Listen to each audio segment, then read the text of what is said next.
Good morning, ladies and gentlemen.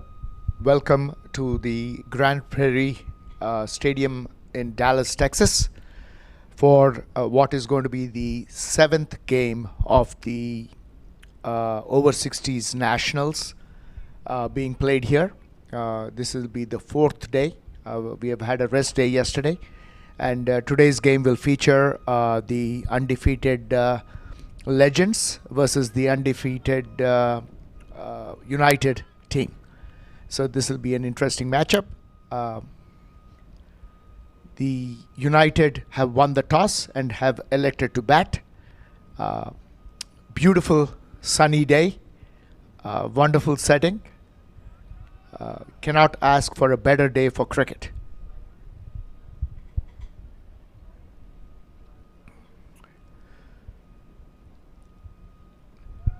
Dash will start off with the proceedings from the far end, and he will be bowling to Kirith.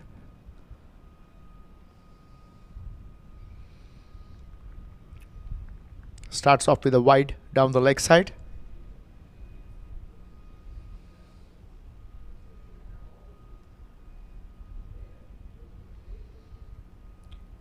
Dash is one of the most experienced bowlers in Masters. At age 72, he still is a force to reckon with.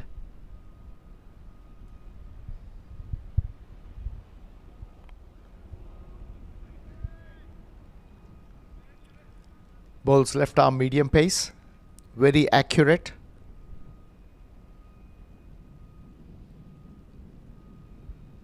And even at this age, he can bowl 9 overs on the trot. The Legends is led by Jivaka Veerasinghe, who is also the captain of the over 60 USA national team.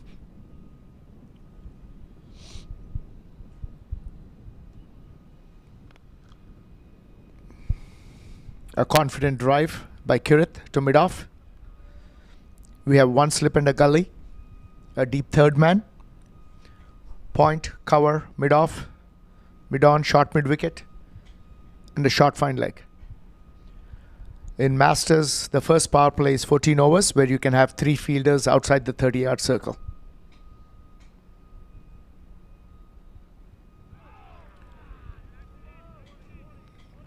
A beautiful ball by Dash again. A gentle in-swinger, which would be an out-swinger to the left-hander.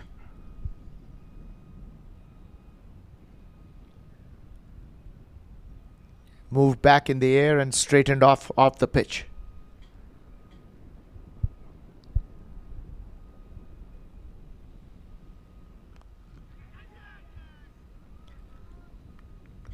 It's a beautiful shot by Kirith.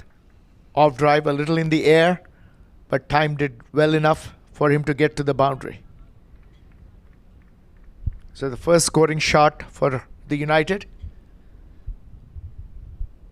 An aggressive off drive between the bowler and mid-off to the long off boundary for 4 runs. This is a very fast outfield. Once you get the ball past the inner circle, it's very difficult to pull it back from the boundary. A nice confident shot by Kirith. Dash decides to go around the stumps now.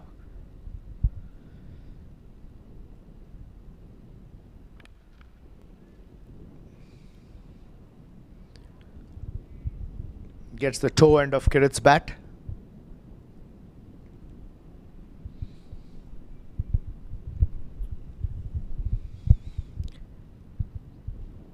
Not sure about the idea of a left-arm bowler bowling around the stumps to the left-hand batsman. Takes LBW pretty much out of the play. But I guess he's getting the angle and the movement to see if he can induce an outer edge. So at the end of the first over, United are 5 for no loss. Kirith is on 4. Jai Singh has not played a ball yet.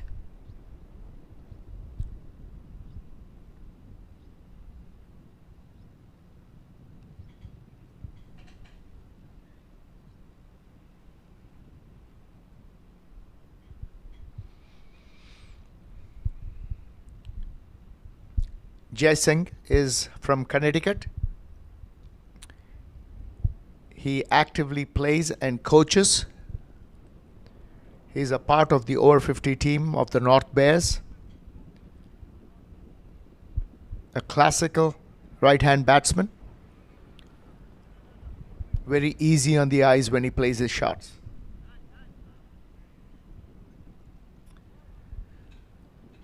Looks like it will be Anup Desai who will be operating from the commentator's end. Typically, there's a gentle breeze blowing across his right shoulder. Should help with his gentle outswingers, as it did with Dash from the other end with his inswingers.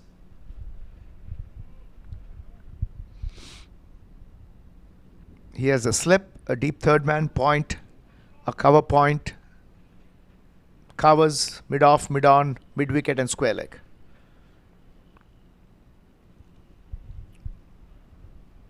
Gentle medium pace.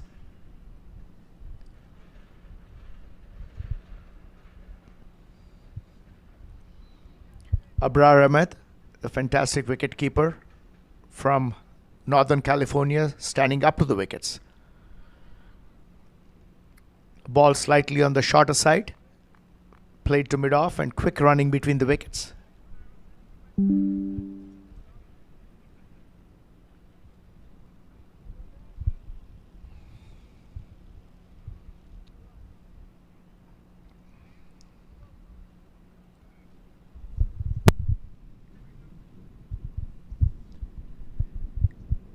Kirit gets to strike.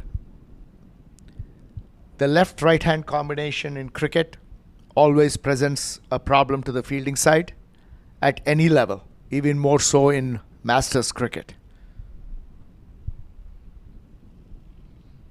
With all the field adjustments and the players moving around,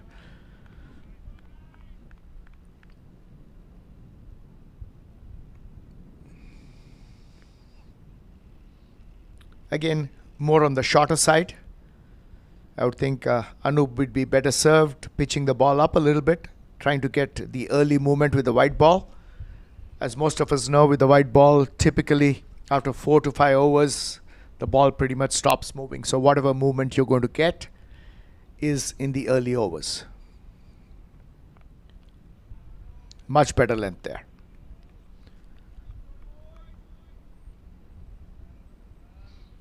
Fielded by Ozair Nana.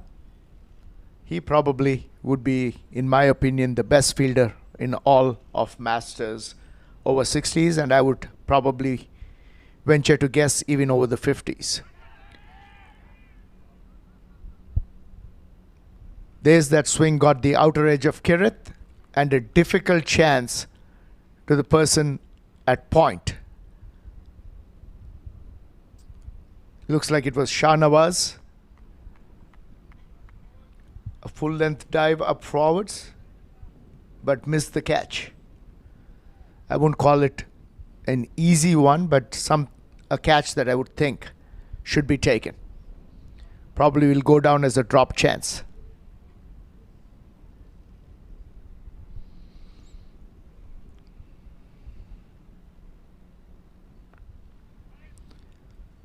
A good line and length by Anup. Played with respect by Jai Singh.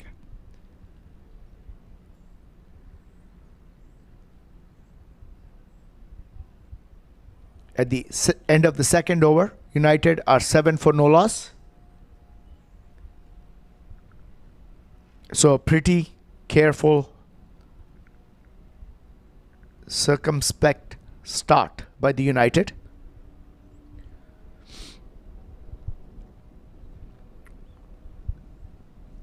The pitch seems to be playing very well, and with the outfield being pretty fast, I would suspect that the team batting first would be looking for a score around 230 to 240.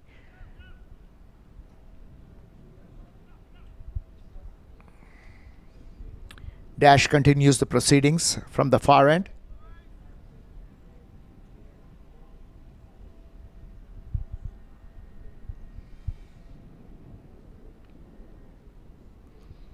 Again, Continues to persist from left arm around the stumps.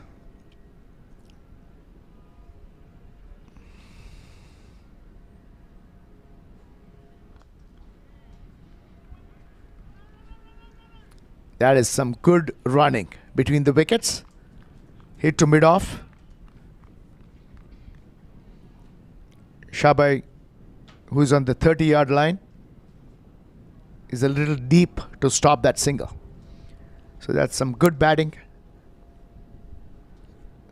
Playing positive and looking for that quick single. And rotating the strike, and as I mentioned, left-right hand combination, making the fielders change their positions. The bowler bowling to a different angle to a different batsman.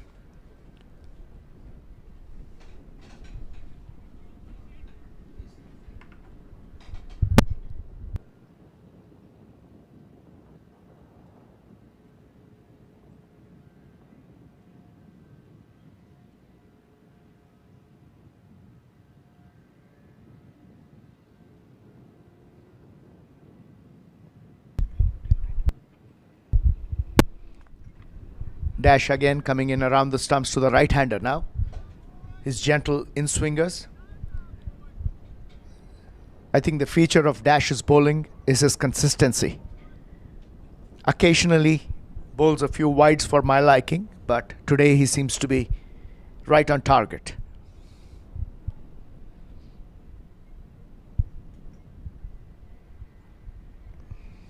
Well, I guess I spoke too soon. There's a wide.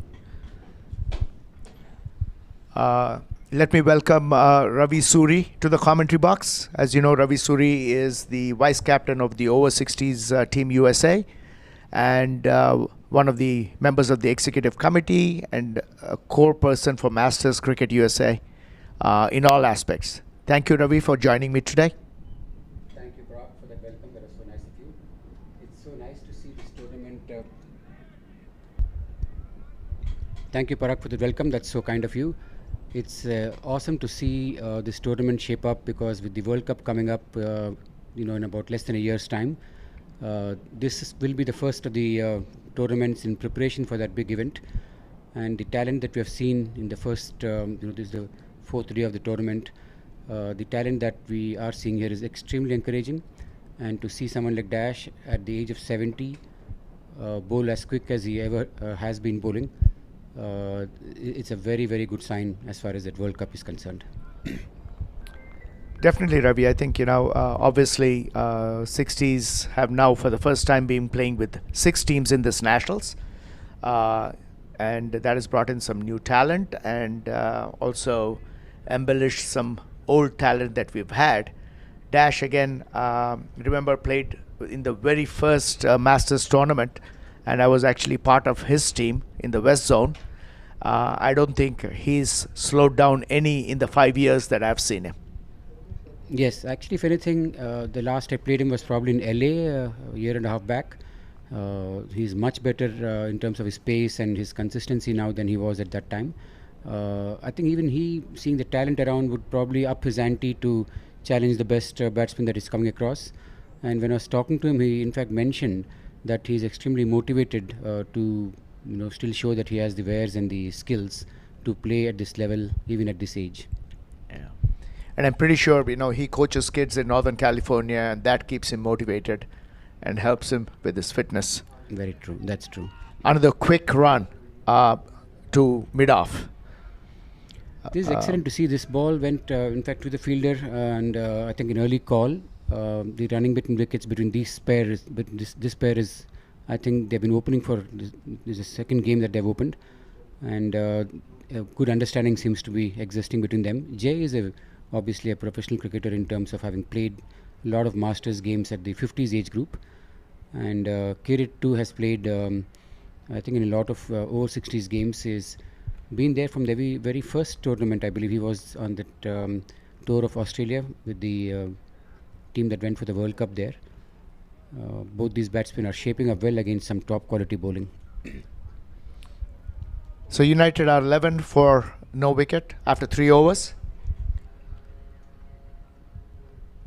A good start, but in my opinion probably a little on the slower side. Yeah, while I agree with you, Parag, given the kind of bowling that they are up against, even hanging on to their wickets till these two bowlers finish their initial spell, I think it's a small victory in itself.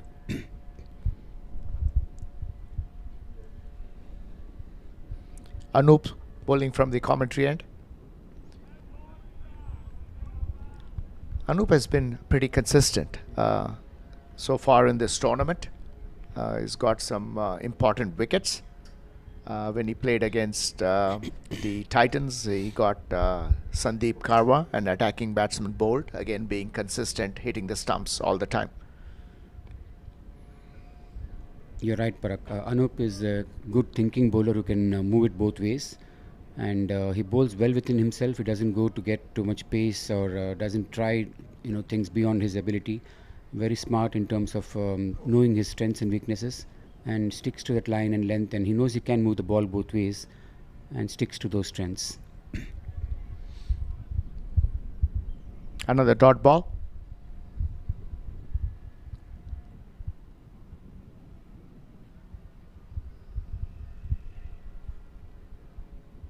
That will be the next challenge for these batsmen. At what time can they up the ante and get the scoreboard moving with some boundaries? Not going to be easy. Just as I say that, I think an inside edge to the boundary looks like, yes, it's 4 runs inside edge. Went for a slog sweep, inside edge to the fine leg boundary.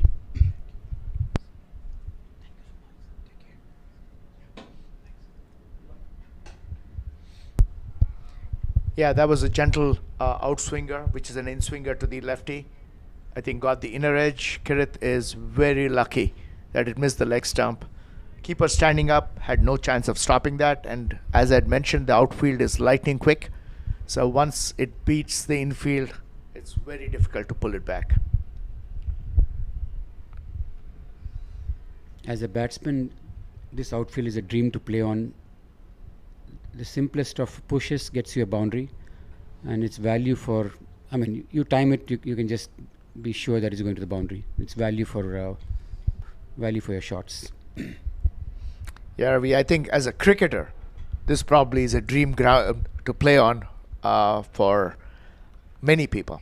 I know you know Ramkishan, right? He's a gentleman who's in Masters, who's played first-class cricket in India.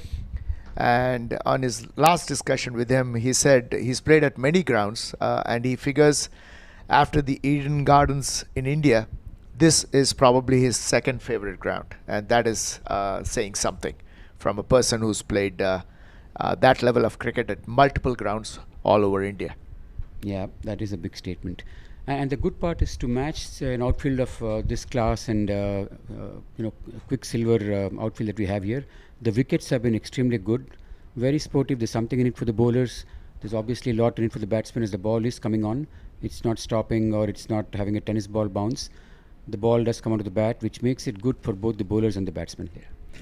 Now this is fantastic, right? I mean, the groundsmen have put in tremendous hours. As you know, we are playing 2 games a day.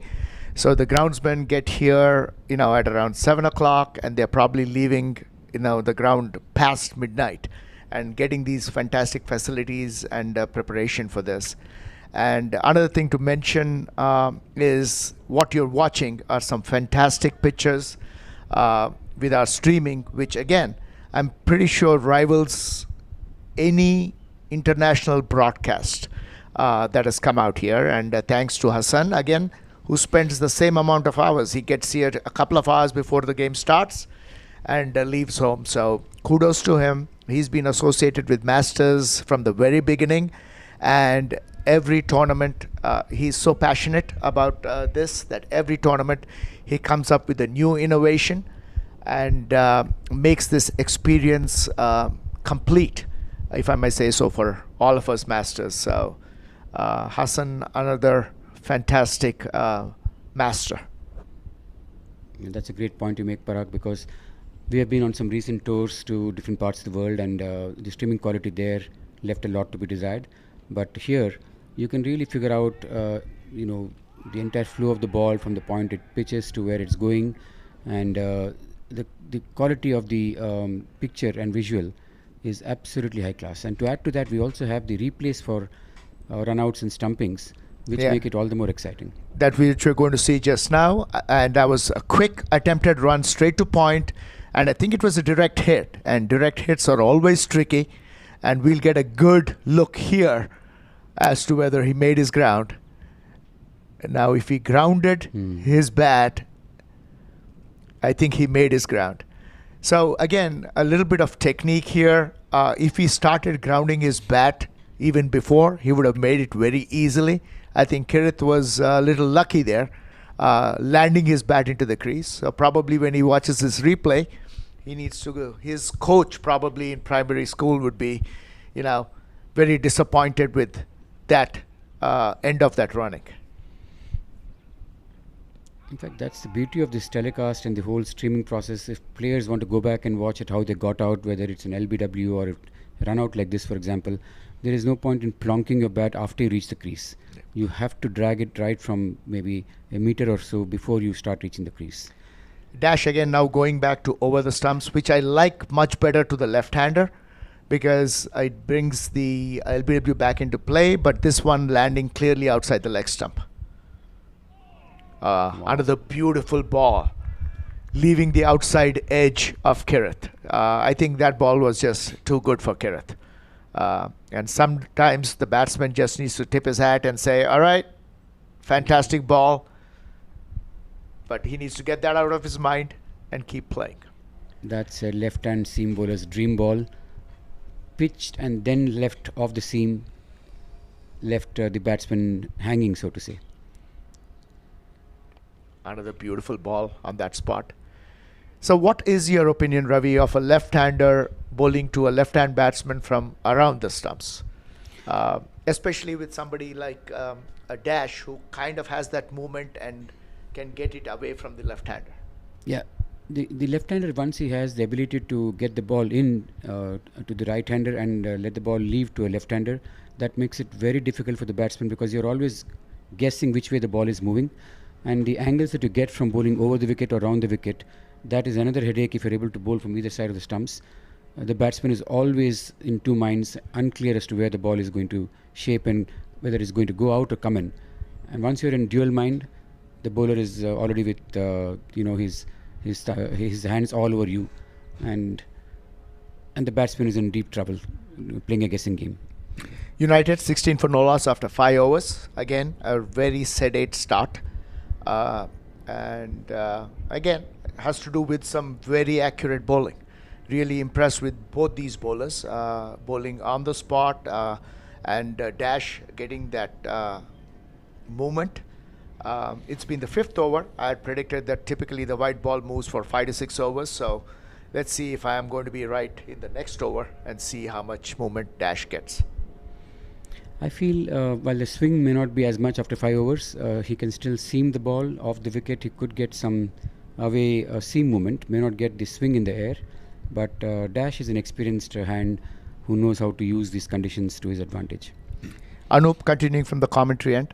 So one of the discussions the other day, Ravi, was about the ball, right? So we were used to playing with the pink Duke ball, which has got a very prominent seam, which we played in the 50s Nationals. Yeah.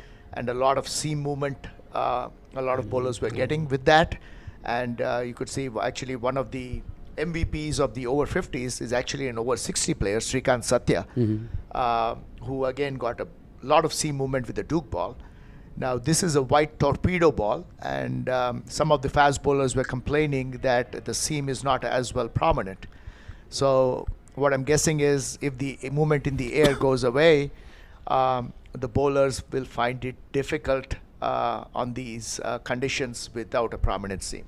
Again, another quick run to mid-on. These guys running between the wickets has been excellent so far. That's a good point you make, Parag. I agree with you that a ball with a prominent seam does help the ball to swing a lot more. But having said that, a good bowler needs to be one who is able to adapt to conditions and, given the ball that he has in hand, if you can't swing it, at least hit the spots in the length, and that will still get the batsman in some difficulty. But if you're totally dependent only on swing, then obviously you're not having the full range of skill sets to trouble the batsman. Example, Anup, the lengths that he's hitting here, It's bowling fantastic. having observed that the ball probably, like you correctly said, won't move beyond 5 overs. Now he's got to back of a length, and ensuring that he gives no room. That's the best part here. Neither outside the off stump, obviously not down the leg side. He's giving no room to the batsman to play anything.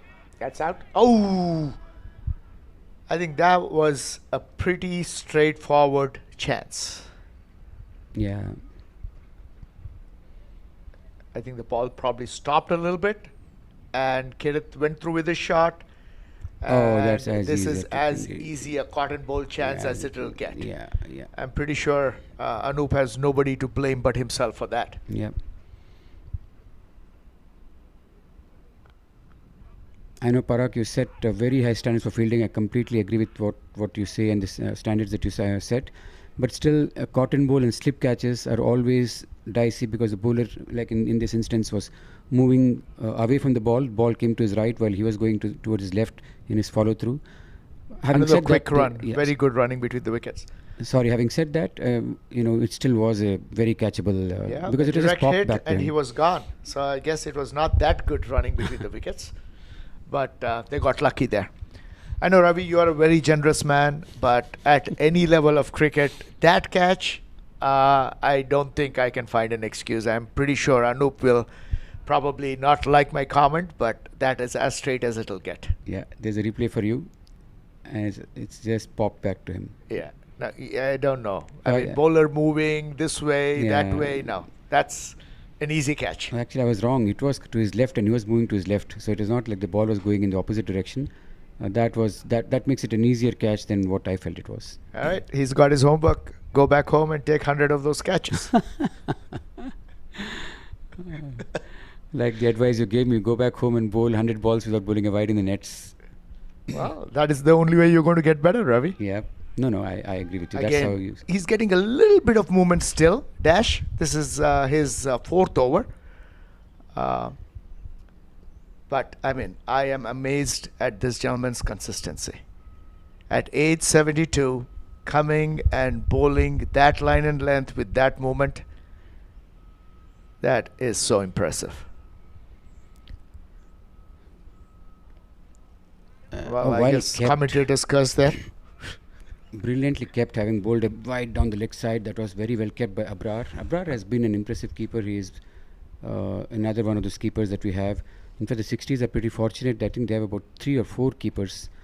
Absolutely right, Ravi. I mean, I think it was so impressed. I mean, we've got Abrar here, Rajan Shah, who plays for the Titans. There is Mark Wright, who's been a fantastic keeper forever, who is going to be who plays for Supreme. And that's a ball, I think it probably got the pad. Again, maybe have pitched outside the leg stump. And Parag, above all No, those actually, names, it's off the bat. yeah, My that mistake. is the top edge. Above all those names, we have Parag Ananta, the best keeper in all of MCUSA, not just no, I'm sorry, all of IMC, not just MCUSA. The best keeper that I have seen. Extremely good with his reflexes, with his ability to, and then some of the runouts that he gets, sharp mind and a very, very good cricketing brain. You're being very generous, Ravi. Thank you. No. But that was a top edge, and actually it did not land outside the leg stump. If he missed that ball, that probably would have been LBW. Yeah. Again, another very accurate ball from Dash. His movement is decreased just a little bit. So that's the ball again. You're seeing the replay. A few seconds back, there was a load up of Dash. I wish if the director is listening to this, if you can show that screen again. That load up of Dash is absolutely a coaching manual when it comes to delivery stride and load up and the wrist position. Yeah, a big swing from Jay, and I think actually he probably got the inner edge on that. I don't think he came off the middle of the bat, but I think got enough of the bat that it got through the infield and raced to the boundary. So this is where you say, Dash, you bowled a very good ball. Yeah. A good ball sometimes results in 4 runs as well. I'm actually impressed by this opening stand and partnership that they're putting on because they're playing high quality bowling. to protect and ensure that you don't lose wickets and still score at a reasonable rate. I can imagine that it's not the rate that the captain wishes, but still not losing wickets against this quality attack and put up a base to build from.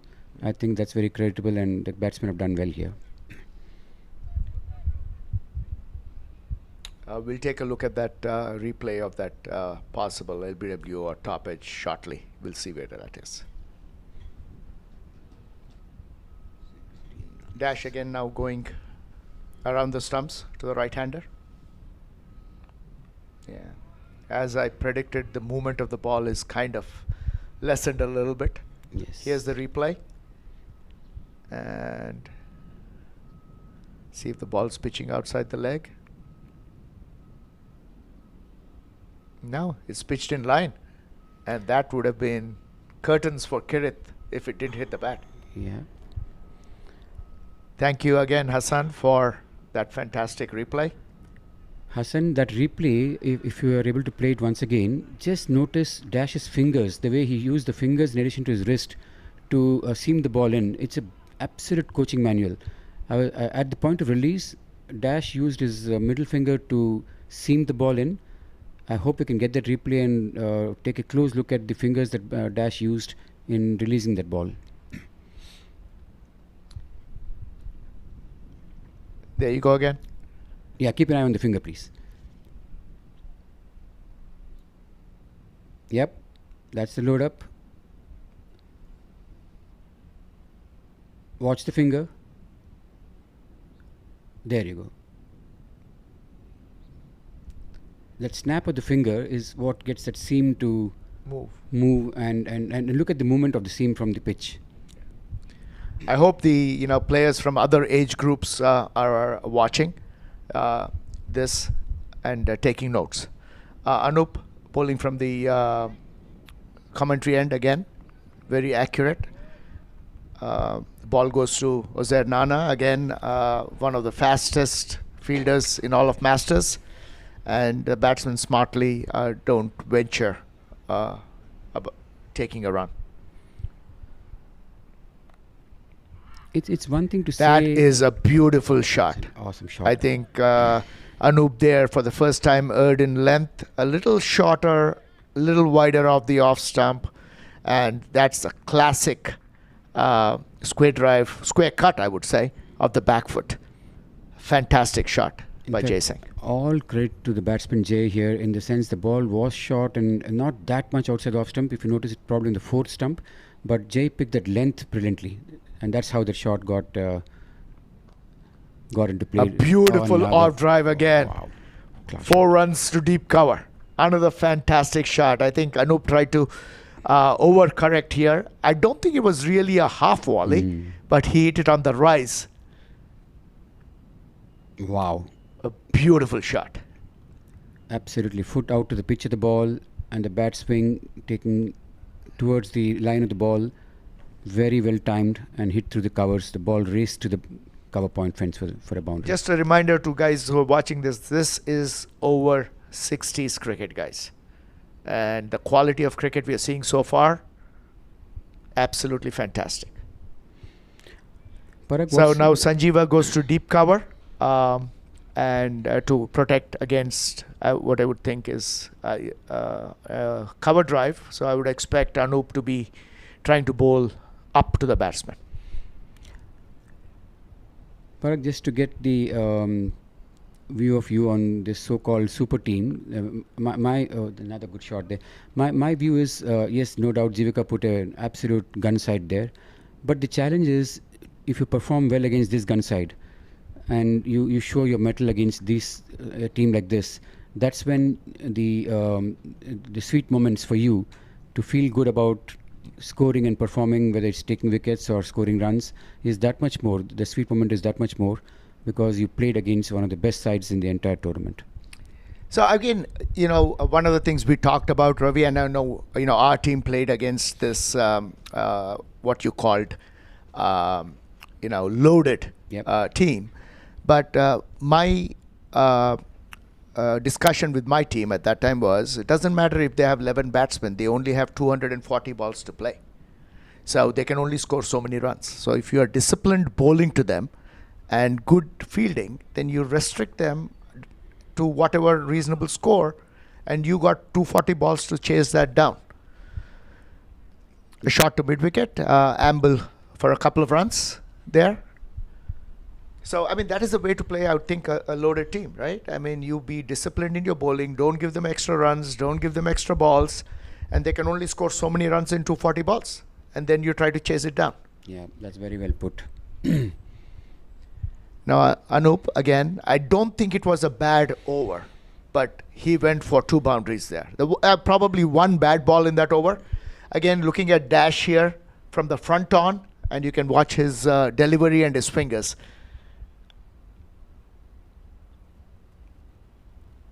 Wow. There you go. He's rolling his fingers. Rolling his finger. Yes, that's the point we're trying. Wow, brilliant. Absolutely good. Any young cricketer wanting to seam the ball and use the wrist, that's a good coaching manual there.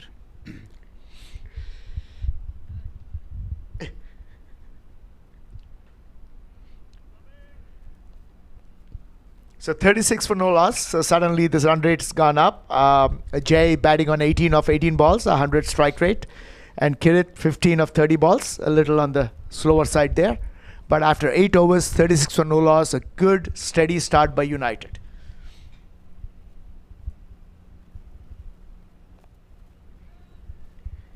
Jay is shaping very well now. Obviously settled. He's got a good idea of the wicket and gauge the bowler's ability to move. He's shaping very well. I expect Jay to get some big runs here.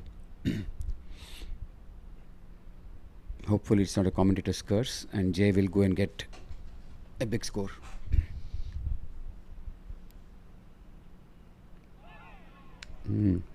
Very clever bowling. Yeah. That's a ball that went straight.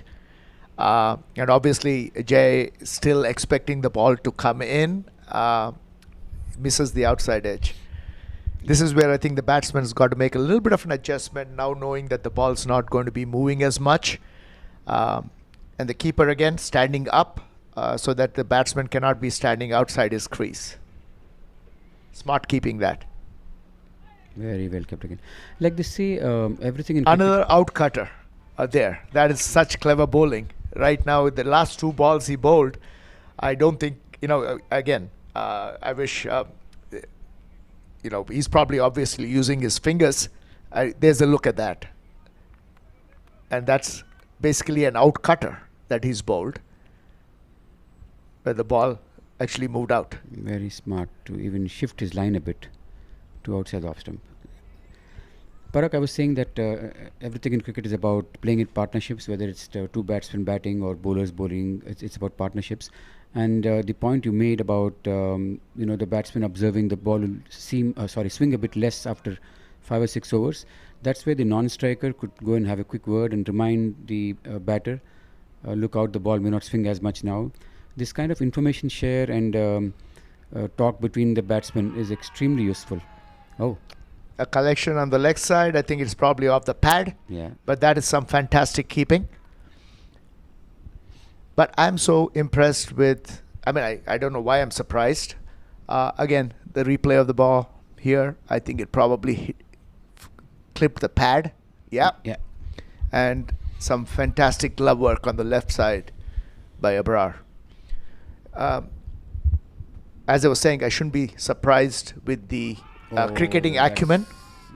That's gone if it didn't hit the bat. Another close shout there. Where Dash now realizing that the ball's not swinging as much. Here's a replay for that last ball. That was a pretty close shout. Yeah, but good call from the umpire. I think it would have missed. Missing the leg stump, you think? Call. Yeah, good call from the umpire. Yeah. If I was the captain and if he had ball tracking, that would be something I would definitely go upstairs for. It could be umpire's call. Like they say, shaving the leg stump. Probably. Could have been umpire's call. But what I'm saying is that is such clever bowling that now he knows that the swing is gone. Again, here's a replay thanks to Hassan with the superimposed stumps. That looks probably out. is hitting middle and leg. That is looking out. That very looks close. Out. Yeah. Very close. Wow, narrow escape, man. That was very close. In fact, that looked dead. In fact, not just very close. That looked out. Well, I think United deserves a break. Yes, they do. When you play Now, this quality bowling. bowling changed from the commentary end. Here comes Syed Shahnawaz. And I'm pretty sure everybody in Masters knows this gentleman for his on and off the field accomplishments. Very close friend of mine. So if I'm being superfluous in my comments, pardon me for that. A fantastic gentleman with a lovely sense of humor. We've been on many tours together, and it is a riot to be around this gentleman. And he bowls medium pace, uses his shoulder quite a bit, not much movement in the air, maybe some movement of the seam, bowling from around the wickets to the left-hander. Little on the shorter side, and again, very good running between the wickets.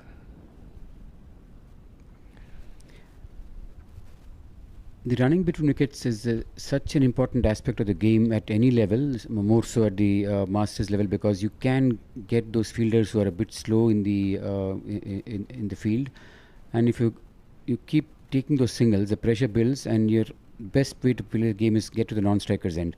That way, you're able to watch the ball, build an innings, stay there, ensure that the chance of you getting out are much lesser, and you keep rotating the strike. 4-5 runs just come with no risk at all each over. Yeah, can't emphasize the importance of batting from the non-strikers end, Ravi. Yes. That ball moved out a little bit, but too far outside the off stump. Good discipline by Jay, not chasing that down. This will be a good battle. Syed Shahnawaz, medium pace, hits the ground pretty hard, and a very disciplined, well-equipped batsman. He went for that one. This time got the bottom edge, flew to third man. They do have a third man in place. 1 run. I have a story to share about Shah, and any cricketer going through a tough phase, how you can fight back and come back and still ensure that you don't think cricket is past you. You can catch up. Just about this time last year, I think Shah was playing in a zonal game. He bowled 1 over in which probably gave about 18 or 19 runs, several of which were wides. He was very depressed, and in fact he did talk to me after that game, saying that I'm extremely upset with my bowling, I'm very disappointed. But instead of giving up or instead of feeling down, he went back and fought his way, practiced hard, went to the nets, talked to some coaches, spent hours and hours bowling at the stumps in the nets, and the result is there for us to see. He bowled very well in Sri Lanka. He's been bowling very well in the MCUSA local games, be it nationals that we played about a month back in Atlanta, and the other day too in the over 60s game. Shah was bowling at a very reasonably good pace and moving the ball. It's about hard work. It's not about getting depressed. It's not about getting dejected and feeling down. What can you go and work and come back and show to yourself that you're still able to do this? No question. Outrage to third man for a run. Syed Shahnawaz must be one of the most improved bowlers in Masters. Again, like I said, I've known him for about 5 years now. Been watching him. No question. Actually, I think Shahnawaz does own a practice facility in Dallas, if I'm correct. And the Dallas Stallions, which have been the over 50s champion both in the T20 and the over 50s this year, as far as I know, for the last 4 years, Ravi, every Tuesday night, without fail, every week of the year, Wow. they have been practicing for 4 years right now. And that takes a lot of dedication and spirit to keep doing that. And although, it pains me to say that they are the most deserving champions for the 50s this year. But we as the North Bears, have taken our lumps over the last year. but I promise you we will come back. Yes, North Bears has a legacy, and they have won the championship, I think, for the maximum number of times. And North Bears is a solid team with someone like Ram Kishan there, Fazal, Parak himself. It's a team with a lot of match winners. And in fact, the zonals that will come up in about 30 days from now will be maybe the last event for this year. We're talking about which we had so On the many Masters calendar, for the yes. Masters calendar for this year. And that's an event we're all waiting and looking forward to. It will see the best of best at this very ground, by the way, play out, and we have some extremely good teams playing in that tournament, and something which we are all eagerly waiting for. No, absolutely. I think it's less than a month. I think it starts November 3rd. So it's less than a month on this beautiful venue. We'll see the best of the 50s playing. Again, I don't know. I mean, how can you not be impressed with this gentleman? Keep repeating it at the risk of being repetitive. A gentleman who's 72, bowling his 6th over on the trot. Wow. And you can bowling count just the- as well as his first over. Exactly. You can count the so-called loose balls on your fingertips in a spell of 6 overs, the odd loose ball. And even the wide, I would say it's more in trying to get some swing and seam. It's not that his line was bad. The line started well, but with the seam movement and the swing, the ball went down the leg side, the odd couple of wides.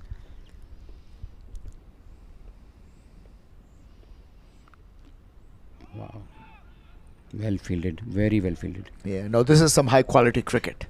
Both bowling, fielding, running between the wickets, and batting. Recently at the T20 40s Nationals, I think in the finals, if I remember right, in a T20 game, they had given 24 wides, Ravi, in a T20 game. Yeah. So that, I think, is criminal for any team. But this is so refreshing to see this kind of disciplined bowling from the over 60s today. The role of a leader, Parak, is I've noticed this in you whether you're captain or whether you're just a team member, you emphasize the importance of not bowling that extra ball, and in fact you indicate how mad you get when a wide goes down, and that's the way to set an example, set the tone, and impress upon the rest of the players how sinful it is to bowl a wide, and even more sinful to bowl a no ball in these limited over games. And the more you talk about it, it will obviously stick to the minds of the players, and they will go back and try to correct themselves. And it's so important, like you said, to bowl just those 240 balls. Like in this instance, we are playing 40 over game. So whatever the limited number of overs, it's T20, 45, 40, whatever, those wides are the killers. Be interesting to see this next ball, because I think I sense a pattern here by Dash. He bowled 2 outcutters in the last over to Jay, both of them beaten. He bowled 2 outcutters here, and that ball that was close for LBW was the ball coming in. Let's see if this one comes in. Should be. You're reading it well. There you go. The ball trying to come in. I don't think that carried. I don't think that was a catch, was it? It didn't carry. I don't think it carried. It just That is bounced in Wayne front of Copeland, another fantastic left-hand batsman, right-arm off-spinner who's been playing Masters in the 60s forever now. A full-length drive to stop that ball.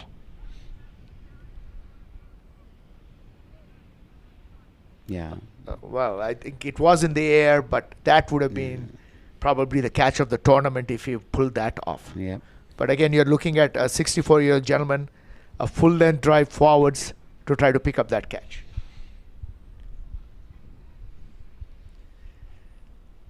It has been a pleasure seeing Dash bowl in this tournament.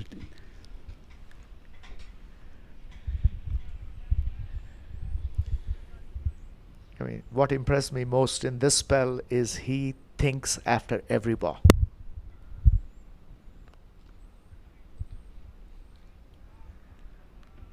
Gentle drive to mid-off, and Syed Shahnawaz picks it up. No run. 42 for no loss after 11 overs. It is an impressive start. 42 against this quality bowling is a very good start.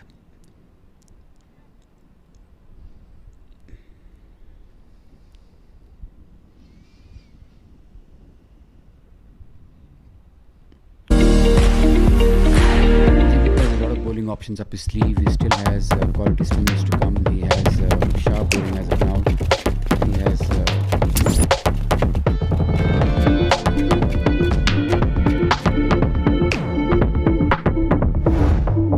Even the best in the world of business needs a transformation partner who can help them win.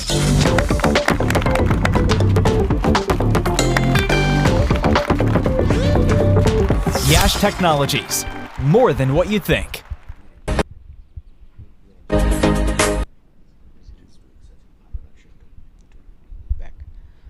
We're back again after that ad break, and while that ad is going on, Parag and I were exchanging our views on what a pleasure it is to be able to commentate on this game between the both of us. A beautiful shot of the back foot. What a That shot. is a fantastic shot. Probably the shot of the day for me. Yes, it The is. ball wasn't that short. He just had some width, went on the back foot and timed it perfectly. There was a fielder at deep cover. He had to move barely about 10 yards but could not get there. Awesome batting by Jai Singh. You're right, Parag. That was so well timed, sweet as it can get. The ball wasn't that short either. No, it wasn't. Shabbai looks a little disappointed by the fielding, but no, I don't No. think there are not many fielders that would have stopped that ball. Yep. It was all about transfer of weight. The way Jay played the shot, it's not that he had time to go back and hit it. It was transfer of weight, and he. That's another That boundary. again, I think, is bad bowling. Yeah, it You is. gave a full length ball, too much width, easy swing for the batsman, and it was not timed at all. It took the top edge, but still flies to the boundary.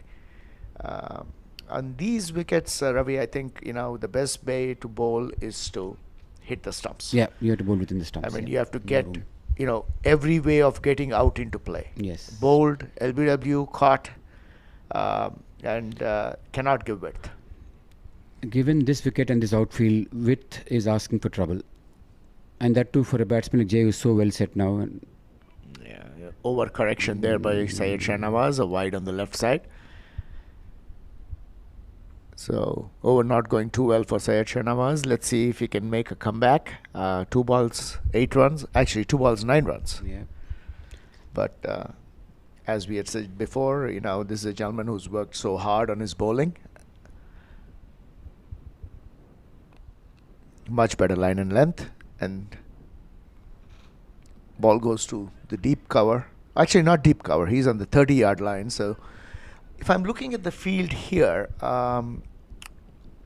everybody who's in the infield is on the 30-yard circle. Yeah, that's a bit surprising. yeah. So I think the legends are I got, giving that free run, and if I was a batsman, every ball that hits the bat, there is a single. You're so right. It's a little surprising that they've gone this defensive so soon. There is not even one fielder in any catching position. Obviously, no slip. There's no gully. So the only modes of dismissal are LB and bowled and caught behind, and you're not having any other attacking fielder. For the lefty, they have a short cover. Again, like we mentioned, this gentleman at mid-wicket, I think it's Mike Bhakta. Yes. He's at the 30-yard line. There is no way he's going to be able to stop a single from that. So, That's a bit surprising because Jivika is a very attacking captain, and he doesn't fall back this soon. Maybe he's surprised with the ability of these two batsmen to see off his new ball bowlers. That can happen. Your plans don't go as you want them to. Oh, well played again. that is very smart Very batting. smart, back cut it to the and there is a second run there. And that was actually very good running by Yeah. Jai Singh. Kirith was a Kirith little late to was, respond, but it would have been a tight run because that is Sanjeeva Veerasinghe Yeah. at deep third man, who is another fantastic fielder. He was the captain of the Team USA for the 50s over the last year and led the team to the World Cup in Sri Lanka, where the team ended up being 7th in the World Cup. Fantastic batsman as well. Syed Shahnawaz bowling around the stumps to Kirith. Well bowled. Well bowled. Very well bowled. So 12 runs of the over so far. 12 runs of the over. That's the end of the over. So not a very good start, but I think he came back a little bit, Syed Shahnawaz. But those 4 runs in the end were, I think, more in terms of how they put their field in, trying to stop boundaries. Oh, I'm so disappointed right now, Ravi. They changed the bowling. I was just going to comment that Dasharath will be bowling his 7th over. But I guess there's a bowling change from that end. And Rajesh Idati coming in. yeah, that would be a talking point for me, that Dash would have bowled his 7-over spell on the trot without taking a break. But Jivaka, killed my thoughts there. I think Jivaka wants to hold back one ace up his sleeve just in case his partnership or the team gets off to a very good score. So we have Rajesh Idate bowling from the far end. He's been the find for the 60s over the last year. Gentleman with some nip and pace in his bowling. In the first 2 games, I found that he had a little bit of a difficulty finding his rhythm. But he's too good a bowler not to come back to his own. So hopefully this game he will be able to find his rhythm and give some trouble to the batters. You're bang on, Parag. This is a game where Jivika needs Rajesh to step up, given that the other 2 bowlers couldn't break through like they normally do. And Rajesh, it's his time now, and he needs to step up for his skipper.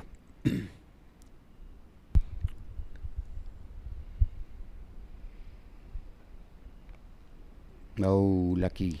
Well, I don't know if our message went back to Jivaka. Much better field that I like this time. Yes, more where you have your short mid-wicket close in and your short cover close in, so that they're not giving a single for the asking. Yep, very well pointed out. That's true.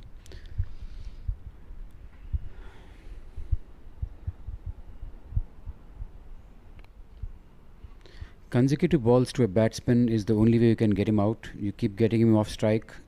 That's the best way for the batsman to remain at the wicket for long durations. Absolutely.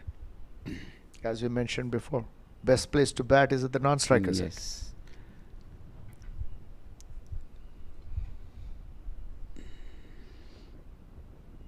Well bowled. Very well bowled. Good over so far by Rajesh. 1 leg by and 3 dot balls. Here comes the most critical ball. If the bowler is smart and if he's able to repeat a good ball here, there's a very, very high chance of the batsman getting out. I think that was the angle that took that ball away from the batsman. Not much sea movement. This is the ball to watch. Let's see what he does here. Short and length. Ouch. That's a run-out chance there. No, bad throw. Yeah. If you're on the 30, you're not going to be stopping a single. Yes. But that was, that fielder was placed not there to stop the single. It's more to the boundary. Yeah. But again, very good running between the wickets. Good running. That ball would have been a wicket-taking ball if he had not erred in his length. Bit too short.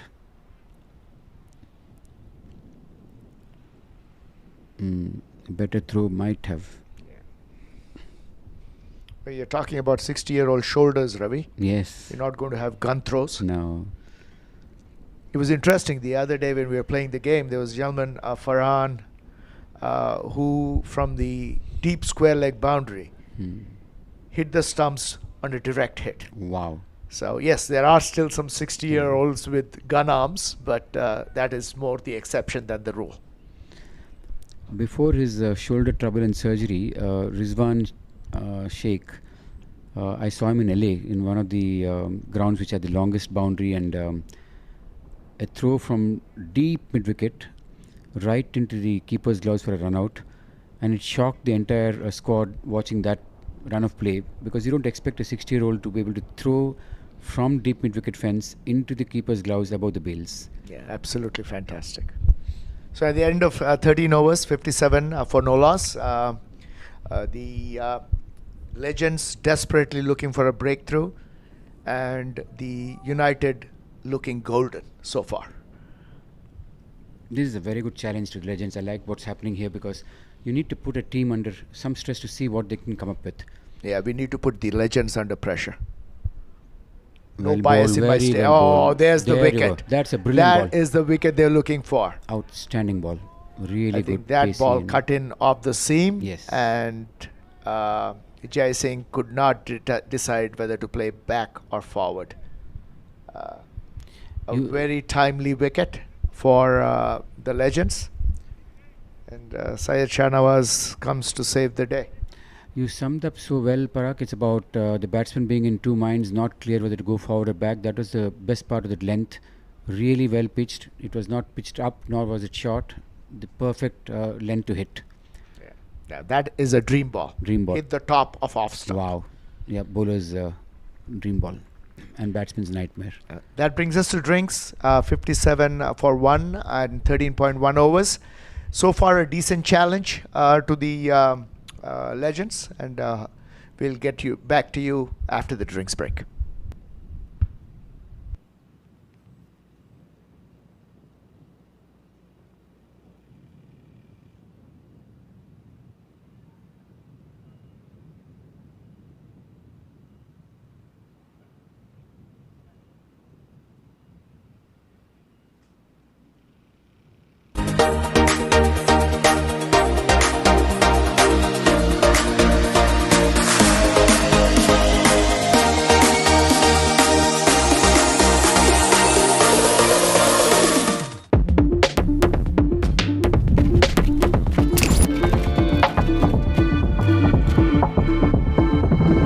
Even the best in the world of business needs a transformation partner who can help them win.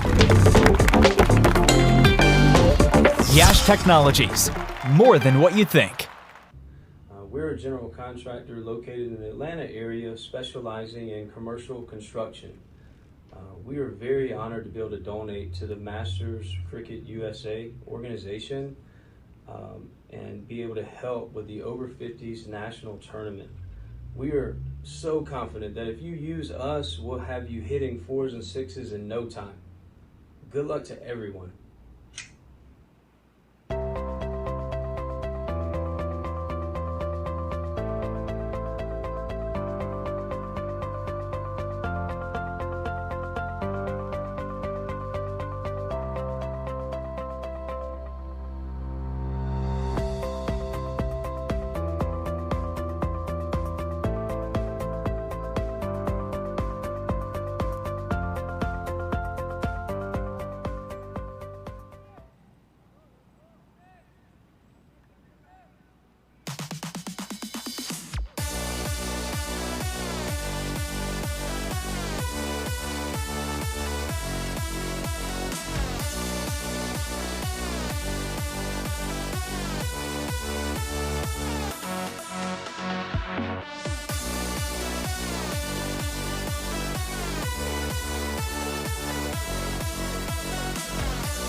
Right. We are back after the drink break. This is Parag Ananta along with Ravi Suri, bringing this fantastic game of cricket from Grand Prairie Stadium in Dallas. By my take, the best cricketing facility in the United States. And we are fortunate enough to be playing on this ground thanks to Major League Cricket, the groundsman, and these fantastic pictures and streaming is brought to you live by Hassan. Shabai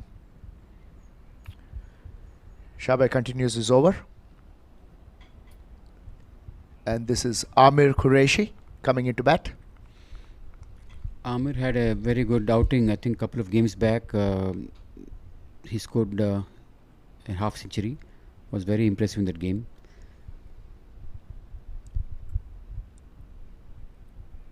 It'll be interesting to see how United shapes from here on, having lost Jay, who was in good rhythm and was shaping up really well.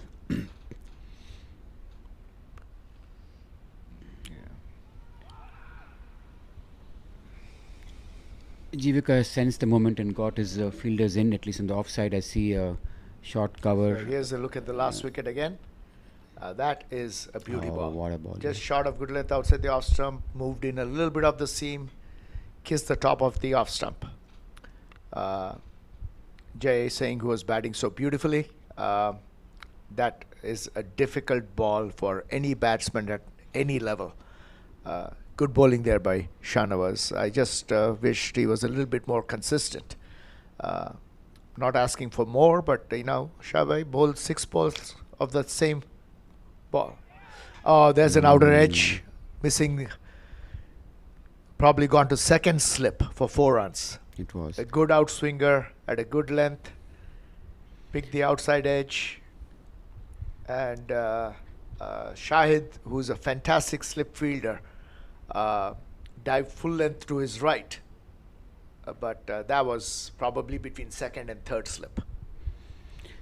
To a new batsman, this is the length Shah could have bowled his first 2 or 3 balls too. It's very difficult for a new man to come and cope with swing and seam. The first 2 or 3 balls were a bit short in length, and I think Shah missed the trick there. But this ball that he bowled just now to get the edge, I think that's the length. If he continues to bowl, he's not far from getting another wicket. Yeah, interesting. This is the 14th over, and Syed Shahnawaz is getting a little bit of late out swing going.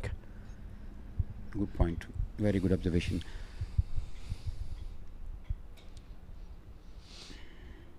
United 61 for 1.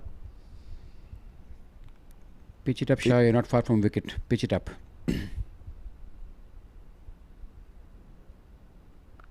Now. That's off the seam. No, A beautiful cracking shot off the back foot through the covers. 4 runs. Very nice shot. I guess if Ravi Shastri was commenting, he'd probably use the word trace a bullet, I guess. He would have, yes. That did What go like is a a trace a bullet? Ravi Shastri was asked about it. He said it just was a term that came to his mind the first time he used it, and it got stuck. And he said he didn't have any specific reason to call it that. In a flow, he said trace a bullet, and that got stuck. Interesting. That probably is his signature Line statement, yes, right? Is. Yes, it is. And Rajesh Idate bowling from the far end. Talking about commentary and commentators, this is not an easy task because you've got to be ex-tempo, you've got to think even as you're talking. And I found Junaid, who has been commentating for the past first 2 days, giving commentary in Hindi and commentary in English. He has been doing a fantastic job giving his commentary in Hindi. I compared his commentary to 2 of the Pakistani commentators who were legends of their time, Chisti Mujahid and there's another gentleman, I forget his name now. It's not an easy task to commentate. You need to build those skills and have the confidence and read the game and then say it out. Well, I mean, I think, fortunate enough now to kind of develop a commentary team. Obviously, nothing happens in Masters without the colossal help of Arun Vitala. And then there is Nikhil, Dr. Nikhil Bhatt, who is now actually managing the commentary team. Rajesh Idate, wide down the leg side. This has been his problem over the first 3 games, is the consistency in his line. But coming back to the commentary, Dr. Nikhil Bhatt has now assembled a commentary team, and for people who are listening, actually some of the commentary is being brought remotely. He's done a couple of games, and then we had Mr. Naveen, who was actually commenting from India on our games.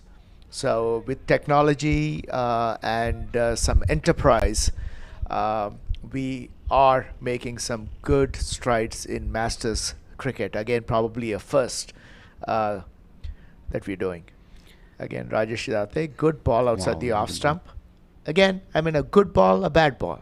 I mean, need to be consistent with that line and length. Well bowled.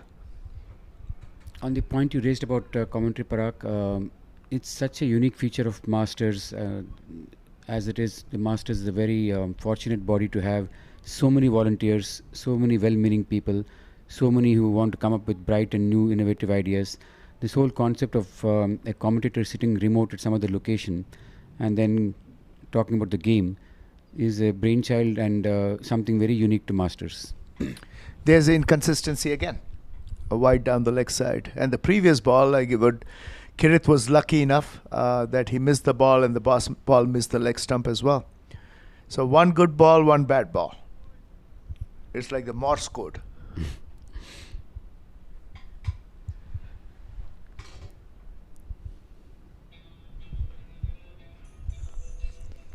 There you go. Good ball.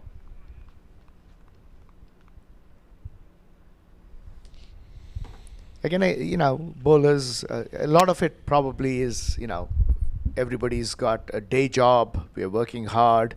Tough to get to practice. But consistency definitely comes from practice. And that's probably what Rajesh may be missing a little bit. A ball outside the off stump, outside edge to Mike Bakhtar, deep third man. A good throw in, 1 run. Talking about consistency and approach to bowling, Parag, you have some templates in front of you. Ramkrishnan in the 50s, Dash in the 60s. Here are bowlers whom, if you follow and observe the game closely, you can learn so much from every game that you play in. Right here, for Rajesh or other bowlers, Dash is playing alongside you. You can see how he has built the entire sequence of 6 balls for each over. The thinking, like you earlier commented, 2 away going balls, and then you read that play very well by saying that here you can expect a ball that will come in. These are things which other bowlers need to learn and observe and ensure that they put that into practice. I think probably the left-right combination also is affecting Rajesh a little bit. I think we've had this discussion before, Ravi, and in cricket, all of us know as a fielding side, you've been captaining the side for some time now. Bowling or setting a field to the left-right combination is always a problem. So here's my question to you. In international cricket, why don't all the international teams have a left-right combination going on all the time? That would be the first preferred option, but at times you may not have a player with the required skill set, be it a left-hander that you ideally want to put out there. Not every team is blessed with having the left-hander either in form or someone who's shaping well to come in and take a spot. Or the other situation could be, let's take the Indian team at one time where the entire middle order was packed with right-handers, probably exception being Ganguly. Everybody else was a right-hander. And there's no way during those days, even a player as good as Yuvraj Singh, being a left-hander, he couldn't get into the team. Rahul Dravid, Lakshman, Ganguly, those were your middle order batsmen. And it's just maybe just the timing of it that Yuvraj couldn't get in. But I agree with you, there's no better advantage for the batting team and to put pressure on the fielding team where you can mix up a left-right combination. I mean, obviously, me with my radical thinking would probably also say that even if a left-hand batsman is less skilled than the right-hand batsman, I think the left-right combination trumps that. And again, in Masters cricket, I think that will be golden if you can have a left-hand combination going on. There's a bowling change from the pavilion end. Shahid coming to bowl. And he's another nagging off-spinner. And Shahid, I don't know how many people know him. He is a cricket addict. That's what I would call him. He goes all over the world to play cricket. Anywhere there's cricket, this man is present. He goes to Pakistan and he practices there. He lives in the LA area. Fantastic individual. And just some trivia on this gentleman. As you can see, he's a little on the heavier side. So he actually had a bet with one of our committee members, Sushil Bhatt. I think this was about 4 months ago. And he said he was going to lose 35 pounds, which he did in 4 months. Don't let this gentleman's, being slightly overweight fool you. He is a fantastic fielder. He can move quick. And I don't think there is a more aggressive batter in Masters in all age groups as this gentleman. So that's Mohammad Shahid for you.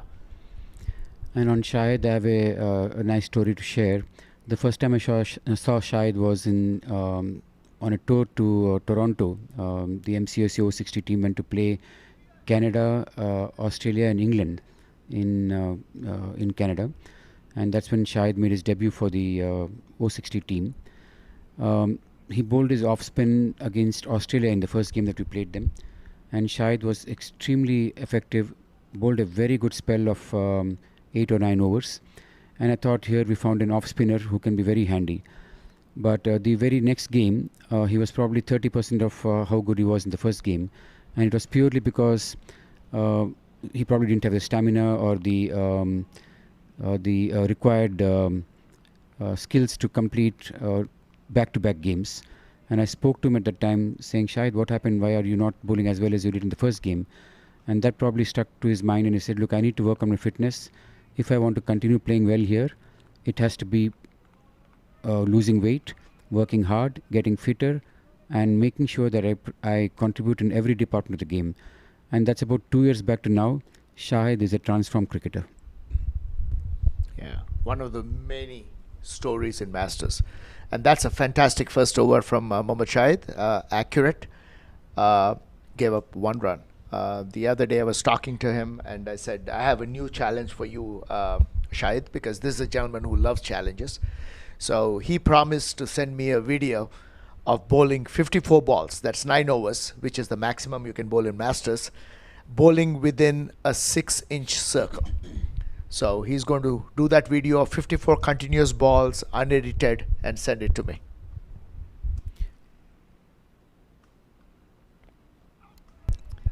Rajesh, good start to this over. There is one more interesting anecdote about Shahid I want to share with you all. If those who know Shahid from, let's say, 2 years back to now, they would have seen a huge difference in his approach to batting, where he's a lot more aggressive now than he was when he initially toured with the team in 2 years back to Toronto. Sajid, who was the coach of the O60 team in Chennai, advised Shahid, given your stamina and given how you are at this point in terms of your physical abilities, your best option is to attack the ball from ball 1 and get as many runs as you can for yourself and for the team in about 10-15 overs. Go all out, bang the ball. I don't care if you get out, but I want you to go there and be aggressive. Shahid mentioned this to me and said that, what do you feel? I said, look, the coach has given you a very good input there. Just follow it and see where it takes you. Ever since then, Shahid adopted this method of going after the bowling from ball 1 and not looking at building long innings, because that's the coach observation.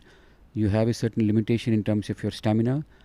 Make the best out of the few balls that you play. Interesting. Again, good over so far from Rajesh. Now that one is missing the leg stump. Now Kirith has played 54 balls for his 22 runs. United are 69 for 1 at 16.4 overs. Again, a look back at the replay, missing the leg stump by a mile, so not even an appeal by the bowler. So to get to 240, again, I'm terrible at math, Ravi. What is the run rate they need to be going at? So they have about 23 overs left, and they need to get 180 runs. Yeah. Right? Yep. 170 runs in 23 overs. 7.5, I think they need to go at. So that's bold. That's bold. Very well bowled. Yeah. That was a good over. And that's what dot ball pressure does to you. You do not need to go and seek out wickets as a bowler. You bowl 1 or 2 good overs. And I would actually give Shahid a little bit of credit in that wicket. Now that's 2 overs where they were tight, and Kireth uncharacteristically played across the line, and that ball rattled into the stumps. Very good tandem bowling by Shahid and Rajesh Idate. That's a great point to make, Parag, because a little while ago we were talking about playing this game in partnerships, whether as a bowling pair or batting pair, and the pressure that Shahid built and good work followed up by Rajesh resulted in a wicket.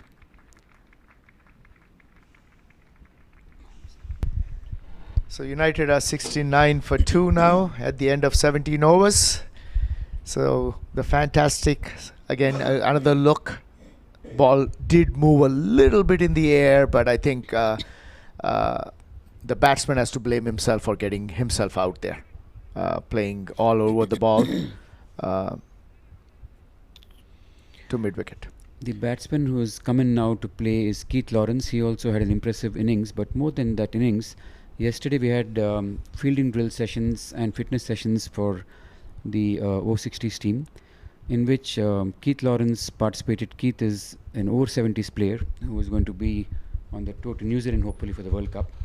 And what he showed me at the fielding drills yesterday was absolutely amazing. For someone who's 70, he was competing with the 60s to catch every ball, go after every ball, field it, whether it's ground fielding, high catches or whatever. Keith was outstanding with his energy levels and with his effort that he brought to the ground yesterday. That was a all-around good cricket. That was a good ball, driven very competently to long off for a single. Yep, Keith, I think, fantastic batsman and a nice gentleman. I had a brief conversation with him the other day. Again, an over 70 gentleman participating in Masters over 60s Nationals and holding his own. Actually, more than holding his own. Shahid going around the stumps to Keith. We have a slip in place, so Jivaka still attacking, trying to get the wickets.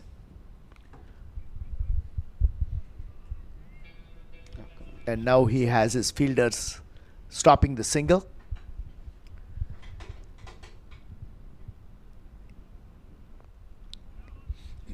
A nice drive, and there you go. A glimpse of Shahid's good fielding skills. Stopped a run there.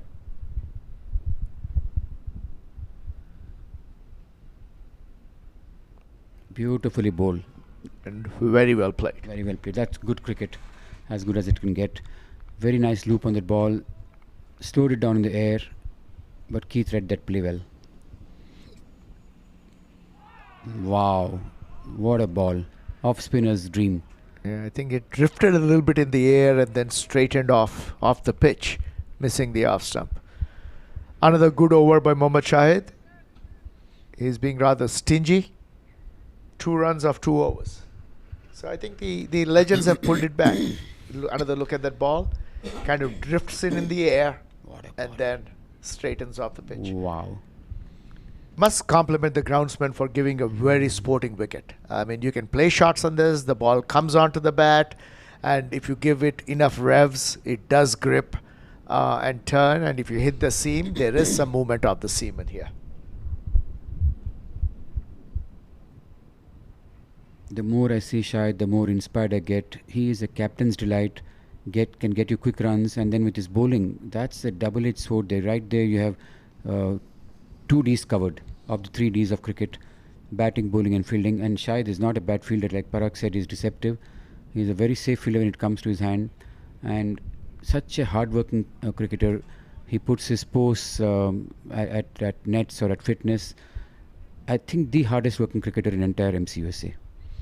Agreed. I think Matthew, who is the captain of United, is listening to our commentary, Ravi, because now we have a left-hand, right-hand combination going again. Very well said, yeah. Yep. And I know how you swear by that and how much you believe in that theory.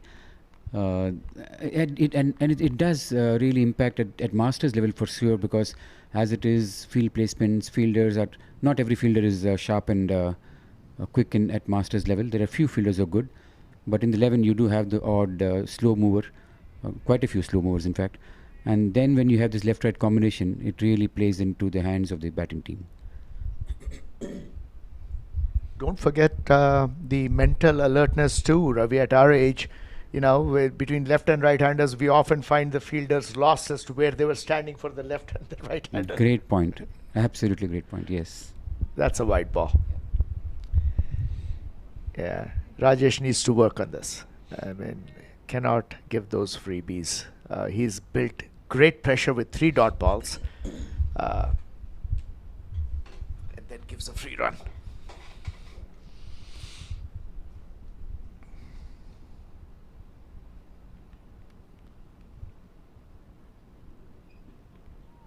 Well, there's your overcorrection.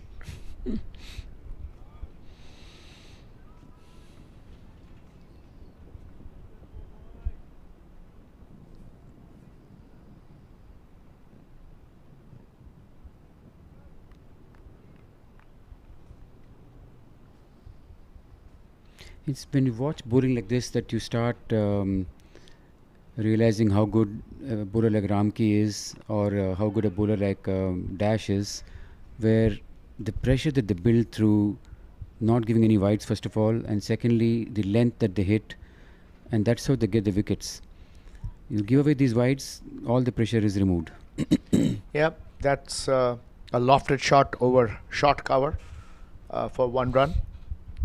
I think just a little too high risk for a single, but they do rotate the strike. So let's see how Rajesh now copes with the left-hander.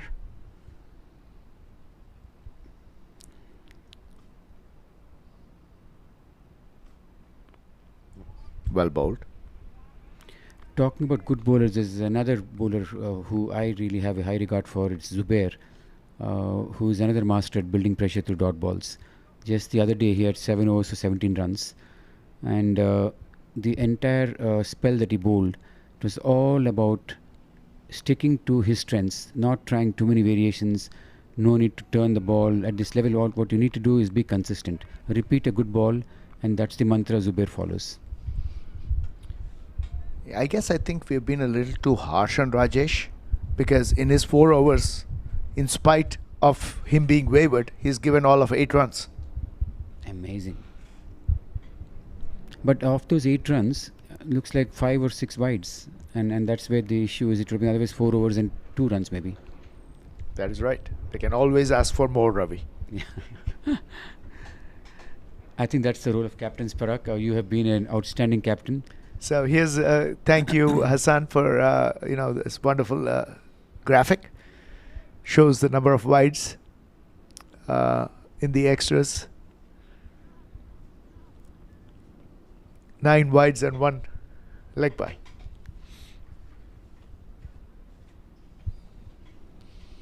Ten extras in 73. So they've bowled 9 extra balls. Shahid coming back. This Again, being very consistent. Sorry to interrupt. This production from Hassan, I think it matches any international standards. The commentators here are talking about a particular sequence of events, and then immediately next ball, Hassan comes up with that graphic or a picture. When we talked about Dash's action or his wrist position, very next minute you had Hassan pull up a snapshot of that and put on the screen. Here we were talking about wides, and Hassan puts up that graphic. A nice shot of the back foot to deep cover for a single.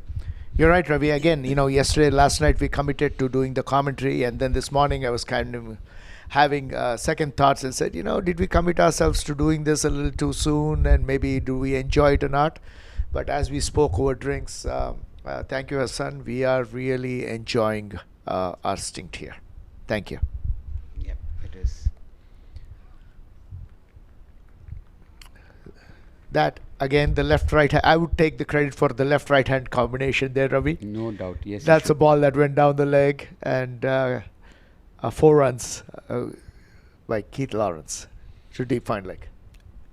And Parag, to make you feel comfortable and happy, the new talent that's coming up here in the 60s has a bunch of good left-handers. And that's always, like you point out, a huge advantage. Yeah. So I kind of have a love-hate relationship with left-handers, Ravi. I love them being on my team. I hate them being on the other team. Yeah. Yes. So my dream was, if I could go into a game with 5 left-arm spinners. For the zonals that we are playing, the North Zone are one shot. We are coming in with 4 left-arm spinners. Yep. That's a nice tossed-up ball by Shahid, and well played by Keith. You are one shot because your best friend is not coming. DC is not coming from your own backyard. That is true. That is true. Just to name them, they are going to be Ramki, obviously, who's going to be the spearhead. And there's Chintan, there's Sanjay, there's Rajiv. And if, Deepak could have made it, that would have been perfect 5 left-arm spinners. I've always had this conversation with Arun Vitala, who himself was a fantastic left-arm spinner. Played a very high level of cricket back in India. Is obviously, as we had mentioned before, the man behind everything that moves in Masters. Rajesh coming back from the other end. Chintan coming back into the zone squad this year will be a huge asset to the team. He was missing from the team last year when the zonals were played at this very ground. Chintan is a cricketer who brings the absolute definition of 3D. He can bat well, he can bowl well, and is an absolute gun fielder. He would give any under-19 cricketer a run for their money. Even at this age, Chintan, one of the very best fielders in all of MCUSA. No doubt about that. I think Rajesh here has found a little bit of a rhythm. Again, like we said, I think we've been very critical, but he's given all of 8 runs in 4.2 overs. Ouch. Yeah. That would have carried. Hit too long off. I think it fell about 5 yards short of Sanjeeva. This is very heartening to see Rajesh bowl this well. This is the best I've seen him bowl in the past, 6 or 8 weeks. In England, he was our number 1 go-to bowler. Unfortunately, I think he had a shoulder niggle and he was not as good in England. But here today, what I see him is, his real true capability is what he's showing today. Yeah. That's a wide down the leg side. Low fronts. It was interesting to note the previous ball where Sanjeeva was standing probably at the 40-yard line, which was, that's a place I am not sure, where you're probably not stopping a single, and you're just hoping that the catch will be at the 40-yard line. I would, have them. Now he's standing at the 30-yard line, which I think is a little bit better, and that ball fell probably 5 yards short. A beautiful cover drive here. Sanjeeva is making the long trek, but he is quick enough to pull it back. 2 runs to the batsman. I must say that obviously, probably a little bit of fitness and age has to play a part in this. The running between the wickets has slowed down a little bit with this pair, as compared to the pair of Kirit and Jai Singh. True. Anyway, the score is 83 for 2. This is the 21st over. Some good tight bowling by the legends.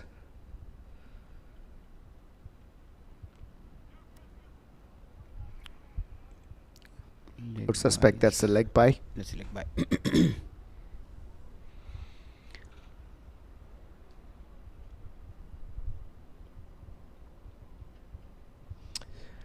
There is an answer here, Ravi, by Mark Wright about our question on a tracer bullet. Oh, okay. He says, tracer bullet is a military term where there is a series of bullets in an automatic weapon that is designed to give off light to aid the aim of the shooter. I'm pretty Did sure. not know that. Thank you, Mark, for that comment that you send us. Now we know what a tracer bullet is. We know, but I don't think Ravi Shastri knows that. Maybe Mark, we should send it to him. Mark, thank you for letting us know. I'll try to see if this can go to Ravi Shastri through Shah or somebody who has good connections with cricketers. Because Ravi Shastri was asked about this, by the way. Where did you get this term tracer bullet? He said it's just in a flow I said it. I don't think he knows this definition, Mark. In fact, we should put this out there on social media and to enlighten anyone who doesn't know what a tracer bullet is. Thank you, Mark. Shahid continuing to bowl. And there's a little partnership building here. Amir Qureshi and Keith Lawrence. A little slow, but steady. That is fielding for you from Shahid. I love the way Shahid has slowed down and looping the ball up and ensuring that it floats a bit. He's not bowling as quick as I saw him bowl earlier. It shows that he's thinking and able to vary his pace. That's a huge asset for a spinner. Yeah. And I had mentioned earlier, this pitch has got a little bit of everything. You know, if you slow it down enough and put enough revs, there's a little bit of turn for the bowlers. The ball does come onto the bat, so you can play on the rise for the batsman. And there's enough grass to give you seam movement laterally if you do hit the seam for the fast bowlers. So, all in all, a fantastic cricketing pitch. It is. Thank you, Major League Cricket.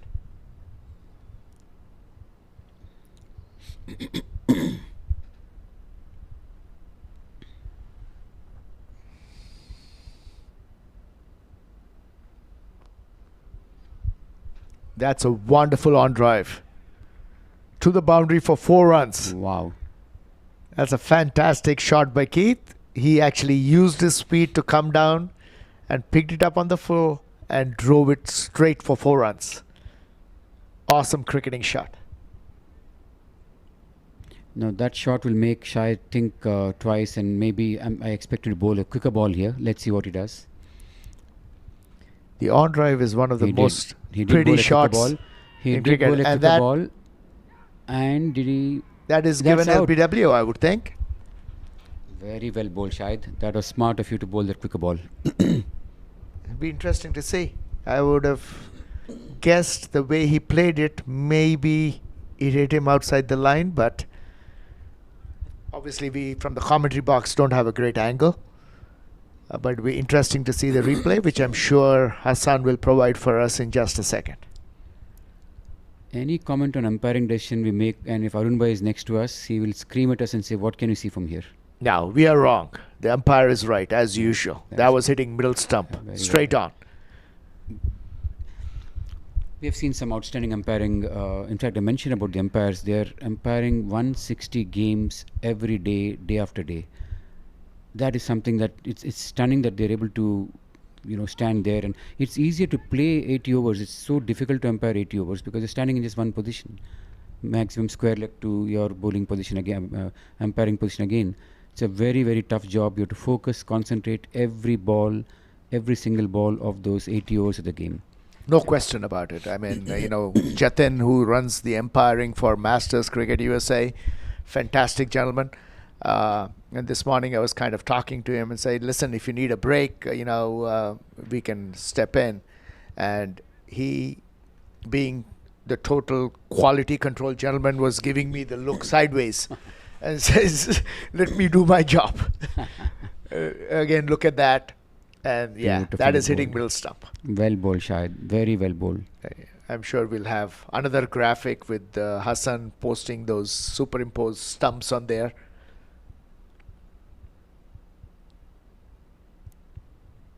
This is back to live action. This is Junaid, who Ravi was mentioning about being in the commentary box the other day, and he'll probably be doing the commentary this evening. Wonderful gentleman from Florida. How people say he's the life of the party. He definitely is the life of the party of Masters tournaments. I promised Junaid I'll be very nice to him when I'm commentating about him, hoping that he would be nice to me when I play. Well, if you get to bowl, and as long as you don't bowl wides, I'm pretty sure he'll be very nice to you. Thank you, Parag, for putting an end to my bowling for a while. Well, we gave you that challenge. 99 balls, bowl without a wide, and you'll get your bowling back. Oh, God. I don't see me bowling for quite some more time. At least in the team that I'm playing with you in.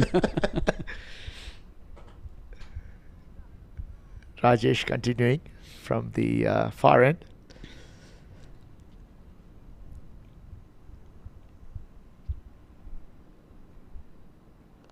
Well bowled.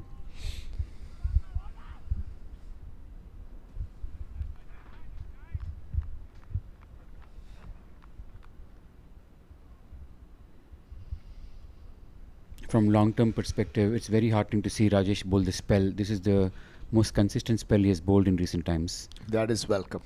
No question about it. 89 for 3 in 22.1 overs. United has to get a move on here. Beautifully bowled, well bowled. That's nice shot driven to mid-off, and Sanjeeva does the fielding. If you can get a replay of that ball, Hassan, I could see the ball move very late. It swung outwards at a Yorkish length. That's a great sign if Rajesh is able to move the ball at this stage of the innings. The ball is so old. Agreed. No ball. Again, good rhythm bowling. Oh boy, that's a no ball. It is. Yeah, Oh, he field. overstepped, I would think. Or is it the fielders? No, I think he overstepped. That's interesting. He doesn't bowl no balls often. One of those rare events. I mean, I was at the non-strikers and when he was bowling the other day, Ravi, and he does get very close to that line. Oh. That will be a boundary. Some width to the batsman. Lusty swing by Junaid. I think got the bottom of the bat. Goes to deep cover for 2 runs. So I think for United to have a chance, they need to figure out a way to get to at least 200 runs. And they are So that is 16.3 overs. So they need to get a move on. They are 93 at this point. They'll need 7 runs and over.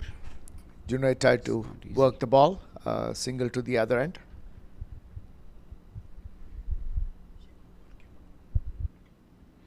I'm trying to see who the bowlers will come to bowl. Wayne Copeland is one of them. Let's see. who Balbir else. Singh fancies Balbir himself Singh to be a fancies bowler. himself to be a bowler, a batsman, a fielder.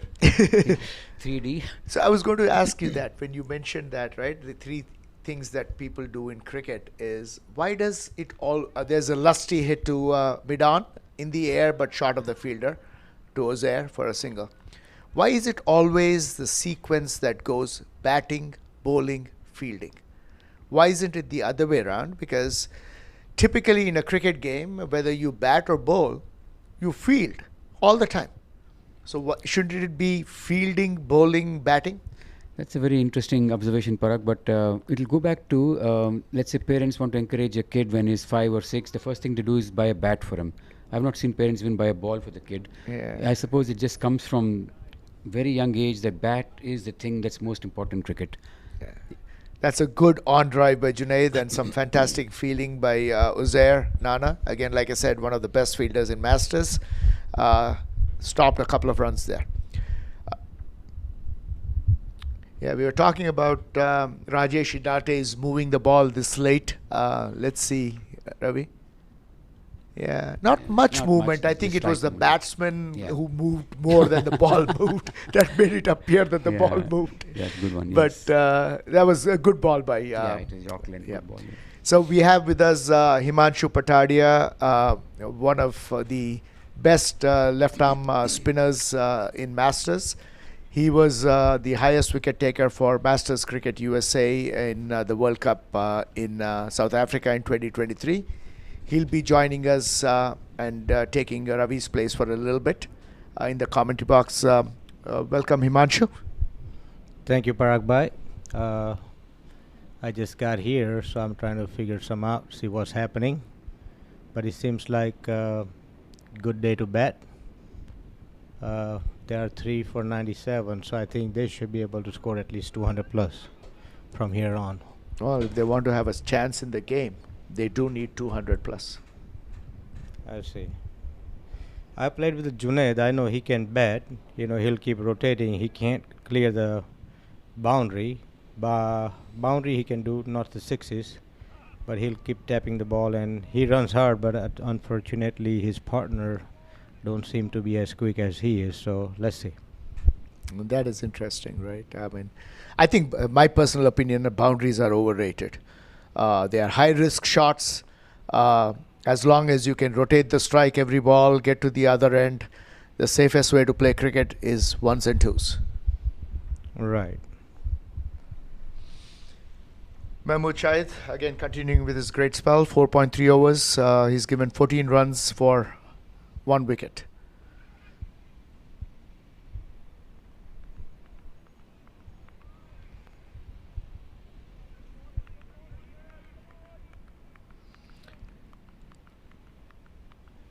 So Himanshu, this probably is your second experience at Grand Prairie, right? We played the zonals 2 years ago here. Yes. And obviously, I mean, you played all around the world, toured England, South Africa, Australia recently. Where do you grade this facility in all the places that you played? I would say this facility is very much up there. I would say probably better than some of the facilities we play overseas. Outfield, we already know that it's international standard. I bowl spin, as you know, and I never seen if there's a bye or a wide and they end up going for the boundary ever in my life. And this is the first time I saw in my first game. One was leg bye, went for boundary. One was edge, ended up going for the boundary. So outfield is lightning quick. So for bowlers, they have to be right on the money. And Right. also wicket seems to be consistent. You know, it's not up and down. It's consistent bounce. So there is, I think, more for the batsman than the bowler. I think batsmen, they get out on their own mistake. Very typical of a bowler to say that. Yes. If I end up having a bunch of wicket, then I say it's a bowler-friendly wicket. But other than that, True that, true that. Again, Rajesh Shidate bowling an impressive spell, 6.1 overs, 21 runs.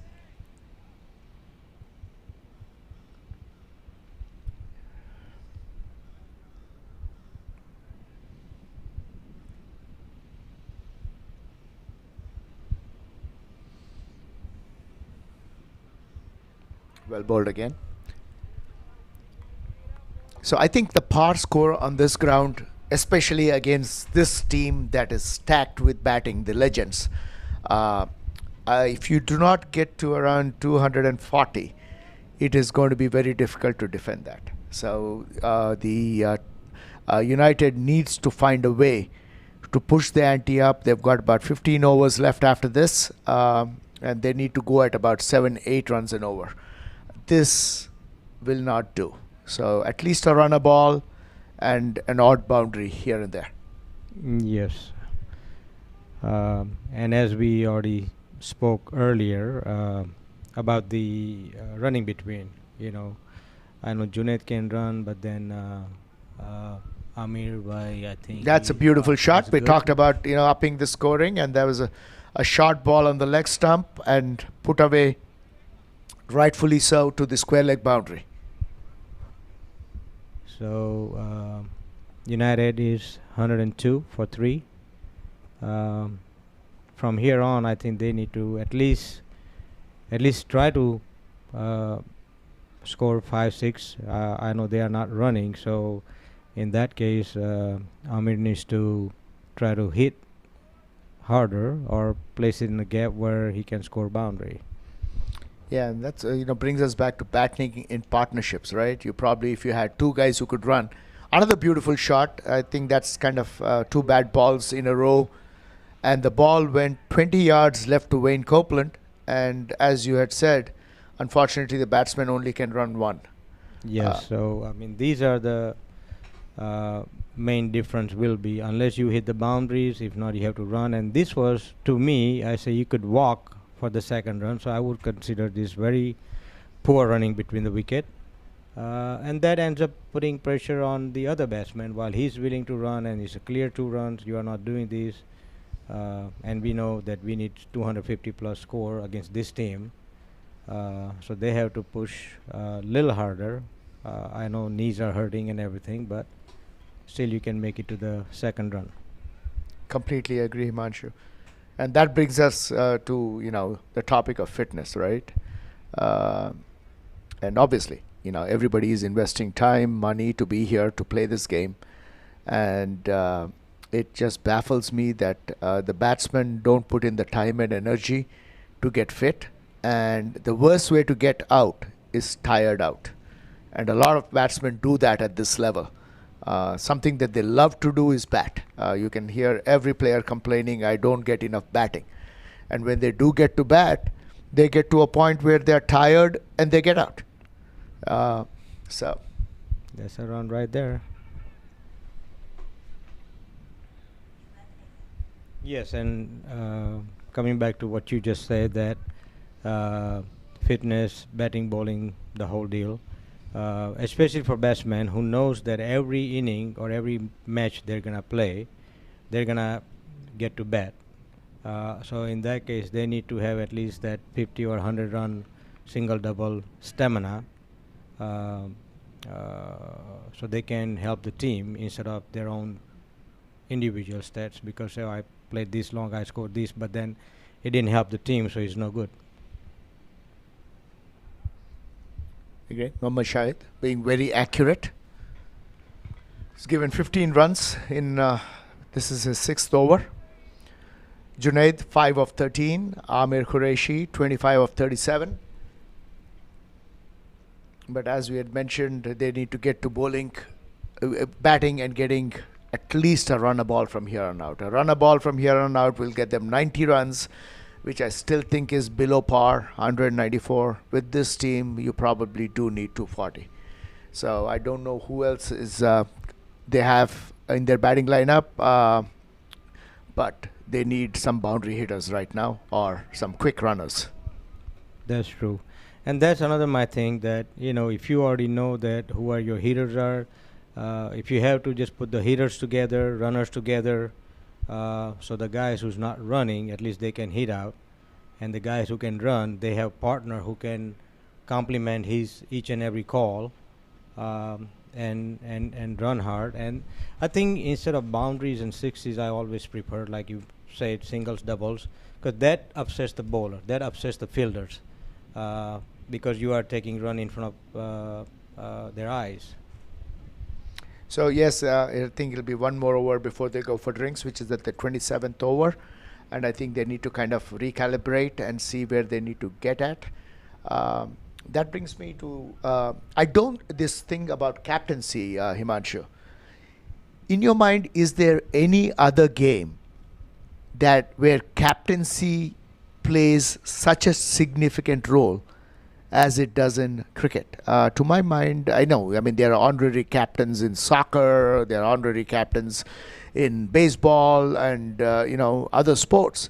But I don't think there is any other sport that I can think of where captaincy and strategy plays as important a role as it does in cricket. This is Wayne Copeland coming in from the far end. That's true, because in cricket, it'll change ball by ball, inning by inning. So you have to utilize your bowlers in key moments, and at the same time, for a batting team, you want to make sure that you are sending the right batsman at right time instead of the same batting number guaranteed. That will make the difference. Yeah, and I don't think there's any other captain in sport who gets as much grief as the captain in cricket gets. I did not get sent at the right batting order. You did not give me bowling at the right time.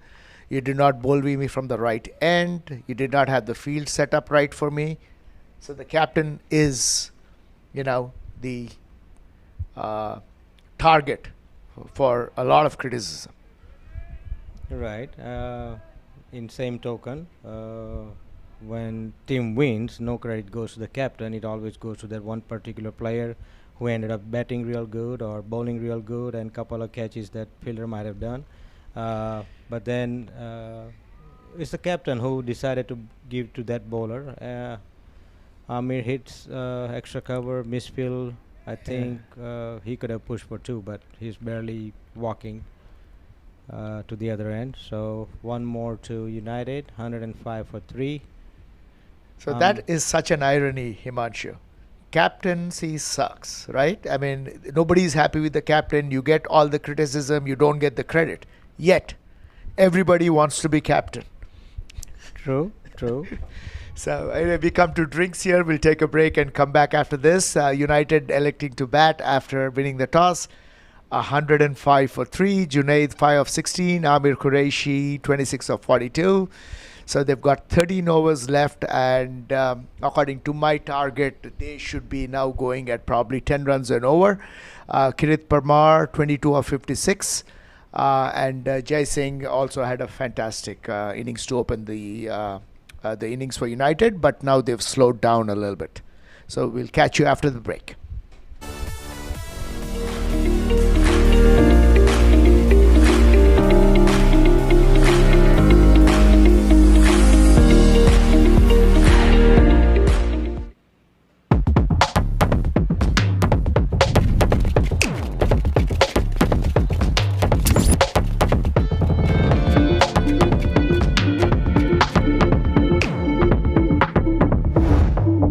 Even the best in the world of business needs a transformation partner who can help them win.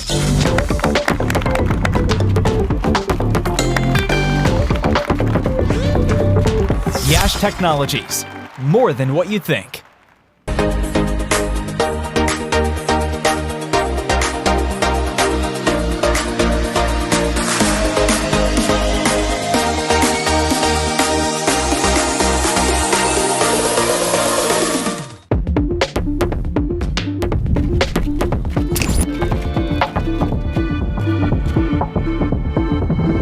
Even the best in the world of business needs a transformation partner who can help them win. Yash Technologies, more than what you think. We're a general contractor located in the Atlanta area specializing in commercial construction. We are very honored to be able to donate to the Masters Cricket USA organization and be able to help with the Over 50s national tournament. We are so confident that if you use us, we'll have you hitting 4s and 6s in no time. Good luck to everyone.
Okay, so we are back from the drinks, and we have Bharat Bhai with us. He's gonna be taking over from Parag for a little bit. Back to score. United is 105 for 3. Amir facing. Shahid by bowling. And unless you do something different with Shahid's bowling, he's not gonna give you nothing loose. For him, this is like he's bowling in a net practice. He's gonna keep it in the same area. So either you go outside the off stump and take a chance going over the leg side, or you have to do something different. If not, he's going to have a couple. Well, this is his last over, and he's 1 for 15 runs. So we are here in the third segment of this batting side. As usual, you can see Sidewise is consistently bowling well. His line and length is always consistent. So any batsman who wants to face him need to know how to play front foot. See, this is how you need to play him. You see in the last ball. And from here and now onwards, like Himanshu has said, United need a lot of runs. They need at least another 100 plus runs maybe to be competitive. Oh, another wide ball. Shahid Bhai normally don't do that often, but was going down on the leg side. Very well collected by Abrar. We have Mr. Bharat as a new commentator with us, and he's been playing in 60s. Okay, from the day one, he said. So Yeah, I've been playing 60 from the day one. I think me and Parag Bhain are also playing the same club, so I'm part of Masters from beginning. okay, ball pitched outside the top stump. Junaid tried to hit it real hard, took a snick, and they managed to get 2 runs. So United moving on to 107, 109 for 3. Yeah, I think they have a lot of wickets in hand and not many overs left now. So I think they should be a little bit aggressive. Oh, that was a replay.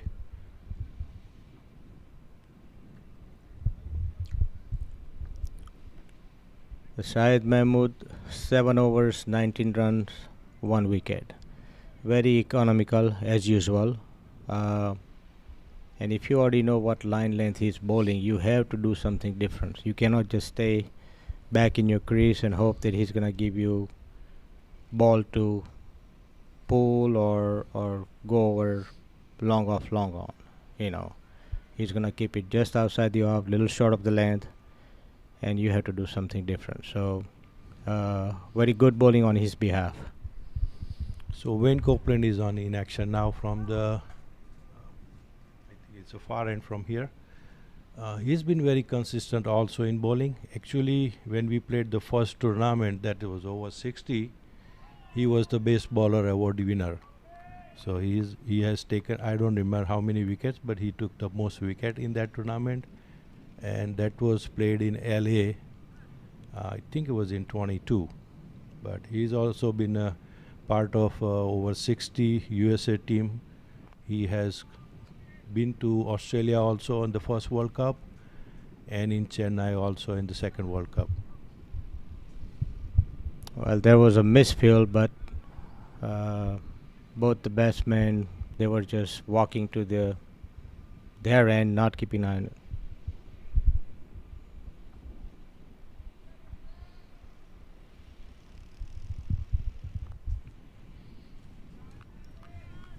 Another good ball, good drive, and a good fielding by Wayne there. As you see, usually Wayne is always bowling up front, so you want to play any spinner, you want to go front foot and play. That's when you can play him. Otherwise, he will get your wicket easily. So far, very economical in this over.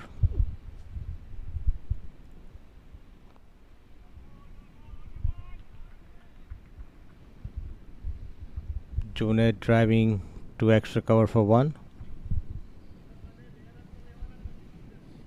It's bright sunny day here in Grand Prairie, Dallas. We see a little bit shade of cloud, but not much. It's beautiful weather, right, Manshu, to play cricket? Yes, as I was getting out of my hotel this morning, it was a little cooler side. So just a hint of winter, not cold, but it was very pleasant morning this morning. So I'm pretty sure even with the sun out there, I don't think it's going to be hot day today. Oh, there was a stumping chance. Oh, I don't think so, no. but Abrar wanted to knock that ball off.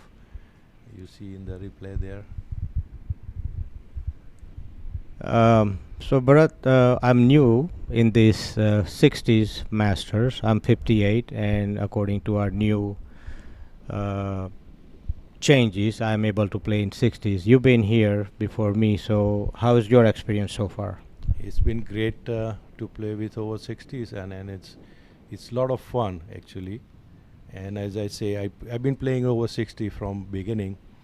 I have made so many new friends you cannot even imagine, and that is the main reason why I'm keep on coming every time we have a tournament, national, any other kind of over 60 tournaments we have. So I've been telling also, like, everyone, like, you play in your leagues in your hometown, you are playing with 20 years old, 30 years old, 50 years old, and then you go, you play, and you go home and nothing. You cannot make friends because you don't have common things to talk to, right? The films you saw in when you were like in the young, or the cricketers you played with or you watched them, it's not that common. But when you come here, you have so many things in common that most of the people we know, all the cricketers we watch on the TV, or like not even TV. When we were young, there was no TV, so we had to go to movie to watch those like short film in front of movie to see what the cricketers and what the test match has done and all that thing, right? Right. So there's so many common things between us, and that's the most fun about it. And that is very much true compared to what I have played in India growing up. I have played more and better cricket here in US. That's right, yeah. And then here also we got like, we're more energetic. I don't know what is the reason, but people are saying it's because of weather good here, less humidity, less pollution. Your body kind of have more stamina.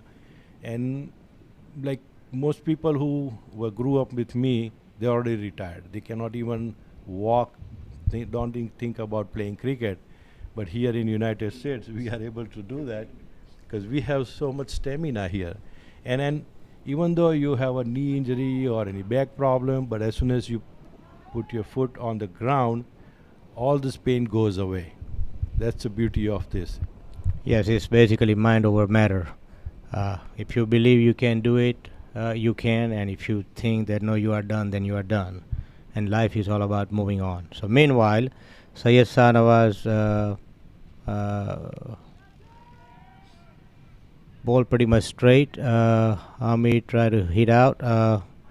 It's not almost a toe end, but he couldn't connect properly. Just lobbed the ball behind the bowler. So 1 run. And Shahnawaz is bowling his 4th over. He's a bit expensive, 28 runs in his first spell. First 3 overs. 4th over is pretty economical. So with a wide, 5 runs coming in this over. United moving on to 117 for 3. I think if they do these 3-4 runs from here on, I believe they probably do another maybe 50-60 runs. So maybe 175 is my prediction if they go here. If they do 6 runs from here, then another 60 runs. Oh, only 10 overs. I'm sorry, it's like 40. Yeah, so 10 overs, so 40 to 60 run max. That's what my guess is from here on, unless one of the United batsmen surprise me and come out and go real berserk and end up scoring 80 runs in these 60 balls. Yeah, Amir has been playing since long time. He played 51 balls, he scored 31 runs. I think he can see ball like a football. So he can, wanted to accelerate, he can accelerate the run rate. And they should do it from here now. These are the last 10 overs, they have chance to do that. Right. I think the only part is lacking in that. I think Amir is having problem running 2 runs. Whatever, maybe he might have an injury that I don't know. So I know he can hit the ball. He stepped out over the bowler's head for 4 runs, and I think he needs to keep on doing this. He need to try to get his runs to match with the balls he has played. There was very good shot, stepping out over the bowlers at straight drive for 4 runs. Yeah, if he cannot run, right, this is how he should score. I mean, outfield is very fast, and he should need to find those gaps, and he can, if he hit it there, he can get some good runs. Another good-looking shot. Most likely, they'll end up having only 1 run. Yep. See, another thing I have noticed, that once the fielding team realize the batsmen are not pushing for second, they're not gonna go and attack the ball. They just wait for ball to come to them because they know there's going to be 1 run. But if the batsmen are stealing the runs, even the ball is in hand, then they end up making mistake and having misfield. But at this moment, it's just once, and that's pretty much all it. And then if the batsman doesn't show any intent to take second run, like you said, fielders gonna get relaxed. Actually, they can save a lot of energy by not chasing that ball. And in this hot weather, you can say sunny weather, they probably need that energy to sustain. Of course, they will have to come back and bat again. Right. Amir hits it over long on area. As we said, could have been 2, but it's only 1 run. So United at 125 for 3 after 31 overs, losing 3 wickets. So I guess both of these batsmen, they need to just, I know they are trying, but if you don't run hard between the wicket, I think that's where the difference will be. I think they're going to be short, to me, at least 20 to 40 runs just by not pushing for single and doubles. Yeah, scoring single double is very key. It's very important in this kind of a game because you cannot hit 4s and 6s like in every ball like they do in the T20s in the international level. So 1s and 2s are very important to have aggressive scoring. As Parag mentioned earlier that I was part of the Australia tour this year. I just came back about 2-3 weeks ago, and then we came here to the 60s. And in my experience, very excellent shot by Amir over extra cover for 4 runs. I think since the pace attack is here, Sanawaz came. His first over was pretty good. This one he gave little room outside the off stump to Amir, and United has 1 more boundary. Yeah, excellent looking shot. He knew exactly where the fielders was, and so he hit that boundary over him and was able to score good 4 runs on a very first ball of That could have been overthrow right there. Nobody is paying attention. Both the batsmen were just relaxing at their both end. I know Junaid, I played with him, and he's quick, but then he knows that his partner is little physically challenged for the second run, so they didn't even bother. So current run rate is 4.15. What do you think they should push it to? Maybe 5? Well, push it 10 would be nice, over 5, but yeah. That's what it needed there, right? In order to that probably be wishing for too much. I mean, every over at least 1 boundary and another 3-4 runs will put them at least 8-9 runs in over, but that's kind of hard to do too. I think major difference is this running between the wicket, not running, walking to the other end. So, but it is what it is. But that's what brings me back to the Australia tour I was mentioning earlier, that Australian batsmen, if they cannot hit the ball, they will just stop the ball right there, kind of dead stop, about 5 feet away from the wicket, and then non-striker will give a call, and the striker won't even think twice. He would go for it. And by the time the point fielder or mid-off fielder get to the ball, or even in that case wicket keeper, they have easy single because they both have good understanding and they run hard, run quick. And that's the major difference that we have seen even in international between US and Australia team. So I think one of the factor in that situation is what happens. Uh, Most of the other country players, like you saw to the England team or Zimbabwe or South Africa, any team you go to, right? They normally play a lot of crickets together. They practice probably once or twice a week together. They play many games together, so they know each other's strengths and weaknesses. So in terms of running with the wicket, they know exactly what to do in which situation because they've been playing a lot of cricket together. While here in United States, so we have a vast country, and it's not easy to get everyone together every week to get go to practice and do all that stuff. And whenever we have chance to come here and play, we only like 4 or 5 games, or maybe couple of practice we do outside. So we have some limitations here on the same topic you talked to Himanshu bhai. So that is a problem. And so once you build up those chemistry, then I think you can, like you said, you can run those easy singles or doubles. That's very much true. But I believe even in Australia, as we were there and we met some of the players that they were coming from different parts of the Australia, from Perth or Melbourne or Sydney, and maybe some other small towns. So I don't think it's possible for them to just meet up on regular base to play in one team, one players.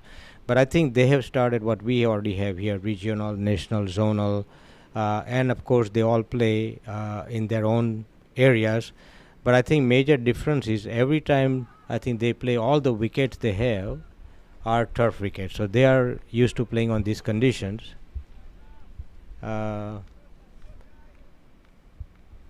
Junaid hitting over the cow corner, 136 for 3.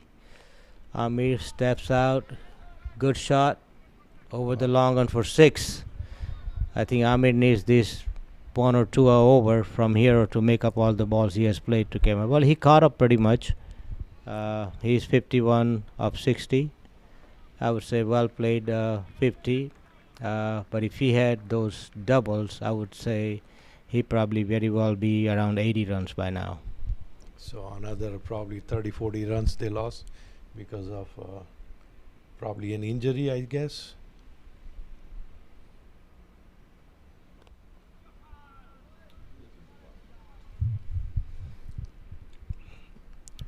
Amir hitting over to long off for 1 more. So this over has been productive so far. Every ball is being scored. 9 runs in this over. Let's see if Junaid one more to Junaid.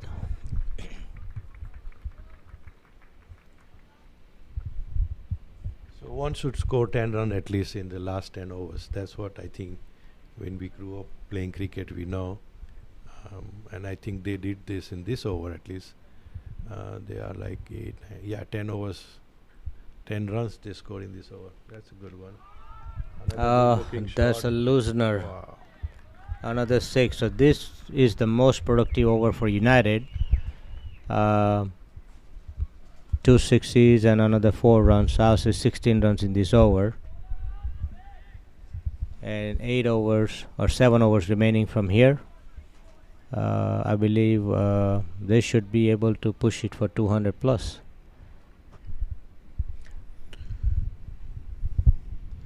So the over ends, a new over will start soon. We'll see who the bowler is. Thank you there, Himanshu and Bharat bhai. So this is Parag Ananta back here. We have a new commentator in the commentary box, Mr. Pardeep Gill, who is in the 60s, gentleman from Chicago, veterinarian by profession, and just a fantastic individual.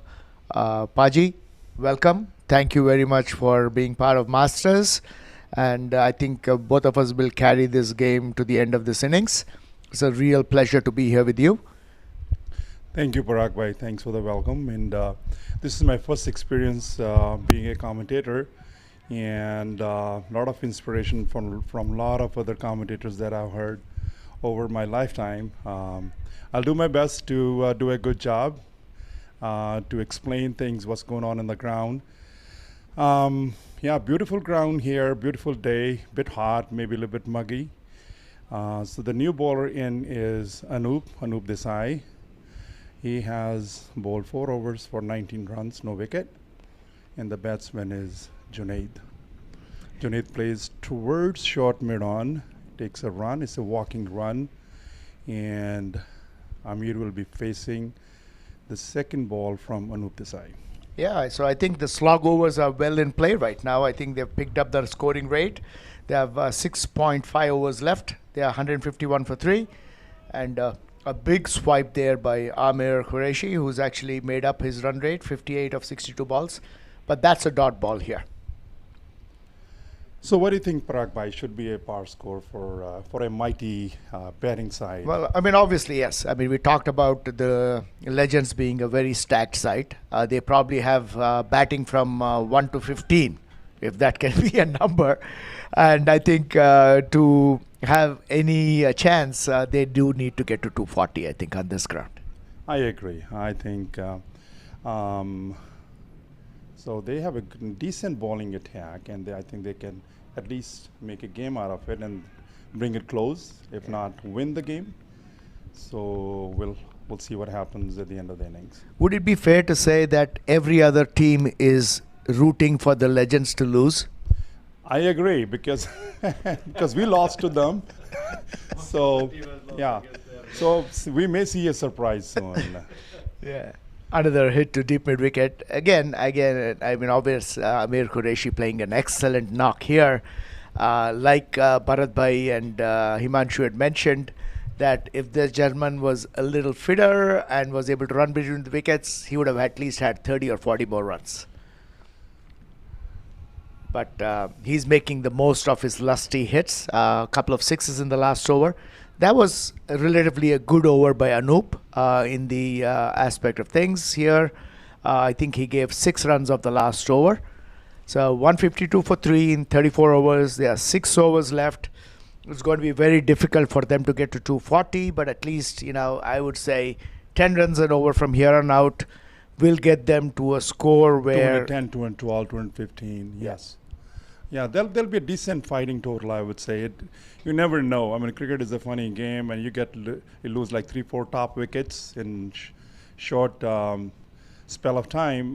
That gets you in trouble, and the other team definitely gets motivated, and they work even harder. So it gets to be difficult. I think we'll see a good game coming up.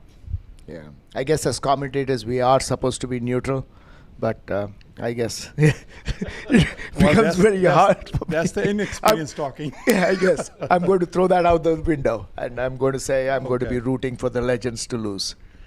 All right. Okay, we'll take it. We'll take it. Yes, yes. You want the best team to win. So the new bowler coming in is let's see, Syed Shahnawaz coming back for his second spell. He bowled his first spell from the commentary end, so he's now bowling from the far end. So the scoreboard says 152 for 3 in 34 overs with 15 extras. Extras have been contained, which is not kind of out of the ordinary.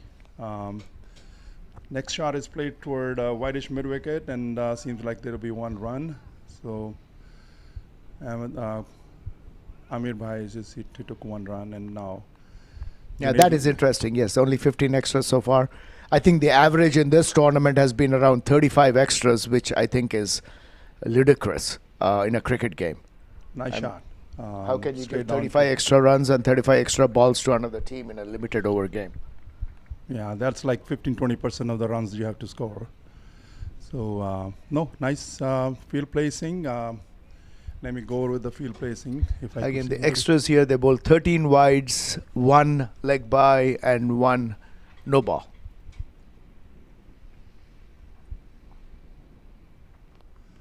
Lofted shot towards long off, and he dropped the catch. Should have been taken, but he made a good effort there. I wonder who the fielder was. Pre De Silva. Yeah, I think he had a little bit of a late start, so had to try to make up at the end and dive forwards. Sometimes it's a little difficult to side the ball, but all in all, I think that was a catch he should have taken. I'm pretty sure he will agree with me when he sees the replay. They take another walking run towards mid-off.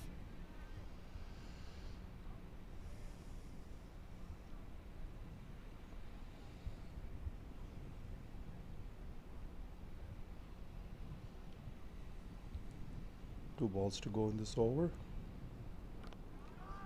Another shot. Well, he gets a second chance. Oh, he Oh, completely went missed past. just that one. Yeah, so that's a bit of sloppy fielding, I could call. This I would definitely not be very happy as a captain. The first one I can live with. He made the attempt, he went for the catch, you drop it. That's what you can do, you can make an effort. This one, for some reason, either he did not pick up the ball or he did not want to go for the catch.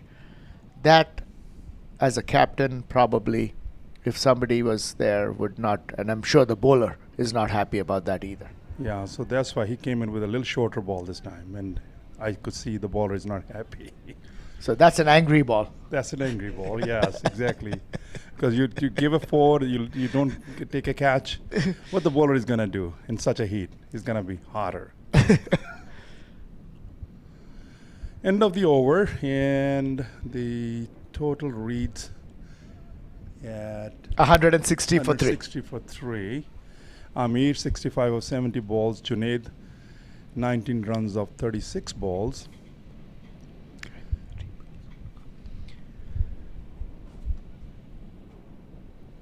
So let's see if we can take a look at that sequence again. So this was the first shot. He makes a good attempt, misjudged it, dives full length forwards. 100 points for the effort. I can live with that every single day.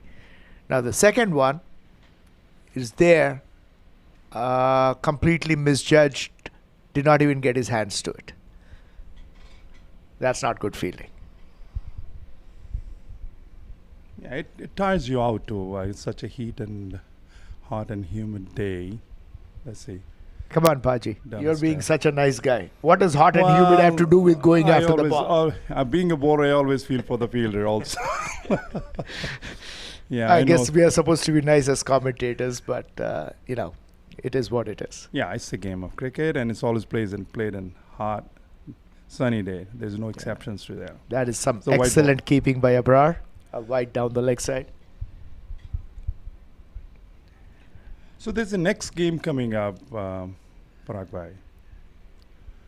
Next game, as in the 60s, you mean? No, at 4 o'clock, 4:30. Yeah, 3:30. I mean, the next game is between our team, which is the Titans. Again, a beautiful shot by Junaid to long off, and they get 1 run. 1 run.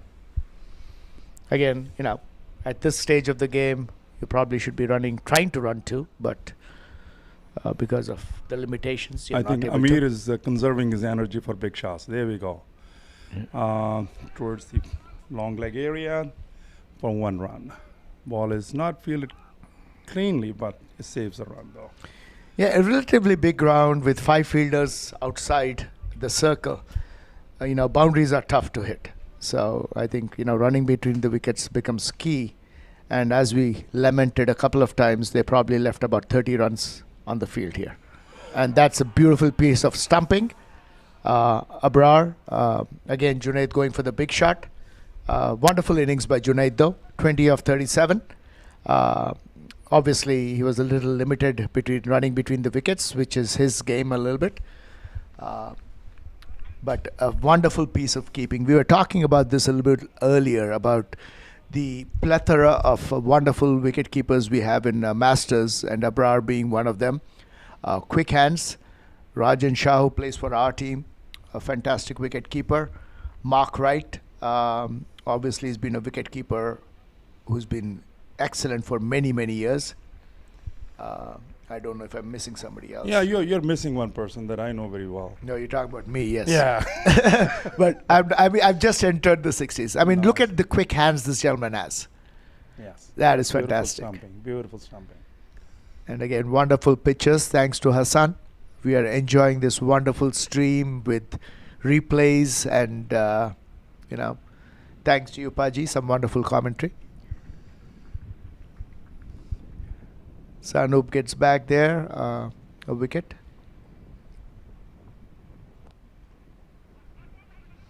And this is Matthew Verghese, who's come to the crease. He's the captain of the United team, the gentleman who's been part of Masters from its inception. He's also been part of the executive committee. Just a fantastic individual, always has a smile on his face. And he has been actually a manager par excellence. There's a ball in the air to short cover, but 5 yards short of Wayne Copeland, could not get to it a single. So talking about Matthew, he's been our manager for the over 50s team for multiple tours, and this is a gentleman who takes that assignment to heart, and I don't know of any other person who can do a better job than him.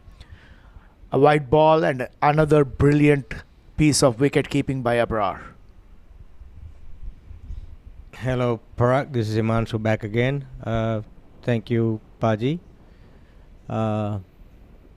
So less than 5 overs and 35 runs. That's what we are rooting for. So that 200 at least magic number. Let's see if United goes beyond 200. That would be at least some sort of consolidation. 9 runs and over, I think, from here on. 36 overs done, 167 for 4. They've got 6 wickets in the shed, and I think, they have to go hammer and tongs now. Run hard. Unfortunately, with Amir being there, I think that's out of the window. So now we are looking at 4s and 6s. Matthew is very capable of hitting the big shot. Legend has it that he actually hit Ramki, who probably is the best bowler in Masters, for 3 sixes in an innings. Well, we can use all those in this over against Syed Shahnawaz.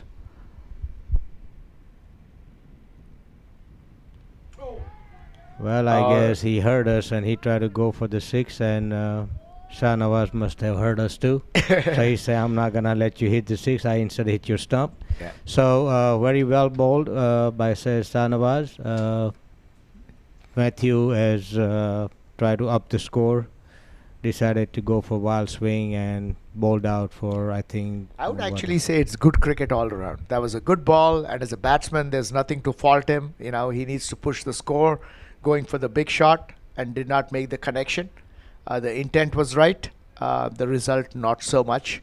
But that's what you do in cricket. You control what you control. You cannot control the result. But I think that was the right shot for the moment. Unfortunately, it did not make the connection. But well bowled by Shahnawaz, attacking the stumps at this point. Correct.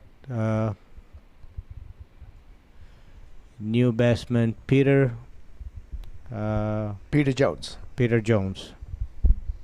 This is a very interesting gentleman. Peter Jones actually plays field hockey. So he's a very fit gentleman. Again, that's another wicket keeper who's brilliant.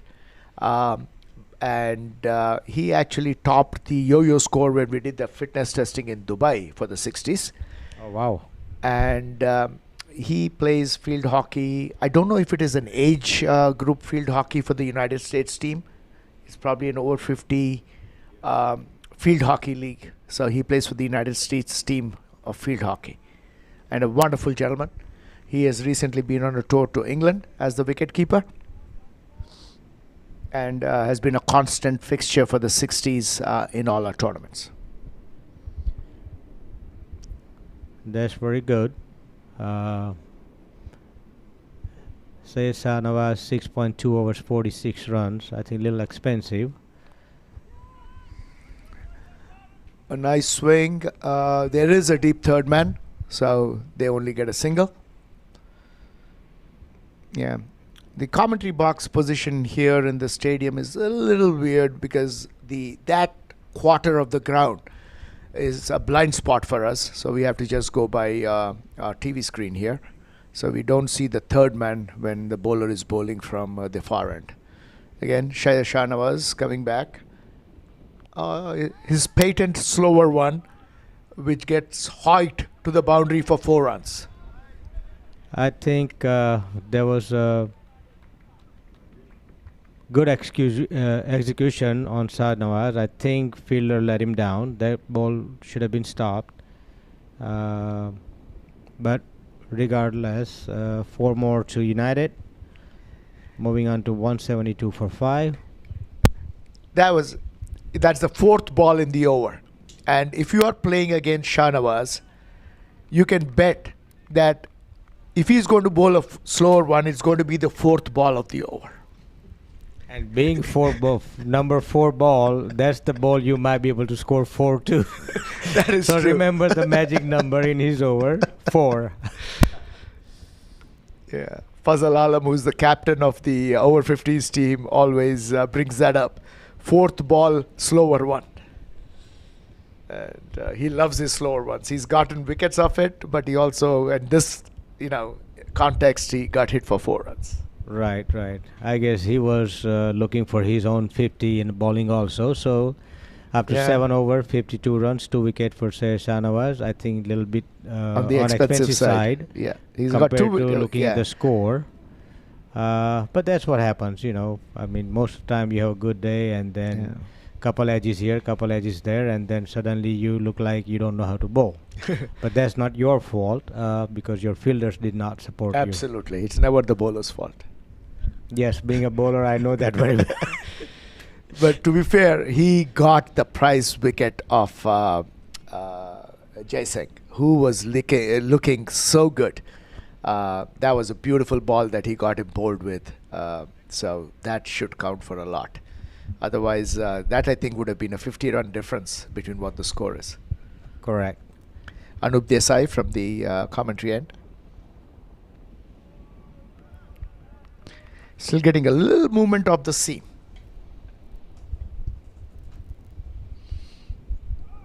So they've got less than 3 overs left, 17 balls. They are 173 for 5. Do you think they'll get to 200? I don't think so. I don't think so. Because 17 of balls the they running need. between. I mean, they could have 27 very runs. well scored 200 by now. It's just we have seen the running between the wicket is not being there. Good fielding there by Shahid at mid-wicket. I think this stage of the game, it's fair that the fielders are on the 30-yard line because you're basically saving boundaries, and with the slow runners, they're not going to be taking a single. Right. He got a good connection there for 4 runs to deep mid-wicket. That's a fantastic shot by Amir Qureshi, who's 76 of 78 balls. A fantastic innings. Well, so there are 2 things we are looking at right now. Let's see if they can go over 200. Well, if Amir is there and if they end up going over 200, I'm pretty sure he's going to go over 100 runs too. So he has good opportunity to score his own century and taking his team over 200 runs. Yeah. Another shot to long off. You know where I stand with personal landmarks, Himanshu. Yes. No, team his 100 should not be a point of discussion here. Is get the team score as high as you can. Right. And that brings us back to the same discussion again, that if you know that you're going to be batting and you know you can hit the ball, for however, if you can improve your own stamina. And I've told younger guys where I play back in Tampa, Florida, that only 10 minutes a day. You run non-stop 10 minutes a day, and that should improve your running between drastically. Absolutely, anything you do. I know, I mean, life comes in our way of most of us, right? We've got day jobs, we've got families to take care of, and everything else. But again, if you want to play this sport, being fit, I think, makes the game much more enjoyable. And a beautiful shot to deep cover. I think this gentleman is probably seeing the ball, as in cricket terms, they say, like a football. And he is hitting it to all parts of the ground. Being the death overs, they have 5 fielders on the boundary line, so boundaries are difficult. But he's played an extraordinary innings. Getting to 78, and again, like we talked about, not that quick between the wickets. I think he's played with his limitations and has done a fantastic job of that. Right, because one stage I've seen, I think his score was 31 for 56 balls. So again, we have Kirit 22, Jai Singh 31, Keith Lawrence 8, Junaid 20, Matthew Varghese 2, Peter Jones on 2, and Amir Qureshi 78. So last 2 overs for United. I'm still rooting for them to go And score bowling 20 more again, runs. excellent spell by Dashrath Sir, 19 runs. Anup not too bad. Shahid Shahnawaz a little expensive but got 2 wickets. Mohammad Shahid, fantastic bowling of 77 overs for 19 runs. Wayne Copeland, again on the expensive side, 28. And we see the introduction of this gentleman, Balbir Singh. More when he comes on to bat, but this is an awesome individual that we've known for many years. Always a smile on his face, and he's a riot to be around. So he gets to bowl one of the death overs here. He bowls typically gentle outswingers, and he considers himself to be one of the better bowlers. He was recently in Australia playing for the Spirit of Cricket World Team and actually performed very well. He's actually smiling when he's bowling as well.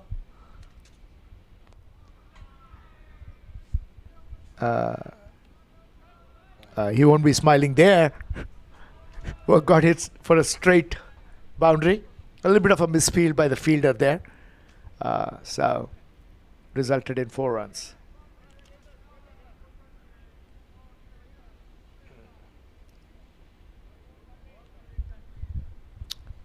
Samir is 82 runs of 82 balls. He's hit that very well. Nobody's stopping that. That's boundary. 4 runs.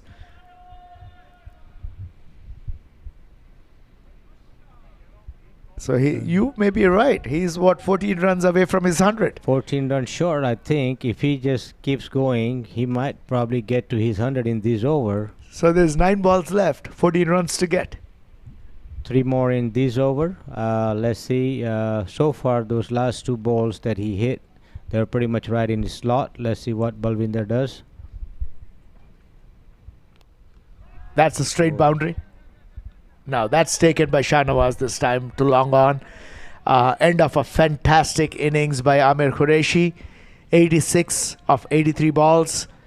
And pretty much has been the backbone of the United innings. Got the team to some sense of respectability. 188 for 6. Still, I think, a little short of what they need to be, but at least they can make a game out of it if they get some early wickets. A nice catch there by Shahnawaz, atoning for his misfield before. That is correct. I guess that was commentator's jinx. You know, I was rooting for him to have a couple more sixes to take him over 100 and also take his team over 200. But regardless, very, very good batting by Amir. Well deserved. And like I say, we mentioned earlier as many times, only if he could run a little faster, he could have easily 120 runs by now. Agreed. So Balbir continues with his over. 2 more balls left. And the new batsman in is Jatin Desai. If I'm not wrong, this is probably his first experience in Masters. Makes room and tries to hit it over covers of the back foot. Sanjeeva Veerasinghai from deep covers comes in and restricts it to 1 run. Yeah, it seemed like Sanjeeva had enough time to rest over there for last few overs. So finally he gets that 1 ball to throw back in. Peter Jones tries to flick it to mid-wicket but hits it straight to Jivaka at short mid-wicket. So no run there. So 6 balls left. 11 runs to get to that magical figure of 200. Himanshu? Well, let's pick a number. See what you think. I would say 8 runs. So I would say about 197. What is your number? 195. Okay. We also have Bharat Bhai in commentary box with us. What's Let your me ask- number, Bharat Bhai? I think they're gonna add another 7, 8 runs. No, give me a number. You What's got the to final pick just score? one number, final score. 196. 196. Okay, All right. so we had 197, 196, and 195. That's right. Let's make it. Let me call Peter and fix the 8 runs from here commentary box. That they need to score at least 8 runs. If I win, you both guys are buying me chai. So there you go. Sure, anything over 198 or 97, I win Not because over. It has to be 197, Himanshu. One, It okay, can't be over. 197. Let's say You pick 197. one number. Okay, 197. Yeah. Come on, Wayne. One run a ball. So I know they both. I think 195. Jatin Desai. I don't know. He's running between, but I know Peter would run. Very nice hit. I think it's going over straight over the bowler and 4 runs. First ball, 4 runs. Very that good. is a great hit on his second ball that is facing Jatin Desai. 193. So he has to bowl 4 dot balls for me to get to 195.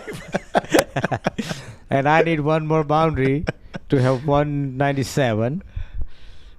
That was a great shot, though. Somebody coming in, second ball, hitting a straight boundary. That is fantastic. Let's see what Wayne does.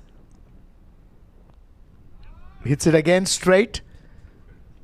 But that's a straight to the fielder, so just 1 run.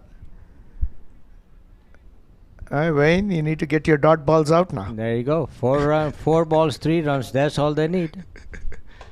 We'll give them more than that, I still want them to score more than 200, but as far as our comment... Oh, there you go. There's a dot ball. That's the dot ball. Peter Jones tried to go across the line, where we all know in this wicket is very hard to do on a slow-paced bowler. So now we are back to 3 balls, 194 runs. So I need 3 runs to make it 197. Parag needs 1 run to make it 195. And Bharat Bhai needs 2 more. Well, I think with 3 wicket, number 3 sounds very, very achievable. Stranger things have happened in cricket, Himanshu. But to the credit of the bowler, I mean, this is how you bowl in Masters cricket. Typically, attack the stumps. Don't leave the stumps. Correct. Hit the stumps every ball. Don't give it width. And sometimes I know in last over everybody wants to slog, but then doing that either you end up losing wicket or having a dot ball, or in that case just make sure you make a contact and run At least for a it. run a ball. Yes. Run a ball. Again, knowing your strengths, right? If you're a 6-hitter, then yes. Like Peter Correct. Jones, I don't think is a 6-hitter. So that's Yamunan, the new batsman. Hits it to deep mid-wicket. And the score stays at 195. So we need 2 wickets, 2 dot balls. And no 2 runs, but same thing with Jatin Desai, the confidence that I have in him. There it goes, and it To deep probably mid-wicket. go for the boundary. Oh no, straight to One Sanjeeva, run, and he's one of the 106. best fielders. So 1 more run. So I think Bharat Bhai is in the driver's Bharat seat Bhai is right in the now. driver's seat right now. Parag loses, and I have 1 more ball, 1 run. To me, even they hit or don't hit, they got to run. That's it. It's a last ball. Take a They chance, do guys. actually. That's absolutely right. Take a chance, guys. Yeah. Nothing to lose. Yeah, Wayne is thinking now. I think he, Wants to bowl his dot ball. if he's thinking too much, he's gonna end up bowling full toss. Bharat Bhai wins. So between two active commentator and one just enjoying game in a commentary box ends up winning. Yeah. So that was pretty good effort by United. 196 for 8 wickets. Yeah. And that was a short ball. He tried to pull, lost his balance, got his hand off the handle, and a simple catch to Wayne Copeland. So it's 196 for 8, a reasonable total for the United to try to defend and the Legends to chase. I personally don't think they'd have enough runs. Yeah.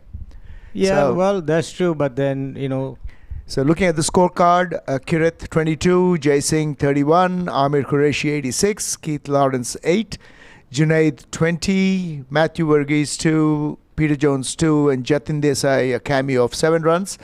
Yamunan got out for 1. So extras are 17, 40 overs. Bowling, Dashrath Sankey, 6 overs, 19 runs. Anup Desai, 7 overs, 35 runs. Syed Shahnawaz, 7 overs, 52 runs. Rajesh Shidate, 726. Mahmood Shahid, 719. Wayne Copeland, 535. And Balbir Singh, 1 over 9 runs. So that brings us to the end of the first innings. And we will get back to you once at the start of the innings of the legends. Thank you. Thank you, Himanshu. Okay, the last thing I want to add is what I meant was 197 was the winning score for the legends. That's what I meant. I'm sorry you misunderstood me. It was a pleasure. Thank you. All right, pleasure, man.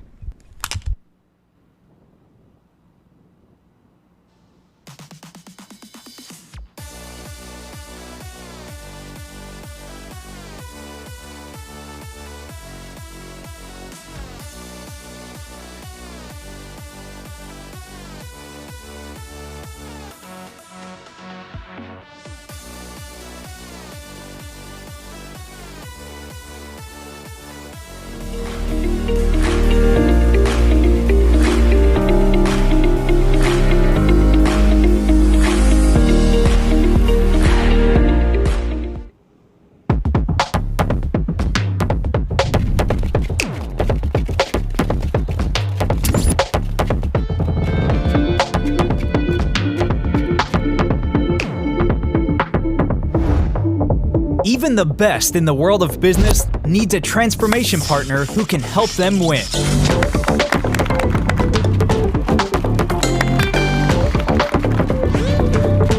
Yash Technologies, more than what you think.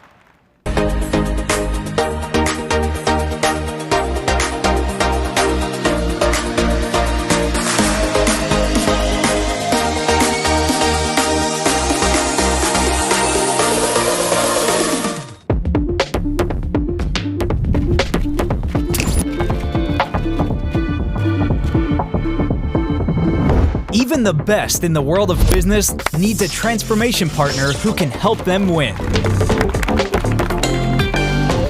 Yash Technologies, more than what you think.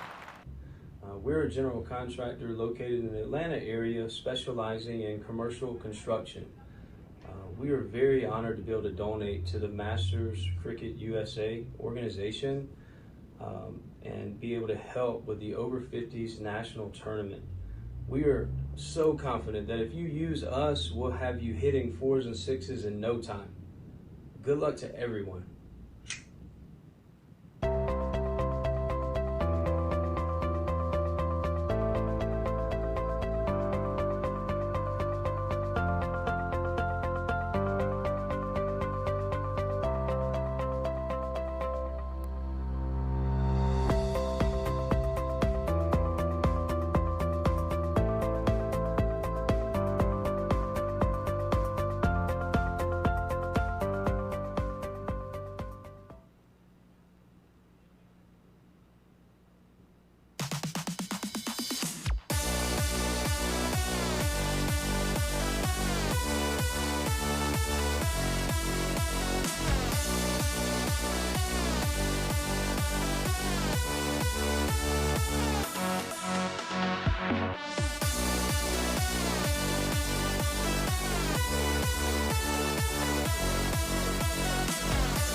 Even the best in the world of business needs a transformation partner who can help them win.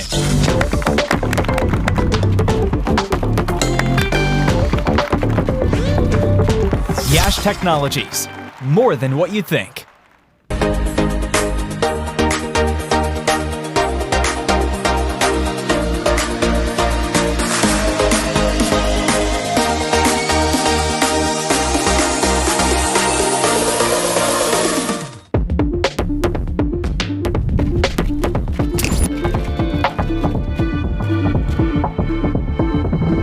Even the best in the world of business needs a transformation partner who can help them win. Yash Technologies, more than what you think. We're a general contractor located in the Atlanta area specializing in commercial construction. We are very honored to be able to donate to the Masters Cricket USA organization and be able to help with the Over 50s national tournament. We are so confident that if you use us, we'll have you hitting 4s and 6s in no time. Good luck to everyone.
Even the best in the world of business needs a transformation partner who can help them win.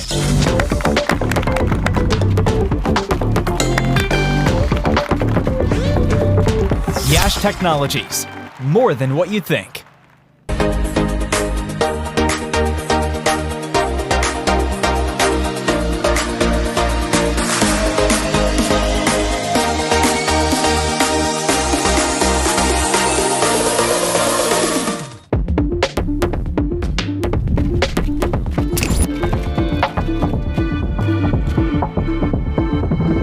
Even the best in the world of business needs a transformation partner who can help them win. Yash Technologies, more than what you think. We're a general contractor located in the Atlanta area specializing in commercial construction. We are very honored to be able to donate to the Masters Cricket USA organization and be able to help with the Over 50s national tournament. We are so confident that if you use us, we'll have you hitting 4s and 6s in no time. Good luck to everyone.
Even the best in the world of business needs a transformation partner who can help them win.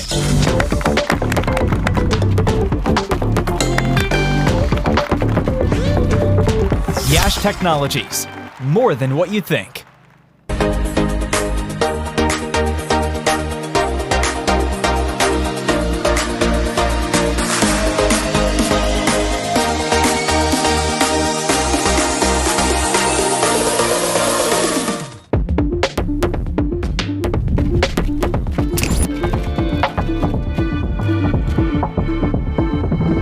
Even the best in the world of business needs a transformation partner who can help them win. Yash Technologies, more than what you think. We're a general contractor located in the Atlanta area specializing in commercial construction. We are very honored to be able to donate to the Masters Cricket USA organization and be able to help with the Over 50s national tournament. We are so confident that if you use us, we'll have you hitting 4s and 6s in no time. Good luck to everyone.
Even the best in the world of business needs a transformation partner who can help them win.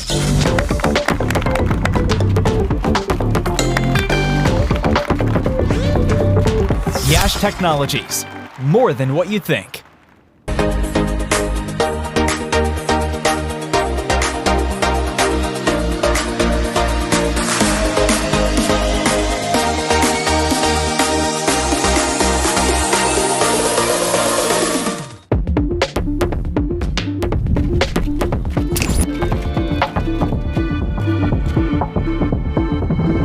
Even the best in the world of business needs a transformation partner who can help them win. Yash Technologies, more than what you think. We're a general contractor located in the Atlanta area specializing in commercial construction. We are very honored to be able to donate to the Masters Cricket USA organization and be able to help with the Over 50s national tournament. We are so confident that if you use us, we'll have you hitting 4s and 6s in no time. Good luck to everyone.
Even the best in the world of business needs a transformation partner who can help them win.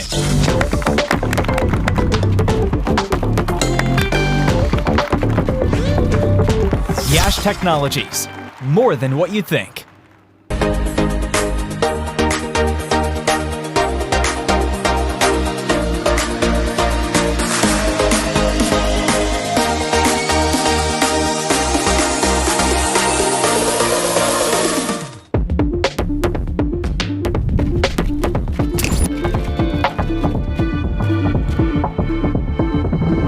Even the best in the world of business needs a transformation partner who can help them win.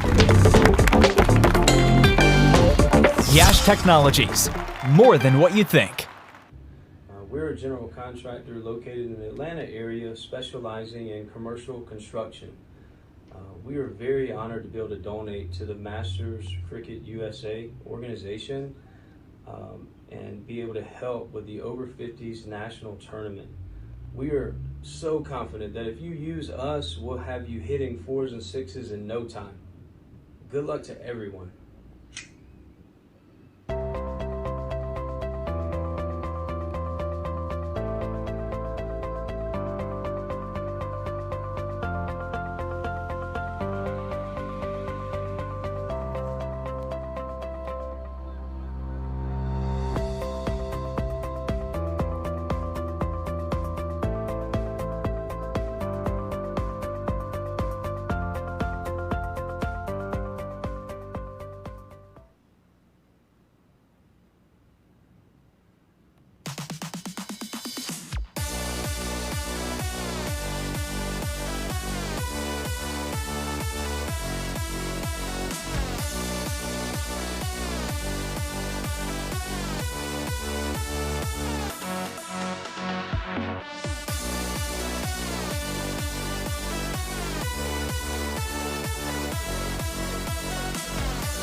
Even the best in the world of business needs a transformation partner who can help them win.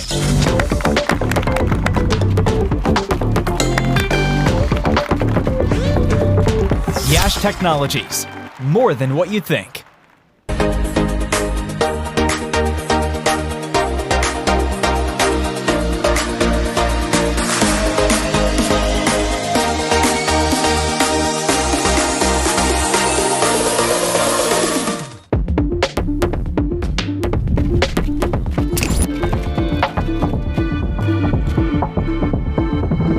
Even the best in the world of business needs a transformation partner who can help them win. Yash Technologies, more than what you think.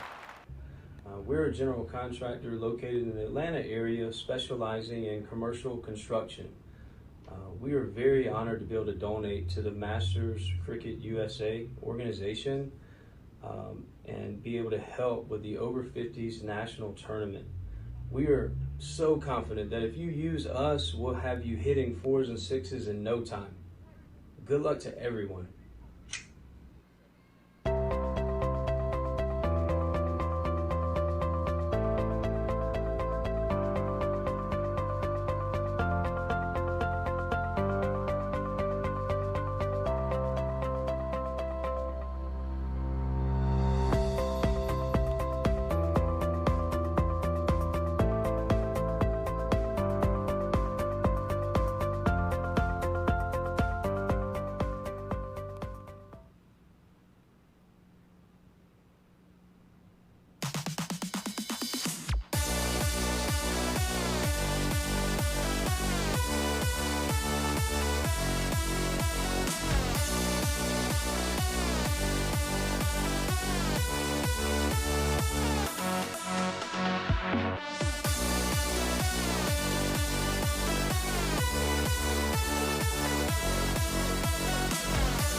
Even the best in the world of business needs a transformation partner who can help them win.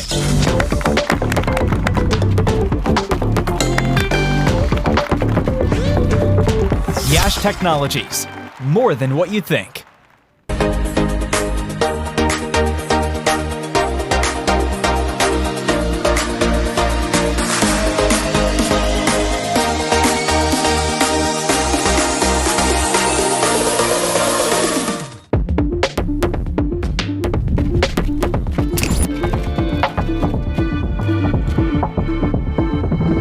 Even the best in the world of business needs a transformation partner who can help them win.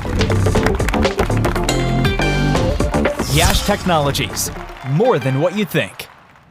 We're a general contractor located in the Atlanta area specializing in commercial construction. We are very honored to be able to donate to the Masters Cricket USA organization and be able to help with the Over 50s national tournament. We are so confident that if you use us, we'll have you hitting 4s and 6s in no time. Good luck to everyone.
Even the best in the world of business needs a transformation partner who can help them win.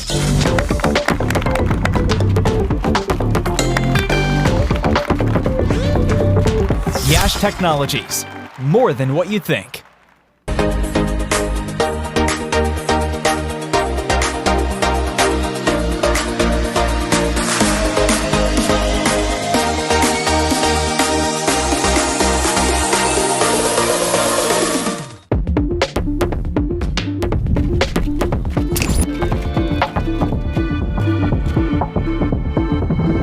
Even the best in the world of business needs a transformation partner who can help them win.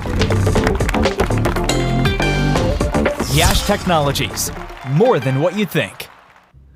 We're a general contractor located in the Atlanta area specializing in commercial construction.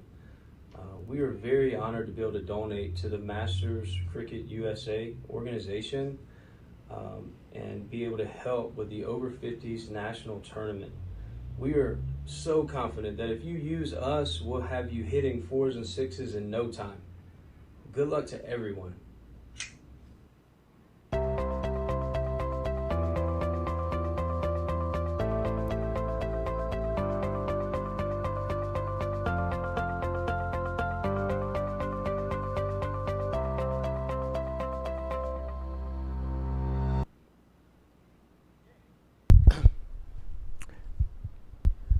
Welcome back, ladies and gentlemen. We are here at the Grand Prairie Stadium in Dallas, Texas, for what is the 7th game over the over 60s national championship. This is a game between the Legends and the United. United electing to bat first after winning the toss, scored 196 in 40 overs. The Legends are now about to start their innings. They have to chase, the target is 197. Opening for the Legends is Balbir Singh and Abrar Ahmed. With me in the commentary box, we have Rajendra Badadre, who is the vice captain of the US team. And the first ball played to point and for a single. Welcome, Raj. Really appreciate you joining me in the commentary box. Thank you, Parag. It's an absolute pleasure being here, to be here. Balbir looks confident from the first ball. This is a good ball outside the off stump, but very well negotiated. Played a little bit uppishly, but in the gaps, and the ball raced to the boundary. Yeah, So a little bit of start. width by Jai Singh was up. Abrar Ahmed went through with a shot. Like you said, a little bit in the air, but pretty safe. And we talked about this before. The outfield is fast. Race to the boundary for 4 runs. What a fantastic venue, Parag. I mean, look at the outfield, look at the wicket. Just looks like it's an international setup. Absolutely. A pleasure to be here. That was a very good shot by Abrar. Jai Singh again. Gentle outswing. Played defensively. Was mightily impressed by Jai Singh's batting technique. Parag. Yeah, played I with him was- at the North Bears. Wonderful batsman. The batsman on the crease right now, Balbir Singh and Abrar Ahmed. For those who do not know, Balbir Singh was probably the first guy in Masters when we initially started it to pay his registration fee for a tournament back in 2021. Technically, he is the first person to join Masters Cricket USA. An honor and a pleasure that I will not forget for the rest of my life. Yeah, so as they say, right? Bhoni achhi honi chahiye. I mean, you That's an should- interesting shot Abrar played. Ultra aggressive, a ball on the stumps which he tried to hoik to mid-wicket. Would be interesting to see the replay. It's pretty uncharacteristic of Abrar playing that shot. I have seen is him. a pretty close call, unless it landed outside the leg stump. I think his movement, getting the foot outside the leg stump, just gave Hopefully an we'll get a impression. replay with the Yeah. stumps online to see where it pitched. Because my guess is if I was, again, the fielding captain and if there was ball tracking available, I would be asking for it on that call.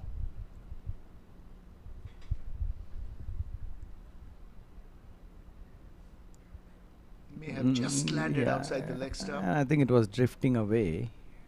So fairly good call, I guess. Maybe the fourth stump down the leg. Yeah. Well, I was not plumb, so One thing I can say benefit of that doubt, I guess, goes to the batsman. the umpiring has been top notch.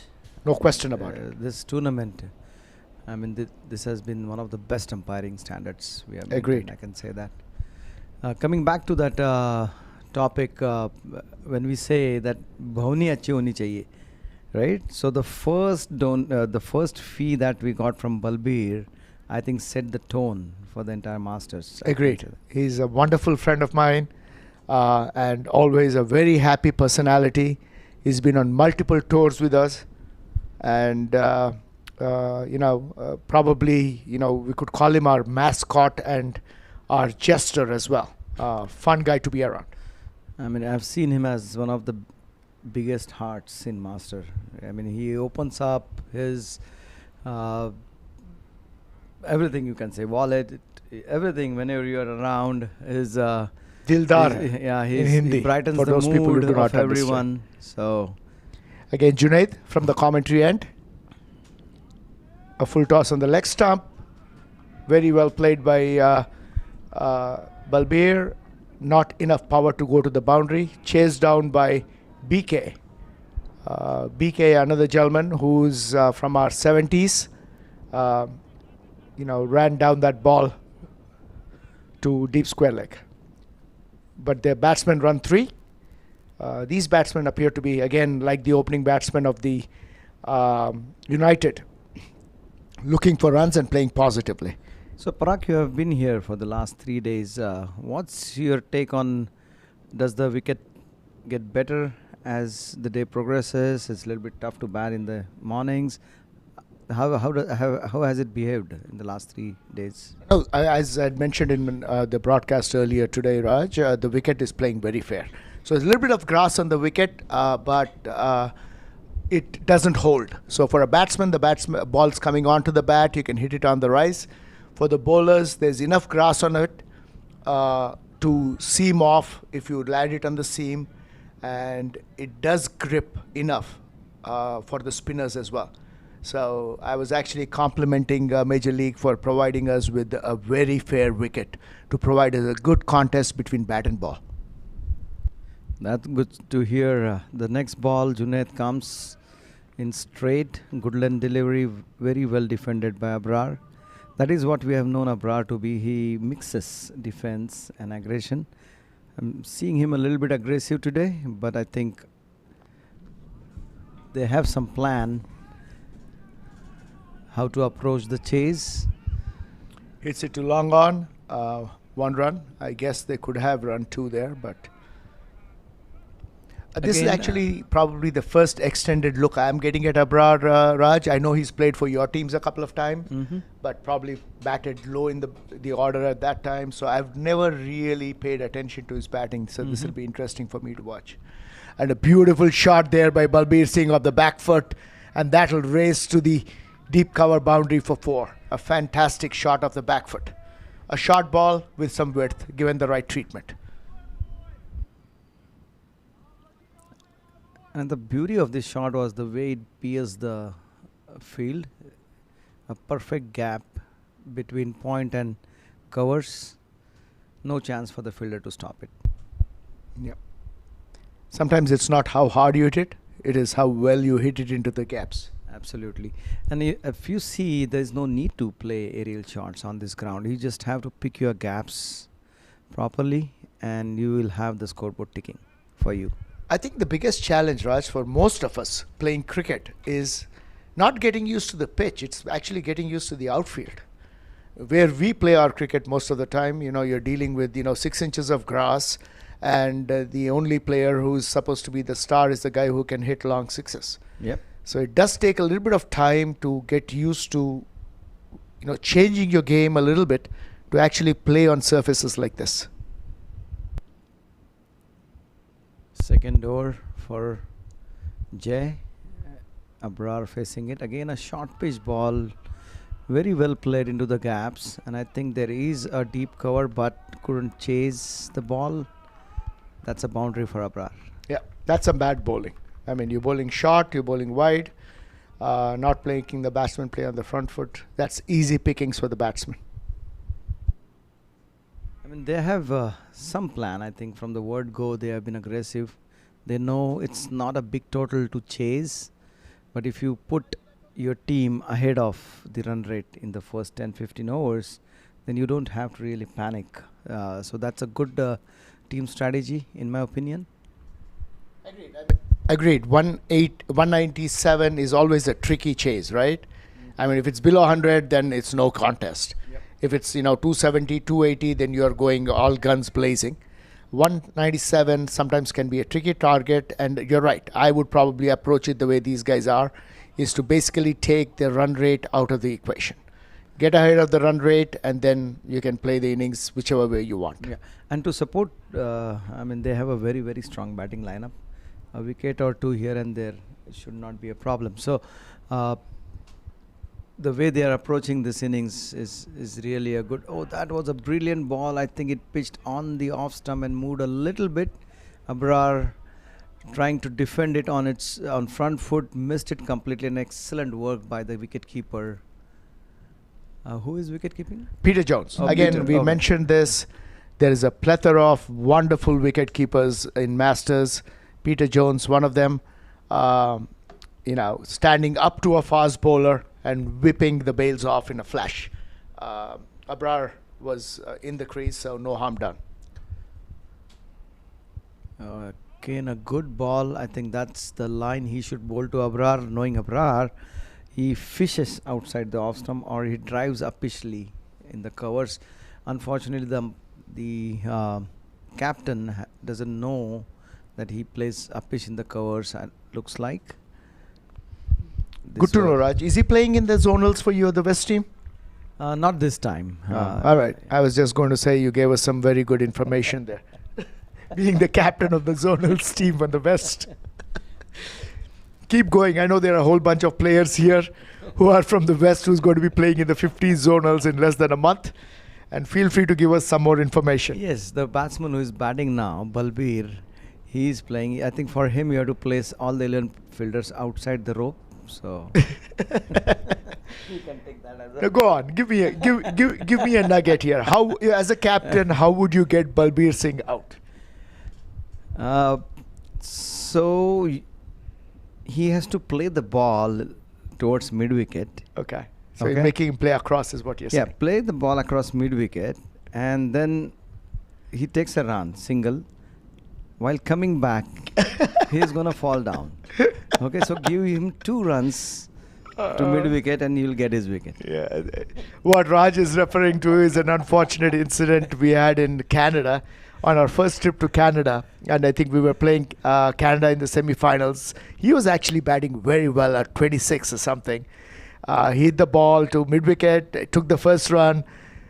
Second run, he was running back. Unfortunately, he tripped and fell. I won't say it is unfortunate. It was fortunate. He was actually run out, even though the guy had tripped and fallen in the middle of the pitch. But that is an incident that Balbir is constantly reminded of.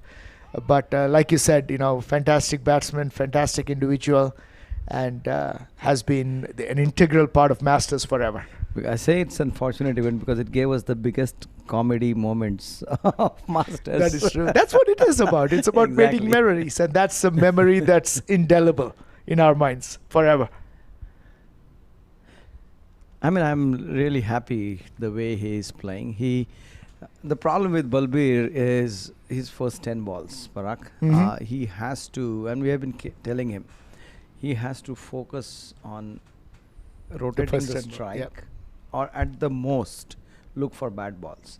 I mean, he wants to kill all the 10 balls when he goes. Right from Today, the beginning, that's right. He's playing very well, and I don't want to do any jinx, as they say, commentators jinx, but today I think he's playing with purpose. No, I agree. I mean, in the famous words of Gavaskar, right? You give the bowlers 1 hour of the day, and you have them for the rest of the day. Oh, that's so very well said, right? I mean, absolutely, and especially on grass wickets, right? Playing cricket is a little different than playing on AstroTurf, where nothing happens. Here, you got to learn the pitch, you got to learn the bowler, you got to learn the conditions. Another huge swing by Abrar to deep mid wicket. I think got the inside edge. Is going to run on to find leg for 4 runs. It's been a lightning outfield. The bowler was a bit unlucky. I think he had bowled this ball. Yeah, I think if he would have missed it, he would have been in business of possibly he was in LBW, business. Here's the replay. There's a mighty heave. Yeah. Inner edge. If you missed it, he was going to hit middle stump. Ifs and buts in cricket. Parag, I mean, I received a few feedbacks. I mean, been given the very responsible and important role of coaching over 60s, and people called me to congratulate. This, I think, saw the live feed yesterday, and they've been watching this tournament. One thing they said that the standard of over 60s, this tournament, as well as the cricketers or players who are playing, is much better than earlier tournaments. And I didn't know how to react to that. I mean, let's discount the bonus 2 years, 58 plus, but even then, the players who have performed in this tournament, majority of them can qualify for the World Cup. So that's a very, very encouraging sign for No over 60 question, Raj. I Masters. mean, very impressed with the people over 60s. I know we have a few people who are over 58 who are playing this tournament, but as you had mentioned, the majority of the stars have been people who have been over 60, and no question about it. The quality of cricket is definitely improved. The consistency. I don't know if you had a chance to see Dashrath sir bowl this morning. Yes, I saw every ball of his. Yeah, and I mean that's a gentleman who's over 70, right? 69, And yes. I think that is a teaching moment for any coach to take home that tape and Yep. say, this is how you bowl. You don't have to bowl fast, you don't have to bowl quick, you don't have to bowl bounces, you just have to bowl consistent. A beautiful Okay, shot by beautifully Balbir to driven. covers. I do not think the long off fielder is going to get there. Now he barely got his foot to it. Another beautiful off drive by Balbir Singh. He seems to be on a song today. So Balbir Singh is on 13 of 11. I think he has crossed the 10 balls mark, and I am happy about it. Now he just has to take his team home safely. But I'm also impressed with both of them, Jay and Junaid. They have not bowled a leg side line. I mean, they have kept the line on the off stump and on the fourth stump, which is not making the batsman. It's not easy for them to score. Yeah, except for the couple of short balls that went for boundaries. I think they, for the most part, are bowling well. As While we you said that, say, a bad it's a ball, full commentator toss on the leg jinx, stump, we and can given the say. treatment that it deserved by Balbir.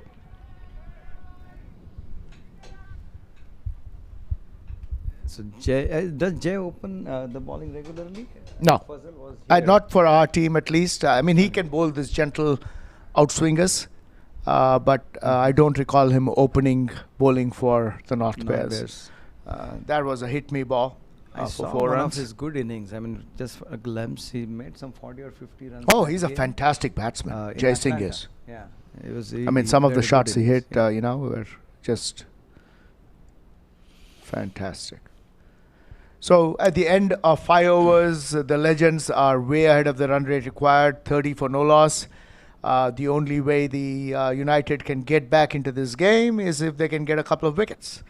And I, as mentioned passionately on the broadcast before, I'm an ardent supporter of United here, and I am looking for some quick wickets.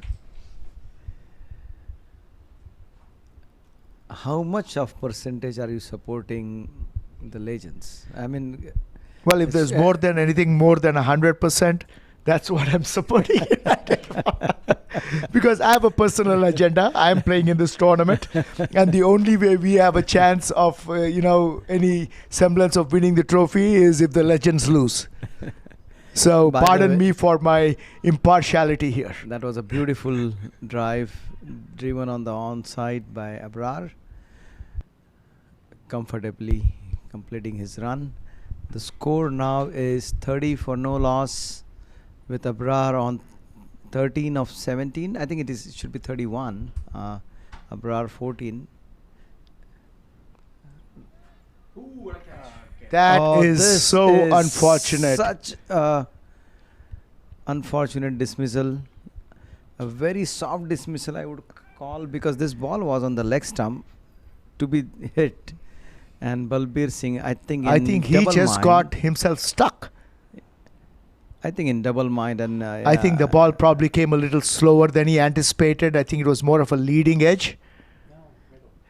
I had prayed for the first 10 balls. I think I should pray for first 15 balls now on.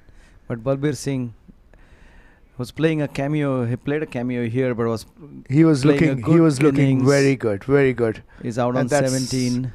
I think just a new bowler, not a new bowler, but I think he just did not read the pace. I think it came a little slower than he thought it would, and he was unfortunately stuck in a position. Balbir has been a good batsman and bowler in our league as well for the last 20 years. Yeah.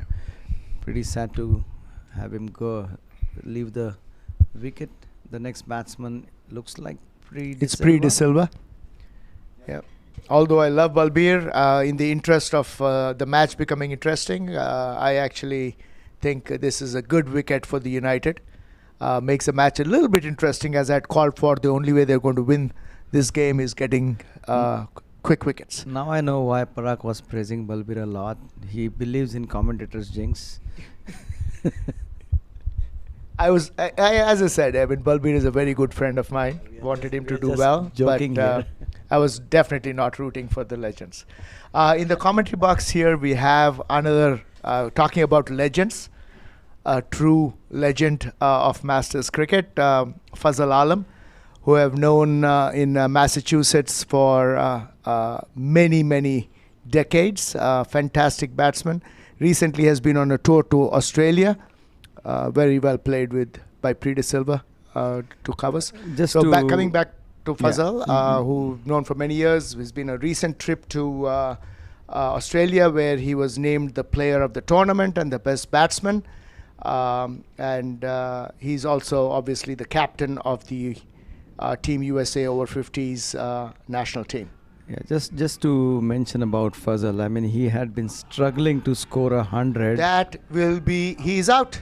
Oh my goodness, That Priti Silva, was, that was a direct throw from Jai Singh, and Priti Silva, I think, is given out. We'll see a replay, but it did look like he was short of his crease. A fantastic bit of fielding. So that is what I said. I mean, look at the standards. He actually had played a good shot. He was on the back foot though, so that probably slowed him Junaid- down a little bit. Junaid touched the ball, Yeah. and then Jay. Oh, he was well short of the crease. A fantastic bit of fielding by Jai Singh. Now, legends are 30 for 2 with Ozair Nana coming into bat, who's been a fantastic batsman. He's played over 50s. He's played a lot of cricket in his younger years. I'm not 100% sure, but he came very close to playing for Team USA as well. Anyway, No, coming so back to... Ozair has played Team USA. He has. For a few years. Yeah. Yeah. No. For the regular Team USA. Team USA, he Yes, was in the yes. squad. Talking about Ozair, I mean, he has a Brandmanish kind of a record in league cricket. He has 16,700 runs in NCCA league. 16,700 runs. and that there will i- probably take me Yes. about 10 lifetimes to get. Yes, so he has been playing almost for more than 35 years, but he has a humongous record there. Now we're talking about Fazal. Fazal actually completed his century after playing 3 years in Masters. Long time And- coming. And I was his biggest supporter, biggest well-wisher to make that happen. And when he did that, guess who was his partner?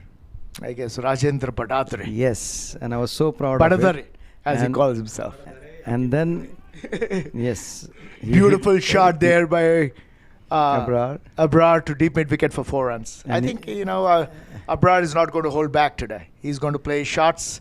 It doesn't matter, he lost 2 wickets. There was a shot right on the middle stump of the ball, and he just dispatched it to mid wicket with disdain. Anyway, welcome Fazal. Thank you for being here and agreeing to be part of the commentary. So let me pass on the mic to him. Thank you, Raj. Thank you, Rajbhai. Thank you, Parag.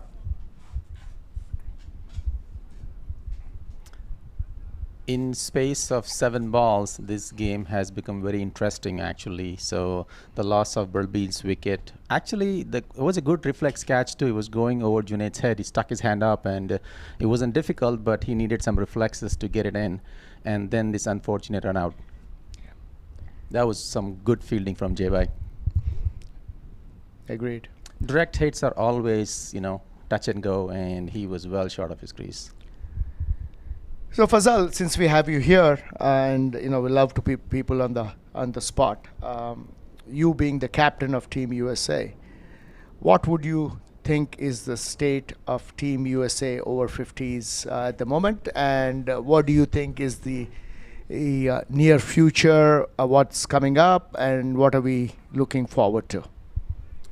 So Right now, the way it looks like is we need some fresh legs and some new debutants to come and replace some of the players who have actually moved over. So it's not easy to continue with the same players over and over again. But the idea. Beautiful shot by Ozair there. Ball on the leg stump and swept to the boundary for 4. Yeah, so it's easy to differentiate now, I guess. Abrar and Ozair, they look the same stature with the beard. So blue cap, I guess, is Abrar, and the black cap is Ozair. You got that right. Again, ball outside the leg stump, and no risk in playing the sweep shot. And he actually plays that shot very well. Yes, he does. He is very strong square of the wickets. Now, going back to the question you asked earlier, so one of the things what happened this year was we had 3 long tours. So we had a World Cup, and then we went to England and Australia. So we did not have all players available for all the tours, obvious reasons, and there was a lot of turnover. So it's a learning experience, and that now we need to think of a year or 2 ahead and try to build a pool of 30 players, 25 players, and try to develop and see who fits in where and improve on skill set. One of the main skill set is the fitness and probably the fielding. That's where we actually were struggling, and that I think is one of the things which we need to really emphasize and work on. I think that you probably hit the nail on the head there, Fazal. I think that is true of all of Masters cricket, right? Once we get past a certain age, age is undefeated. So it's a matter of which team, and especially, and you've been to a bunch of World Cups right now. It's a long tournament. It's a marathon. So when you play to any of these international tournaments, you are playing about 8 or 9 45-over games in the space of 12 or 13 days, which many international cricketers don't do. So typically, the team that is standing at the end is the one that is the fittest. So the emphasis on fitness, flexibility, and like you rightly said, fielding, makes that difference between the top tier teams and the next level teams. Absolutely. And one of the reasons what we find this difficulty is the outfields where we play in when we go to international players. Other than the nationals and the zonals we play, we don't get to play in these kinds of facilities where the ball races down, and in the local leagues where we play, we actually just stand in there and the ball kind of stops in front of you. So we're not used to, our bodies are not used to running around, bending down and pick up the ball. So that really becomes a challenge. Sometimes it's just the last step of bending down and picking up the ball, because the outfields are super quick and you have to be very agile on your feet and bend down. That is one of the major problems we have in the fielding side. It's not just the fitness, it's a cricket fitness where you run around at that speed, bend down, pick up the ball. No, totally agree, Fazal. But we can sit down and talk about all the disadvantages we have of playing cricket in the USA, but if you want to compete at that level, you have to find a way. It's interesting. This is a gentleman, Mr. BK Tirumalai, who plays for my club. He actually is the guy who got the over 70s age group rolling, bowling from the commentator's end. And he actually is a pretty decent bowler and can bowl consistently. But this one on the middle stump swept for 4 runs to fine leg. This outfield is lightning, and that ball was somewhere on leg and middle, and that was kind of a you miss, I hit kind of a shot, and it was risk involved, but he kind of connected it, so lucky for him, 4 runs there.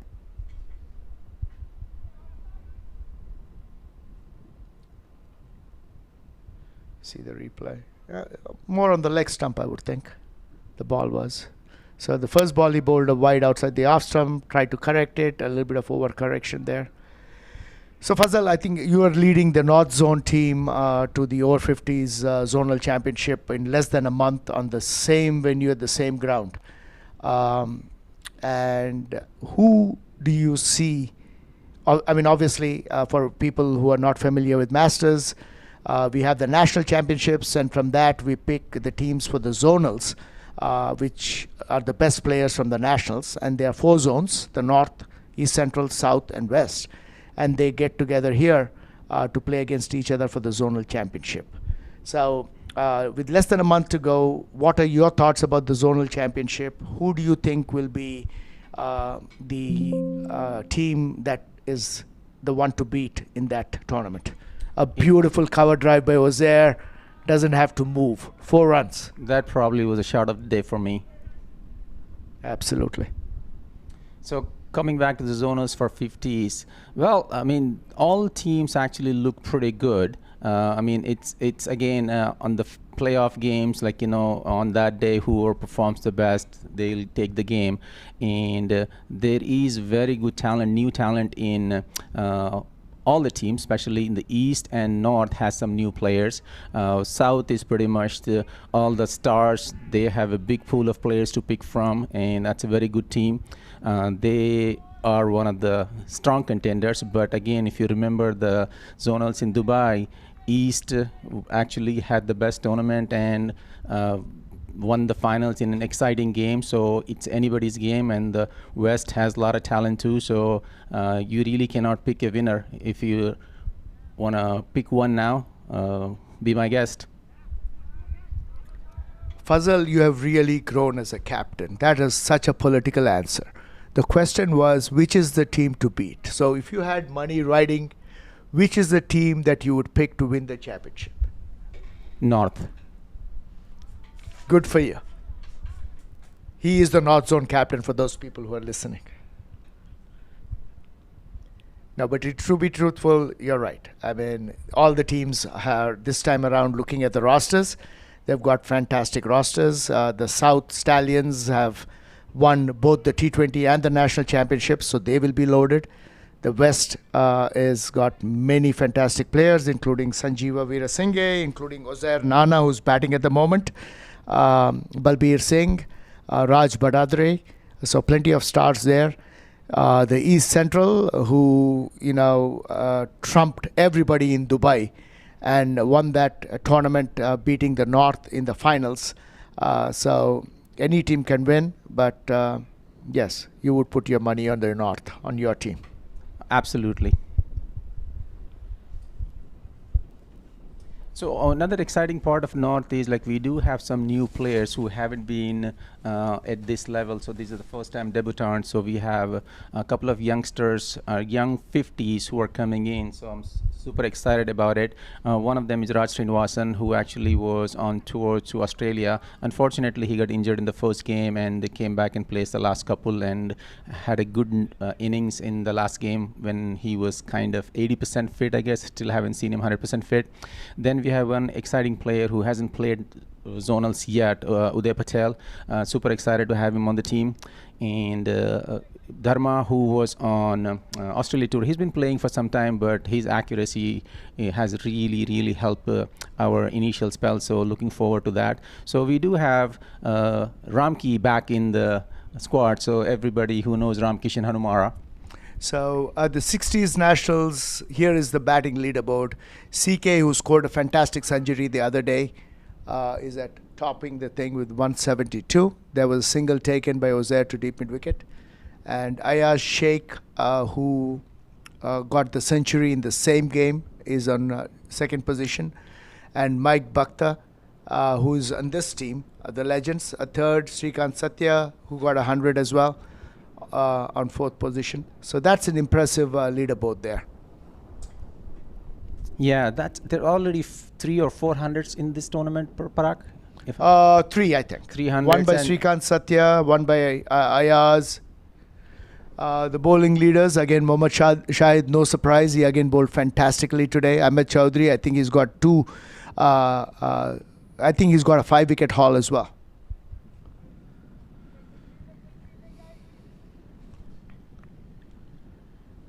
Satyavan Sharma, again, who's one of the 70s. Great to see him on the leading board.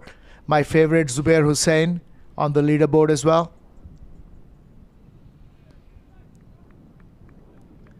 And then there was a Balbir Singh kind of shot there by Abrar. Yeah, I kind of slipped there, I think. But he got his bat to the ball, interestingly. Janak Patel, a blast from the past. This is a gentleman who was part of the initial Masters and then had got missing for 2 years. is back in the fold right now. Another fantastic gentleman who likes to live the life to the fullest. In the meantime, there was a bowling change. I believe Millen. Oh, that's Millen's second over, actually. That is correct. I have Ravi Suri with me here, who's going to take over for a few minutes.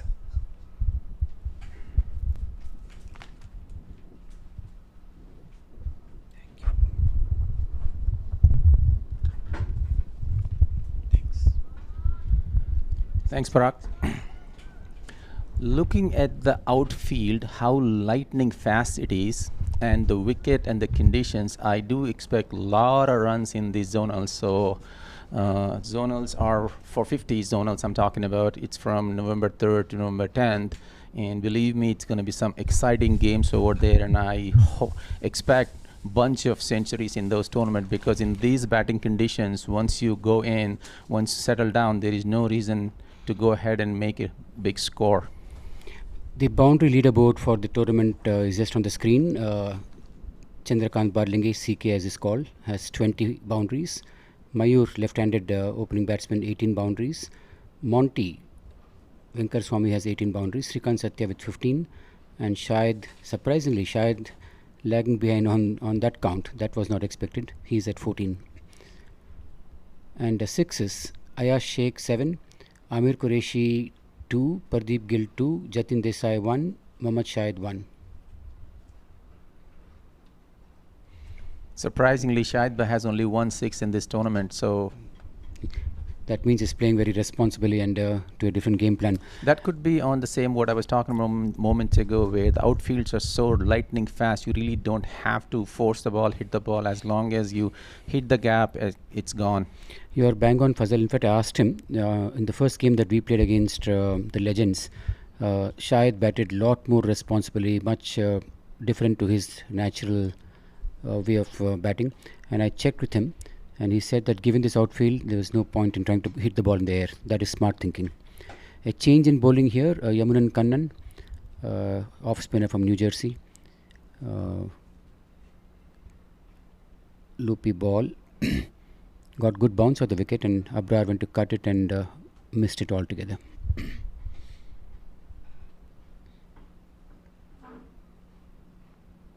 Having played zonals the year before here on this wicket, I can tell you this is a beautiful wicket to bat on, and the ball really comes on nicely, and the outfield kind of rewards you for your good strokes. There's a beautiful shot there.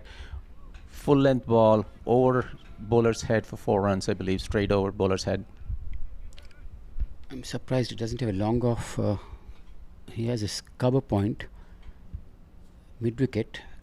I'm not able to make out where the third fielder is.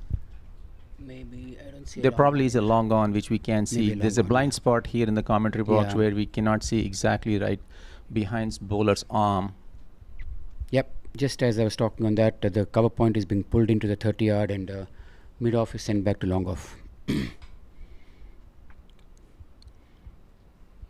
Abrar is shaping beautifully here. In fact, this tournament is so encouraging from 60s future point of view. We have seen some tremendous batsmen. Abrar down the wicket again to a flighted ball, punches it to long on and takes a second run. Ozair, that's brilliant running from him to the danger end.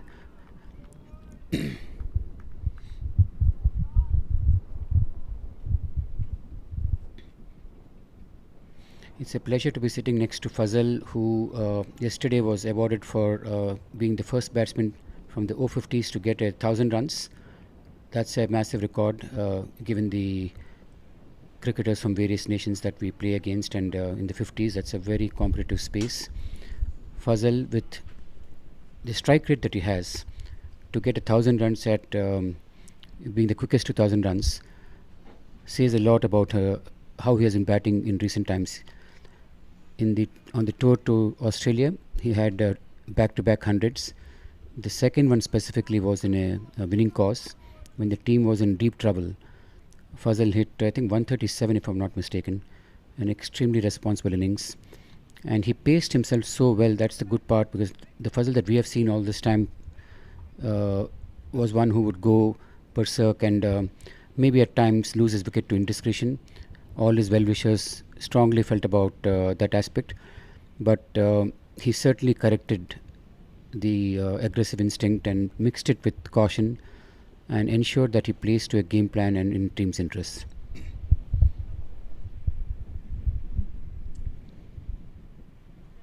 Back to this game, Milind Ilamdar continuing to Abrar. Abrar is a very good player of spin, given that he uses his feet to reach the pitch of the ball, and he can rock back on the back foot. He has a range of shots. Little while ago, when I was not in the box, I was watching from the ground level. Hit a shot to mid-wicket, reminded me of a lot of popular cricketers from Hyderabad. The wristy flick to mid-wicket is a Hyderabad special, and Abrar's shot to mid-wicket reminded me much of a few great players from the region that I hail from.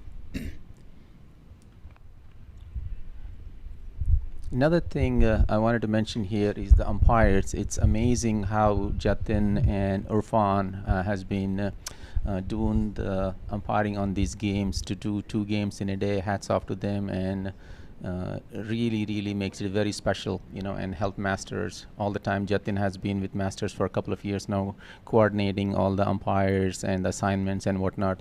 Thank you. It's a very thankless job, but again, they're doing a tremendous one here. Well said, Fazal. That's so true. Umpiring is one aspect which you always have complaints about. But if umpire goes unnoticed, or a wicketkeeper also, when they go unnoticed, it means they've done a great job. In the meantime, it's a beautiful flick between long on and mid wicket for 4 runs by Ozair. Both these batsmen are showing the class that they can bring to the table. Onside game, as we all know, is the one that sets you apart from a good batsman to a top order batsman, to a top quality batsman. Once you play the onside game with ease, it sets you apart. He did not hit that ball, he just placed it, and like I said earlier, this outfield is lightning. If you hit the gap, it's not stopping. United team did put up a good fight, getting 190 plus against a strong Legends opposition, but at this point the Legends are just running away thanks to the quality of batsmanship from Abrar and Ozair. These are not easy batsmen to contain. Talking about over 60s, and we touched base with Parag about fitness and whatnot. Peter Jones, I remember when we had zonals in Dubai, when we had a yo-yo test there, I believe he beats a lot of 50s and 40s when in his results. It was tremendous. And I remember one of the catches he took day before yesterday of Shrikant Satya, with his helmet on, ran and drove and got a catch, and it was very athletic. So very encouraging to see somebody in 60s putting that much effort and having that kind of agility. That's very true, Fazal. Peter Jones is a sportsman in the true sense of the word, because he also plays field hockey for his team. I think it's a over 50s USA field hockey team that he plays for.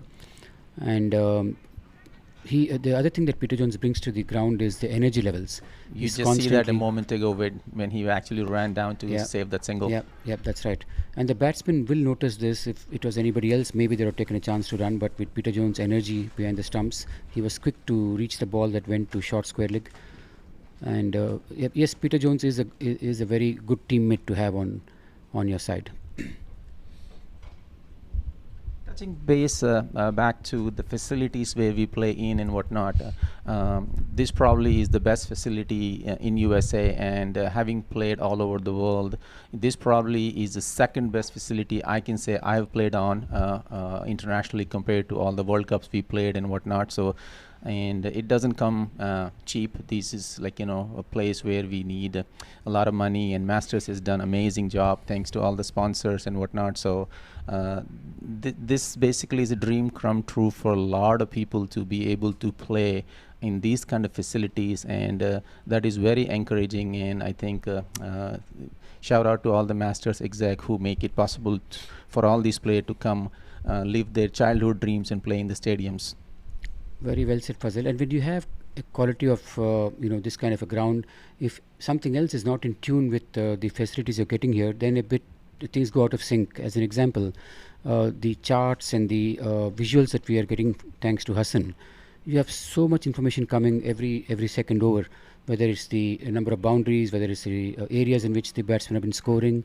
where there's charts in terms of how many singles, how many wides, just tons of information that Hassan puts up, and in every sense, the replays, for example, you have a close-up replay.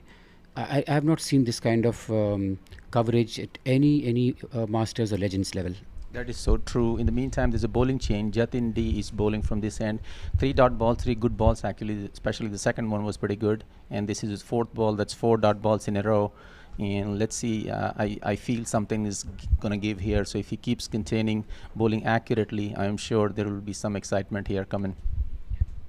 Jatin is a very interesting cricketer. I've known him for a long time. I've played with him in his team back in 2008.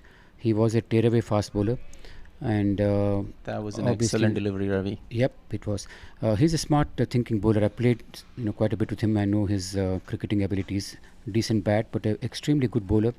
And with age, he realized that it's better to stick to spin and spend less energy but be accurate. The last ball of the over was a little short and cut to short third man for his couple, I believe. That was a very good over, though. In fact, it's a quality of batsmanship that's making the bowling look not as good as actually how they're bowling. These two batsmen are high quality players. Piggybacking on what you just said about the coverage and whatnot, probably Masters USA does one of the best job of live streaming, thanks to Hassan and his team and whatnot. I actually got a shout out from Anthony Telfer yesterday. We went to Australia. He had organized an amazing tournament for us, and he was actually asking like what ground you guys are playing in, and the streaming quality and everything about it is so excellent. That was good to hear from somebody from all the way from Australia who just conducted a tournament, and he does a lot of big tournaments, and to get a compliment from him, it's a great achievement for Masters. So well said, Fazal. Similarly, when we were in England with the O60s team, the captain and the manager from England, they were talking about all the other good things that Masters does outside of the cricket field, which is typically our programs to support various charity events. Our media coverage, for example, was talked very highly about, and the whole conduct of Masters. We have become a brand. Let me brag about it and say it openly, because that's what the fact is.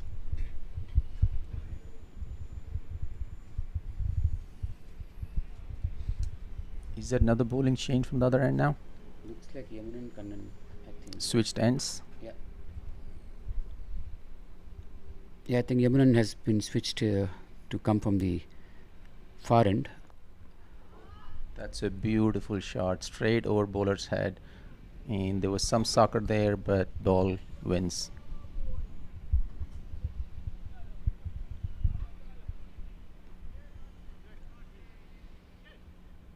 In this form, Abrar will be a very, very tough batsman to bowl to.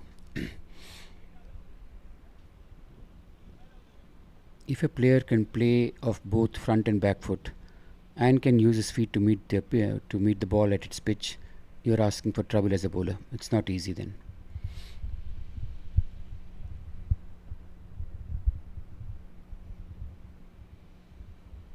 So going back to what we were talking about Masters, and it doesn't happen in vacuum. There's a lot of people who work behind the scenes, and thanks to our all sponsors, which probably you will see their signs coming up shortly when we have an innings break, drinks break. We always try to reach out to new people. In the meantime, there was a full toss, and it was put away to deep mid wicket for another 4 runs. Fazal, if I may interrupt you for a quick second. You have played all over the US in various leagues, and you have been doing this for more than 2 decades. Do you recollect playing with Amir Qureshi? Because he's a player I heard he played in the Washington Cricket League. You have played a lot there.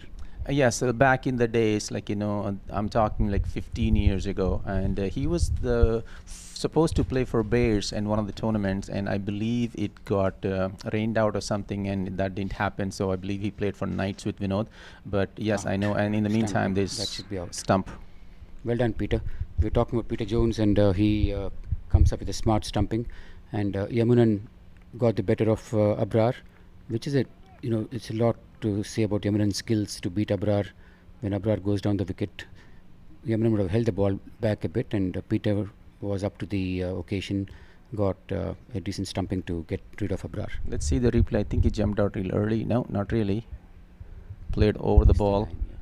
That was a good stumping. There was some deflection of the pads, I believe. That's a terrific stumping. Wow. There.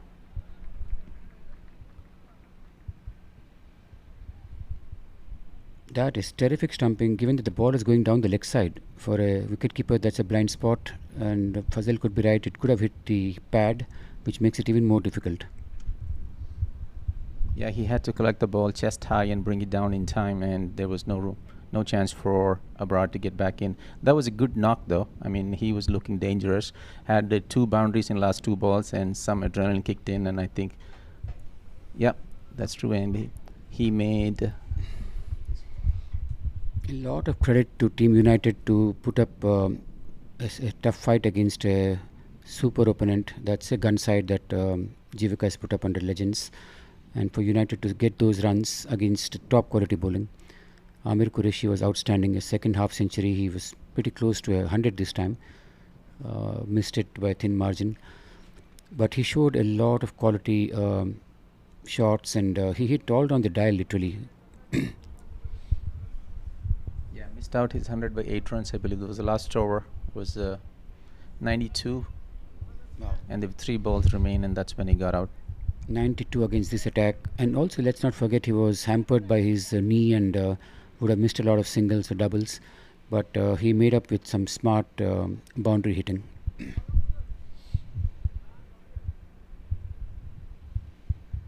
Wayne Copeland is the new batsman, I believe. Left-handed. Fazil, I interrupted you when you were talking a little bit about Masters and the people behind it and the image that we have been building over the past 4 years. Yeah, so like I was saying, there is a lot of hard work which goes, a lot of planning which goes in, and to organize this tournament, and too many different age groups, 40s, 50s, 60s, now 70s, zonals, international tours and whatnot. So this is become a kind of an addiction for a lot of people.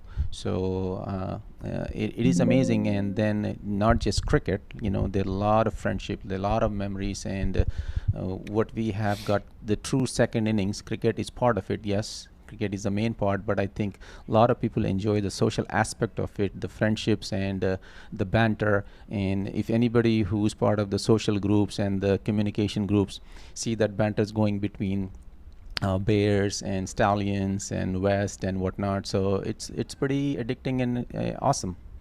It is, Fazal. Yesterday, in fact, interestingly, I was driving with Rizwan Sheikh, my fellow over 60s cricketer in the over 60s team, and he made a very interesting observation. He said, in our lives we have done a lot of good and some really extremely good deeds to be able to get the blessing of being part of Masters and to be able to play at these venues. There's no joke to, you know, for us to put up a tournament here. It takes a lot, like Fazal was saying earlier, for a lot of goodwill, a lot of access points to people who matter, to get the permissions to play at these facilities. There's no other facility in the US at least that comes anywhere near the current one that we're playing at in Dallas. So it's end of 13 overs, score moved to 83 for 3. So they need another 114 runs of 162 balls. Balls is not an issue, it's just the wickets in hand, and the Legends still have a lot of gunpowder sitting out there. Sanjeeva to come in, Shahid, Jiva. So there's a lot of batting left. So to make this game interesting, the only way they can lose is if they lose wickets. So let's see how the game progresses in the second half. That was the first wicket of Balbir Singh. Little kind of unfortunate. It was a kind of a nice catch, and he's back in attack now. And this was a run out, and that was brilliant by Jay Singh. Direct hit. In unfortunate for first ball he got out, and this was a wicket a moment ago. Brilliant stumping, and those are the 3 wickets. Jatin to continue. He did put some pressure in the over, first of his over 5 dot balls. He bowled really well. Let's see how he bowls to the left-hander now. Change of angle. Very well bowled. Flighted that ball and gave it a good tweak, looks like, because the ball spun away from the batsman. Like Parag was saying in the morning, this is a beautiful wicket which has a bit for everybody, whether it's a batsman or bowler. There's a lot on it for the bowlers now. The ball is turning a bit if you tweak it. There's an appeal for leg before, I believe it pitched outside the leg stump. Yeah. Yep, that pitched outside the leg.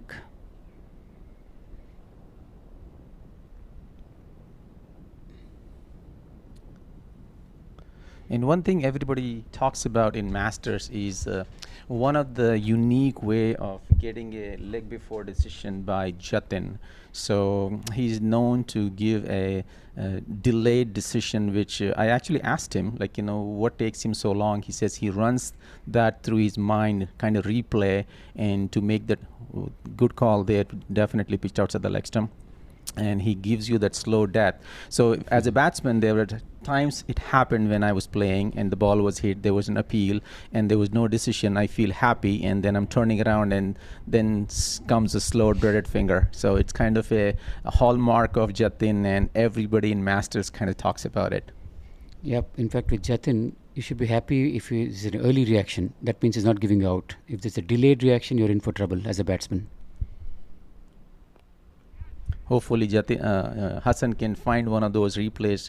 I'm not sure if there was one available handy, but that is kind of unique. The slow death.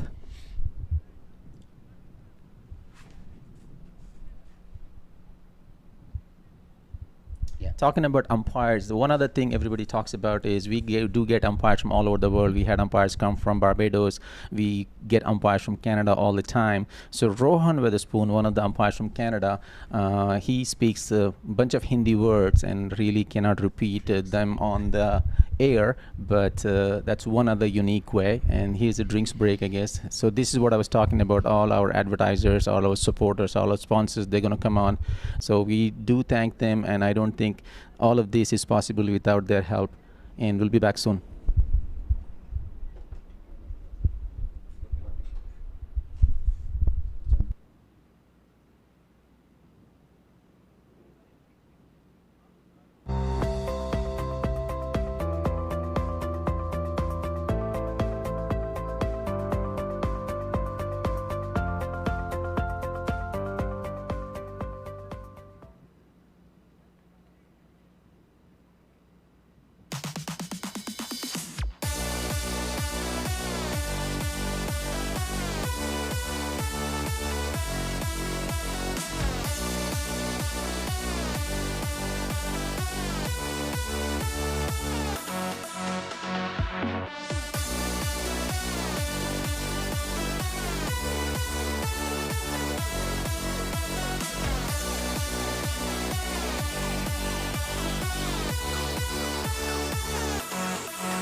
Even the best in the world of business needs a transformation partner who can help them win.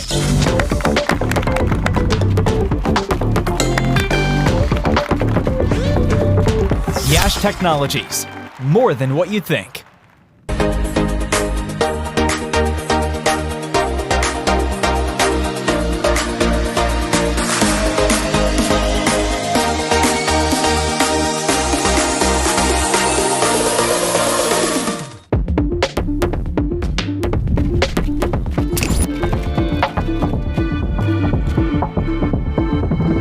Even the best in the world of business needs a transformation partner who can help them win. Yash Technologies, more than what you think. We're a general contractor located in the Atlanta area specializing in commercial construction. We are very honored to be able to donate to the Masters Cricket USA organization and be able to help with the Over 50s national tournament. We are so confident that if you use us, we'll have you hitting 4s and 6s in no time. Good luck to everyone.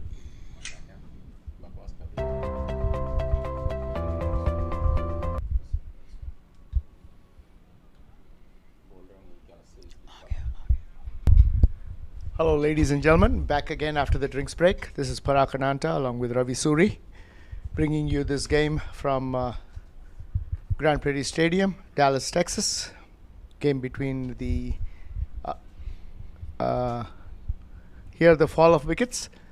That is Balbir Singh, caught and bowled by Junaid. And again, Junaid, and a beautiful piece of fielding there by Jai Singh, direct hit. And this is a beautiful piece of stumping by Peter. So 3 wickets down, 85 for 3. The target is 197.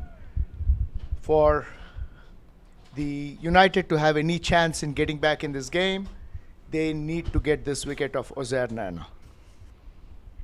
That's very true. Well said, batsman Ozair.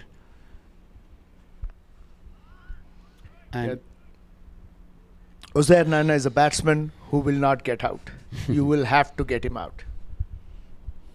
well put. That's the hallmark of a quality batsman, and no wonder he's got more than 10,000 runs in California leagues where he has been playing for several years. Brings a very positive, refreshing attitude to batting. He's always looking for runs, very quick between the wickets, doesn't miss an opportunity to score runs.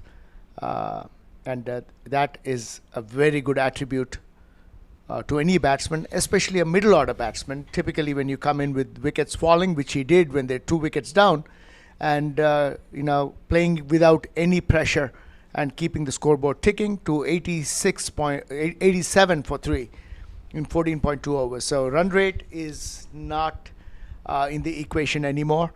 It's just the wickets. For the United to win, they need to get 7 wickets, starting with Ozair Nana, if they want to have a chance. To add to what Parag has been saying about Ozair's batting, the best part about his run accumulation is the risk is literally minimized to a zero level. Everything is along the ground. It's about singles and doubles. It's about waiting for that really rank loose ball, and once that comes, you can be rest assured that's punished. Yeah, I don't recall him playing even a single ball in the air, and he's batting at nearly 100% strike rate. You want to follow a template for good batsmanship? There it is. Absolutely. And he would be a pleasure for any captain to have on the team. A fantastic fielder.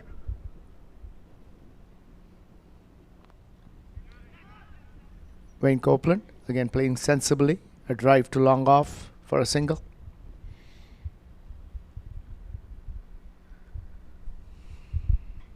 I don't know what the bowling strength of the United is, but this is the time that Matthew Verghese has to dig into his bag of tricks and pull out something incredible to have a chance to win this game.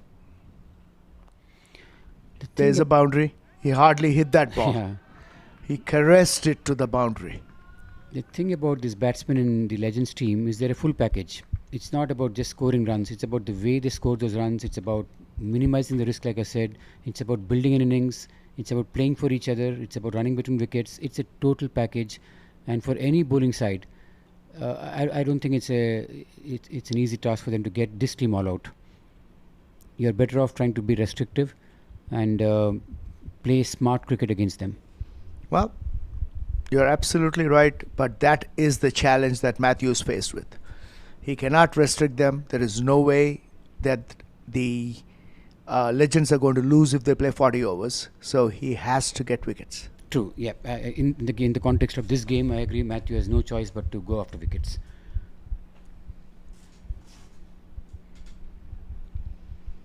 So the question is, the game is kind of meandering at the moment. The bowlers are bowling, the batsmen are picking off, singles at will, hitting the odd boundary. What would you do different to make a wicket happen? I know gentleman from this end is bowling very well, 6 good balls, but there are runs leaking from the other end. That is Jatin, who has been bowling very well.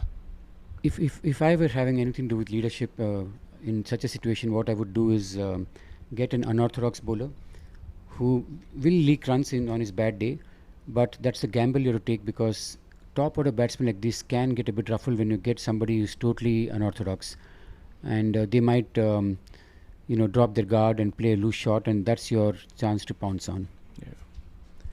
Yeah, absolutely right. I mean, Jatin is holding his end up, bowling very well. They need another bowler from the other end to create pressure, bowling in tandem.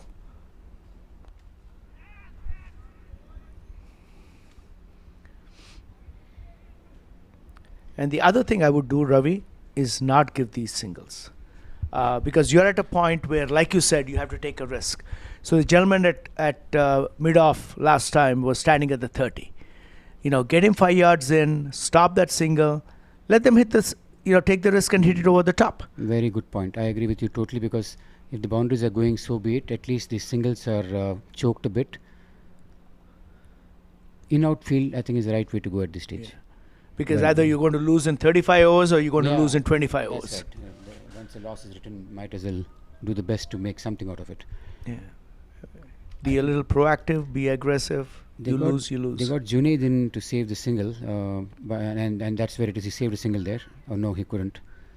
He was set to save that single, but unfortunately, football came into play and he couldn't do it. Yeah. Now I'm talking about the mid-on fielder, the mid-wicket fielder. They're all on the 30. You can have one or two fielders for the release shots, but everybody else in tight to stop that single. True.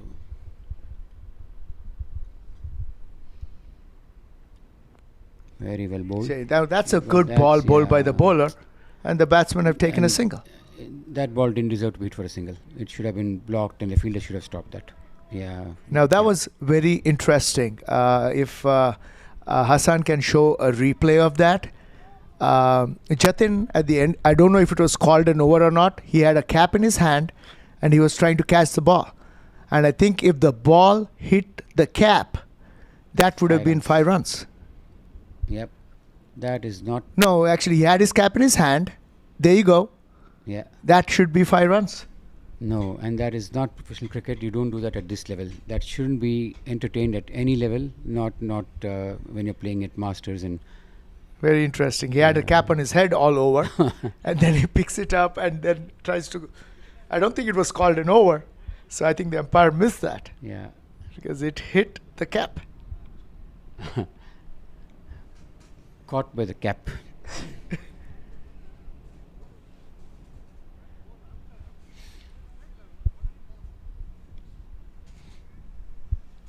There's a bowling change, like you said, an unorthodox bowler. Is that Kirath? No, it's Yamanan again. Yeah, they brought him. No, that is Kirath. Oh, okay. What does he bowl? I have not seen him bowl. Is it Kirit Parmar? I don't know who. Oh no, I think it's. No, it is not. It is not. My fault. Amir Qureshi? Perhaps. I think it's yes, it is Amir Qureshi. Yeah. Let's see what he. Have you seen him bowl before, I've Ravi? not seen him bowl, but the way he batted, he seems to have a sound head on his on the shoulder. I'm sure he'll come up with something interesting here. Oh no. Off spin. Well, extreme short ball. I don't think the shoulder went up. Slightly on the shorter side. Yeah. And again, there you go. That single's done.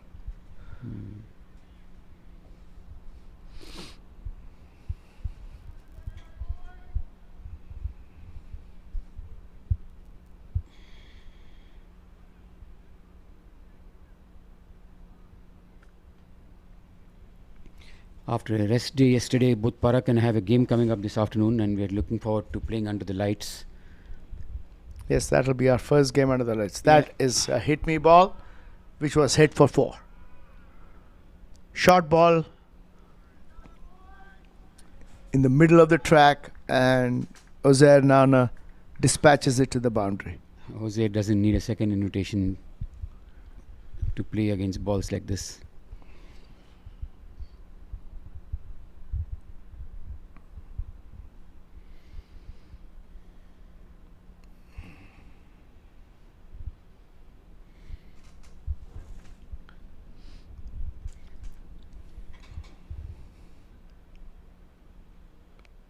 Another short ball.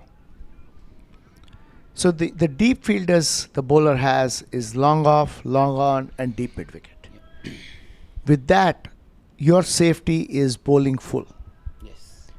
You bowl short, you have no protection. Yeah. But the first 3 balls that Amir has bowled have been on the shorter side. I haven't played such a long innings. Maybe Amir is a bit stiff. I'm not sure whether he's the right choice to bowl at this moment. But that gamble that I was talking about, maybe Matthew is looking at, taking a chance and seeing where it goes. I think obviously, the way the state of the game is, the United is desperate. And again, that is the 4th short ball in a row. Well fielded. And you cannot really set a field for bad bowling. But if you're bowling short, then your deep fielder should need to be in a different position.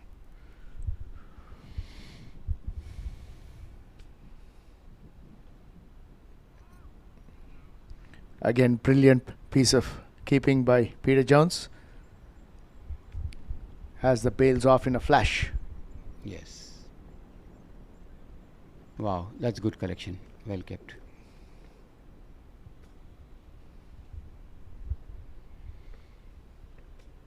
"17 overs and 103 runs." It's not like they ran away with the innings. I thought the score would be more like 125, 130 the way they were going at the initial overs, particularly when Abrar was batting. But it's not as bad actually. The last 2 balls were much better. Yeah. Pitched at length. Again, Uzair Nana in no hurry. He can wait to dispatch the bad balls, which seem to be coming at a very regular frequency.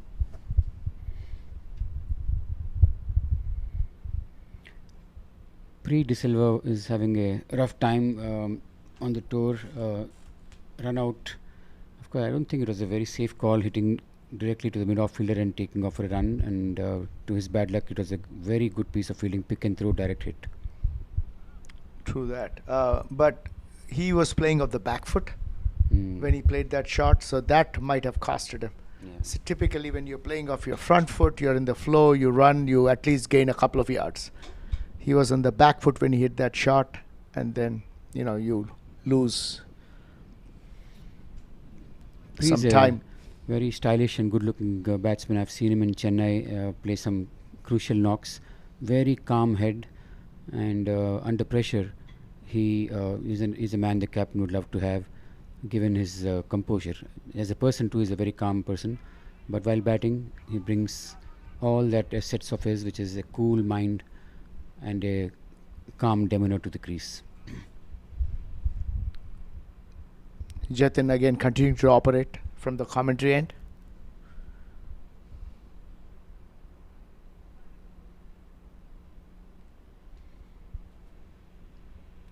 I was not in the box, but I heard Parag comment that legends have batting 1 to 15. That was an interesting comment, because even your out and out bowlers can bat well in that team. That is true. I've seen Dash play some very interesting innings. Specifically, I can recollect one in Canada, Toronto. We were chasing a stiff target against Canada, and we were about 7 or 8 down, and Dash almost took us to the brink of victory single-handedly. No, I've seen Dash bat. The first tournament we ever played, there were 13 runs to get and 9 wickets down, and there was Dash and Janak Patel who saw us through. So again, a very calm head on his shoulders, and he plays like a pro. Definitely, yes.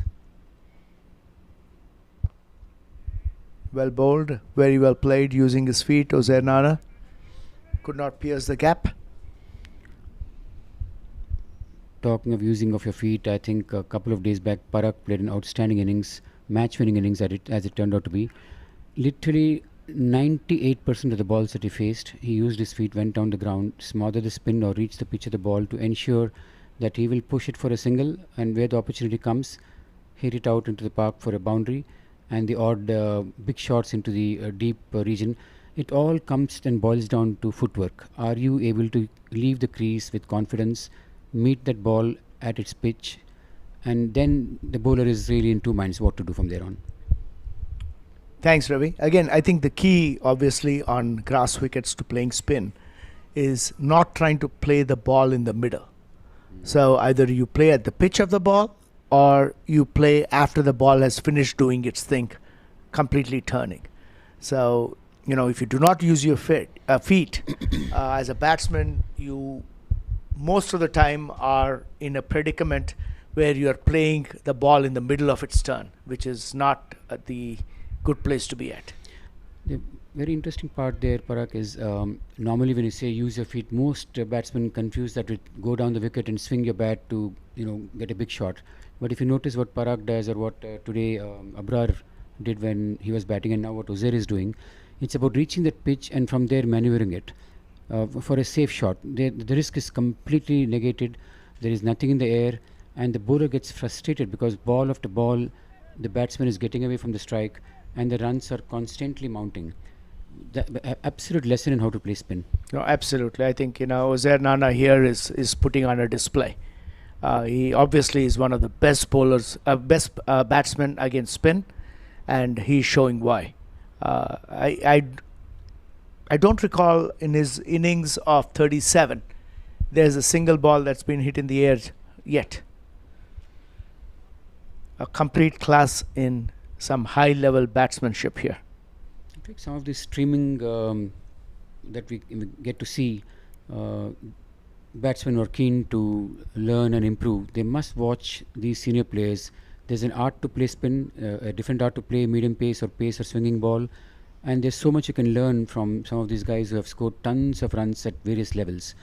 And the only way you can improve is watch, learn, observe, and try and see if you can get that into your game. Amir Qureshi bowling from the far end. That was intentionally played by Wayne. It was a little bit in the air. Don't think I could call it a chance. Matthew doing his best, driving to his left. Thank I God don't know Parag if it was said that's Matthew not or a chance. somebody else. I can't Given see the his number from high standards that he sets, now if you call that a catch, my God, I would have stepped away No, from this box. no, I did not call that a catch. Ravi, I said it was in the air. There, he's playing off the back foot. Obviously it was intentional. It was an edge though. I take that back. That's probably at an international level they'd probably pick that up. Mark Waugh will take that, yes. Yeah. Very well played again by Uzair. I like it when leaders, set high. That's what they're supposed to do. Set very high standards and not compromise, and expect everyone to reach those levels by hard work and by Another outer edge here.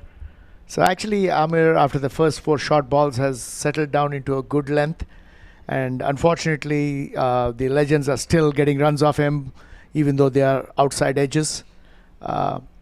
But much better.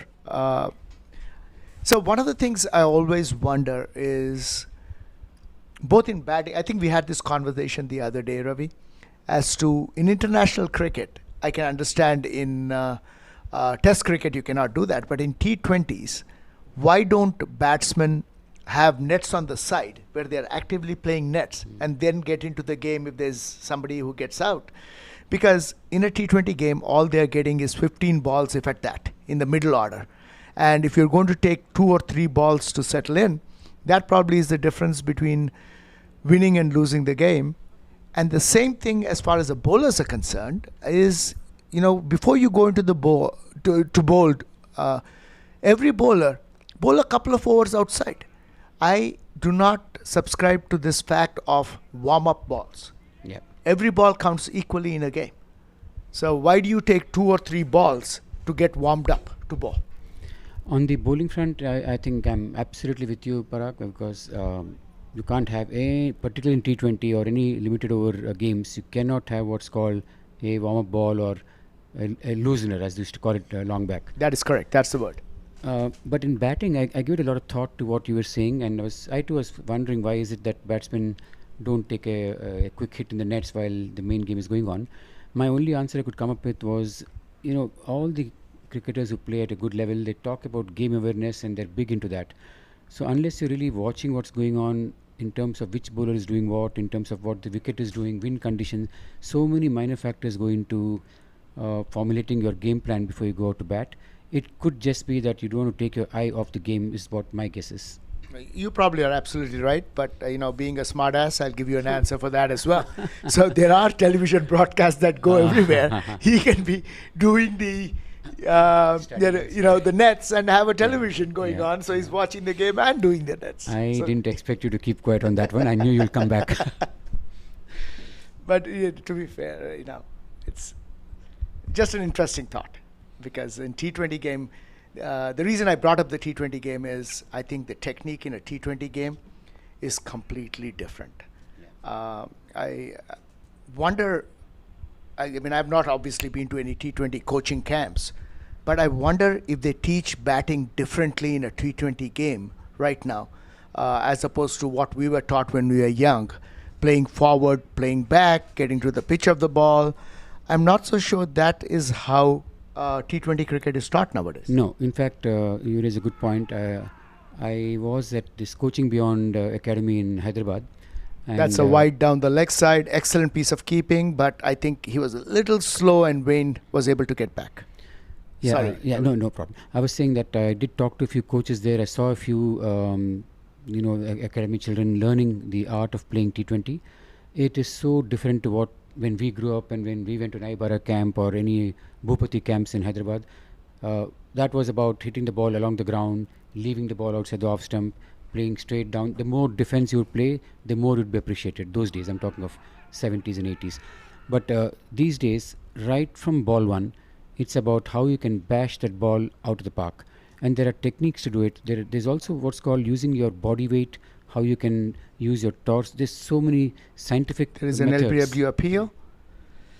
Might have been pitching just outside the leg stump, I would think. Yeah, playing forward helped him. I don't think that umpire can give that out. So you're right, Parag. The T20, or even the training, the way you approach the game, the way you get coached, everything is different about T20. So the Jeff Boycott textbook of how to play forward defense doesn't apply to T20 cricket, I don't think. Sadly, it doesn't. We being old school, we still probably relate to that kind of play, but the new gen now absolutely have no fear. Look at how, this sensational that's coming up, Suryavanshi, Vaibhav Suryavanshi, yes. He's playing in Australia currently, or maybe the series is over with the under-19 team. Unbelievable batting right from ball one. And is that a T20 game he's playing, or no? He's playing a 50-over game, and then they also played a what they call the test. It's not a test status, but a four-day test they call it, and it's the same method he's using there. They don't care about getting out; it doesn't matter to them. Yeah. I was going to ask you if you believed in the Nelson. They were 1-1-1 for 3, but I guess they got off that. Yeah. In my much younger days, I was superstitious of, and by now I lost all that. It's about go there and do the best that you can. Forget about all the superstition now. So true. Skipper Jivika is so confident, he's even removed his regular uniform and is going about in shorts. That's how sure he's about his batting lineup. Maybe he is not in the batting lineup today. That's an interesting one. He probably replaced him with his, better looking brother. He'll object to that. He has an array of shoes, smarter shoes, and clothing sense. I mean, he has a shoe fetish. Jivaka does. I remember when we were in South Africa, went to his room, and I'm looking at this lineup of shoes where, I'm not kidding you, he has 20 pairs of shoes. And this is, we are on a tour to South Africa for the World Cup. He has 20 pairs of shoes lined up. That could be one whole box just for shoes to be put in that baggage. He might have a special pair of shoes to go into the shower as well, I guess.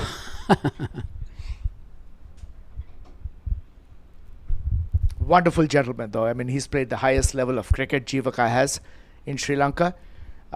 Buddies with all the superstars in Sri Lanka, Muthaiya Muralidharan and Sanath Jayasuriya and everybody else. And we are so fortunate to have him in our fold and as the captain of the 60s team. And a fantastic gentleman, great sense of humor, always smiling, always laughing. and he has a wit and a way to go about it. And you mentioned a couple of times before, and I've actually watched it live in the last few days, of how astute captain he is, and how incredibly he thinks the game through. Really, that was a learning experience. Yeah, Jivika, in fact, on this tour, in this tournament, it's unfortunate we not get to see him to bat. But as they say, easy on the eye. Jivika is the definition of what it means to see what is easy on the eye. An absolutely outstanding batsman. He had 530 or 537 runs on that World Cup campaign in Chennai, and it was a pleasure to watch him play there. It was just fascinating to see how he builds an innings. And talking about leadership, I had the great privilege of playing under his captaincy. He can motivate the hell out of a team, and when the chips are down, he knows exactly what to say and get the team up. He can be very firm when needed. He can be soft when the situation demands to be a bit soft on the players. But when it comes to wanting to win, there is no man more eager to get a win out of that game than Jivika. Absolutely agree. Amir Qureshi has settled down after that bad first over. The next 2 overs have been very good, and again, very well bowled there. But again, an outside edge for a single. And actually, they come back for 2. People like Amir Qureshi, it goes back to once a good cricketer, you're good at other things too. He's primarily a batsman, but I can clearly see he's coming and using his cricketing sense and the cricketing smarts to pitch the ball in the right areas and see what can come out of it. That is a smart cricketer for you. So he's got 2 of the 3 covered. He's a good batsman. He's a thinking good bowler. Now he needs to just work on his fitness, running between the wickets, and fielding. Yep.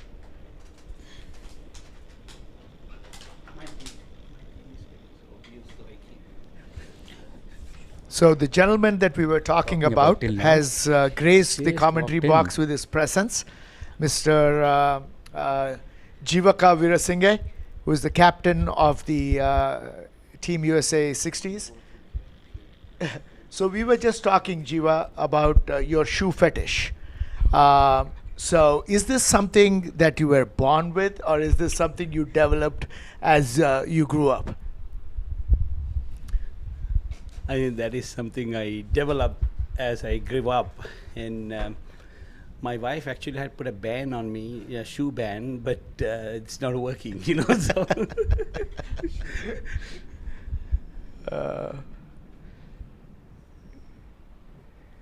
So, I mean, as you're the captain here, and it looks like you pretty much have the game in your side. 116 for 3. Ozair Nana looks like he's going to bat forever here. Have you any plans of making this game a little interesting? Like asking one of the batsmen to get out so that make it quicker, or, get them to score runs. So it's enjoyable experience for everybody, Jiva? No, sir. Winning is my enjoyment.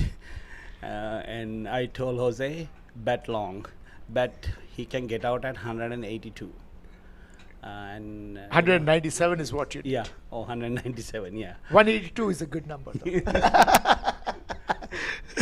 No, that is so true, right? I mean, good cricket doesn't have to be 4s and 6s. What Ozair is playing is fantastic cricket. For the connoisseur, they will see how you need to chase down a game.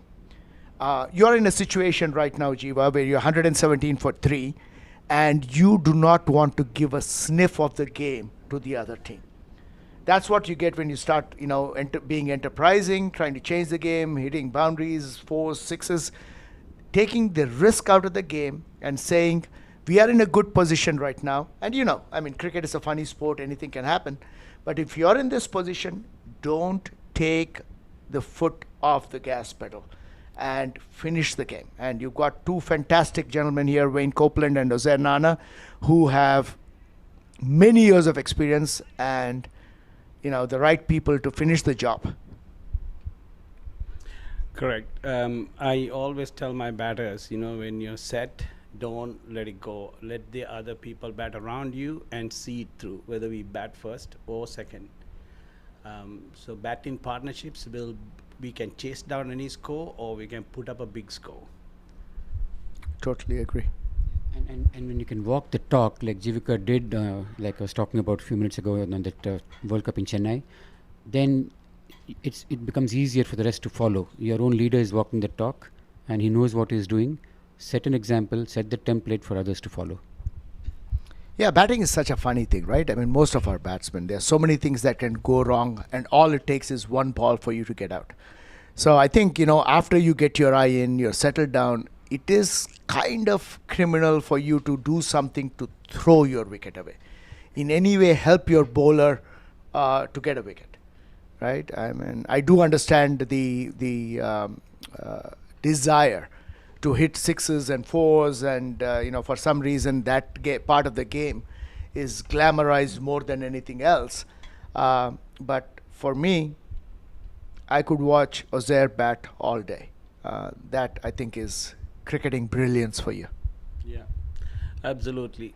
The thing is, it demoralizes the bowler too, and the opposition captain, fielders, everybody, because when you're not taking risk and the score is ticking, you're hitting the loose ball, running between, and so that's what will make a difference. In the Chennai World Cup too, we chased some big scores, and it was not anybody hitting sixes and fours every over, but we were running between, and the loose balls, we took advantage of it. Yeah. So there was one, we were discussing, me and Ravi, there was one stage in the game, Jiva, when I think Jai was batting, and you had a field set where you were giving away the easy single in the middle. And, those first two batsmen were running pretty easy. I know they had hit just a couple of boundaries, but the thought process there of saying, okay, you can, take the single, I'm going to stop the boundary. But, if they were smart batsmen, like, an Ozair and a Wayne, then they would be picking up just on those singles. So that was something that we and Ravi had noticed when you guys were fielding. Right. It was not really giving the single away. Our guys are a little bit slower. I know, playing 3 days, it's, they have few niggles, and I always tell them to, if you're on the 30 yard, that's a single giving, so because we are not at this age, could come that fast to cut the one, and if they're two good runners, you just drop and run. So I tell them from the 30 yard, you walk fast or you stay a bit further in because you have a sweeper. But frequently they go to the 30 yard, and then the singles goes away. Yeah. So I think that is something, I think with fatigue and everything, they forget where they fielded and all that. So I think tournaments like this is good to fine tune everybody's game. Even after fielding, we were in the dugout and I was talking about the mistakes we did, like you rightfully say. And there was a sweep shot there by Wayne for 4 runs. Again, no risk. Just tapped the ball to fine leg, and you got your 4 runs. Beautiful. Looking at little things, watching the batsman's bat. If they're playing defensively, come charging. If they're pushing it, slow your walk up, so little things. And watch the fielders too, who could throw, who That's could a run bad ball. fast. That's a bad ball, shot, and given the treatment, 4 runs.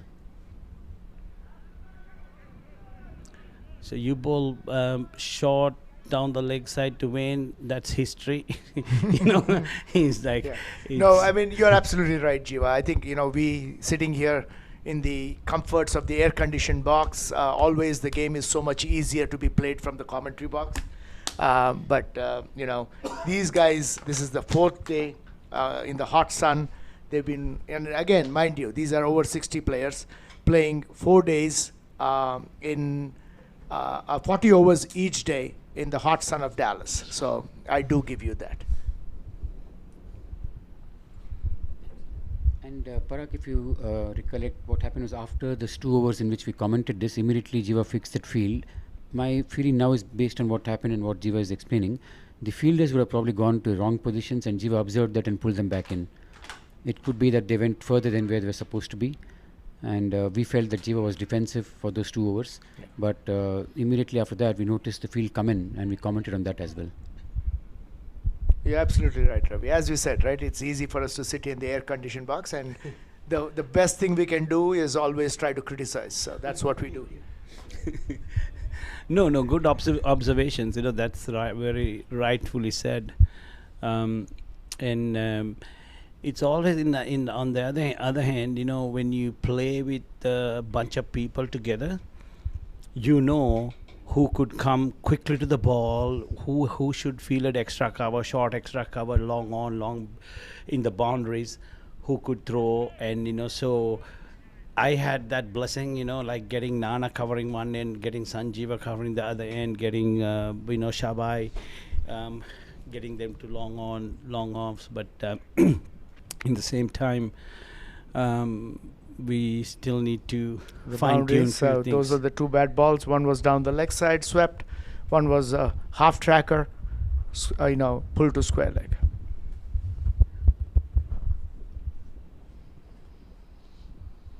No, I mean that cannot be overemphasized. Playing together as a team, right? Obviously, that's where your team building. That's what team building is. Playing together, knowing each other's strengths, and more importantly, knowing each other's weaknesses, and accepting them, and trying to figure out a way to see what the best a team can do to cover up that weakness. Skip, I have a question for you.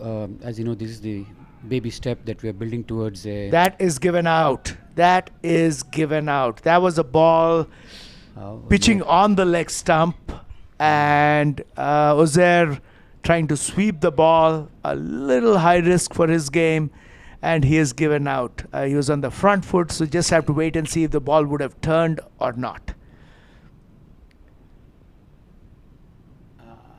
So hit him on the middle end leg stump. It's perhaps tight a call. very tight decision there.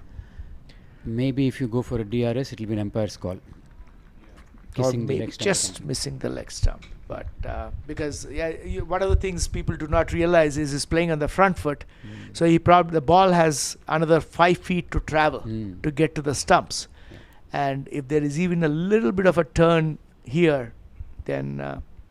But anyway, I think in the interest of making the game more interesting, it's 128 for 4, and the United have got the break they wanted, getting the man who cannot get out.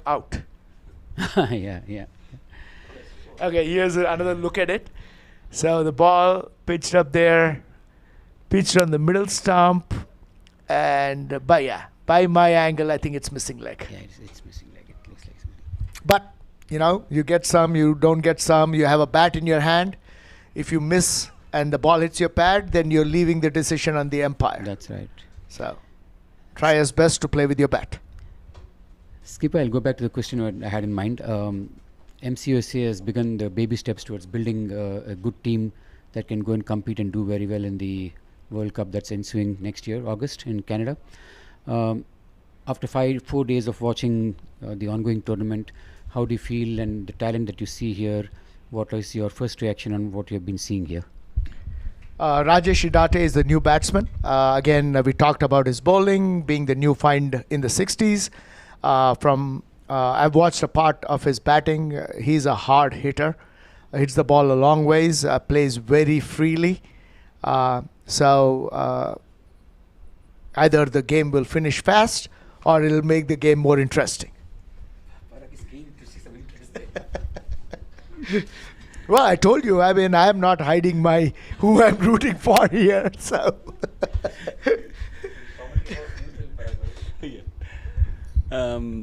No, Ravi, for your question, I know that there is talent, but there is also things that we had to do when it comes to fitness for sure. And also there's another look at the Uzair Rana dismissal. So if you take a look at that, he is way down, He's playing that shot, and the ball hit on the outside of that. So basically, it hit him on the leg stump line. So if it has to travel that 7 feet, more than likely it probably is missing the leg stump. So a bad call for Jose Nana, but that's cricket for you. Yeah. So coming back to fine tuning our fitness level and fielding for sure. We got good fielders, good bowlers, and batting. Happy with the unit we have, but we had to work together, fine tuning each other's craft to get the best out of everybody. So again, the Legends are 131 for 4, chasing 197. As we had mentioned earlier, the only way the United is going to win is by getting wickets. So this is again, I think, Amir Qureshi. No, change in bowling. Yeah. And as you can see, the Legends are way ahead in terms of run rate. And if they play 40 overs, there's no way they're going to lose this game. So the only way the United is going to win this game is by getting wickets.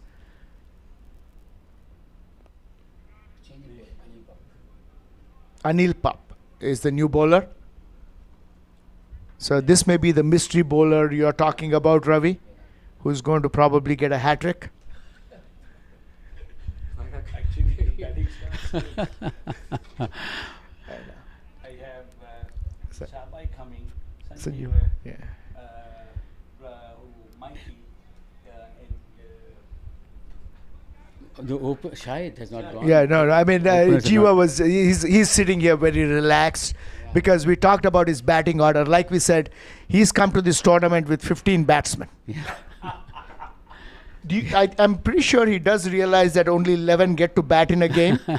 I'm not sure what he's going to do with 15 batsmen. And Jiva has not even opened his kit bag to get his pads out or bat out. Yeah. I'm ready for the evening. So Anil Pap again, wide down the leg side. Another brilliant piece of wicket keeping by Peter. Again, this is the 3rd straight game he's keeping wickets.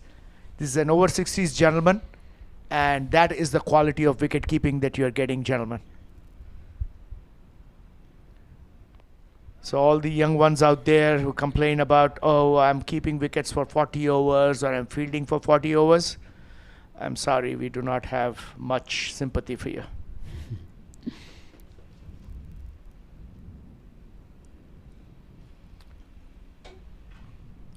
I'm sitting with 2 leaders who really set very, very high standards. So, and I that's how mean, it should as you be. can see, the number of dot balls played by United, quite a bit, much more than the Legends. That's a ball that came in with the arm, inner edge by Wayne.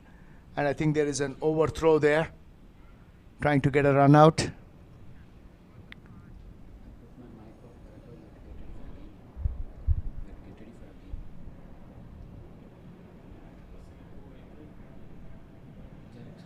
See the replay here? Yeah, that was an inner edge. The ball came in with the arm.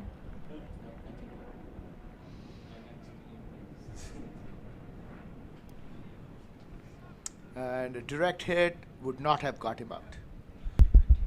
Again, a bad ball. Shot down the leg side for 4 runs.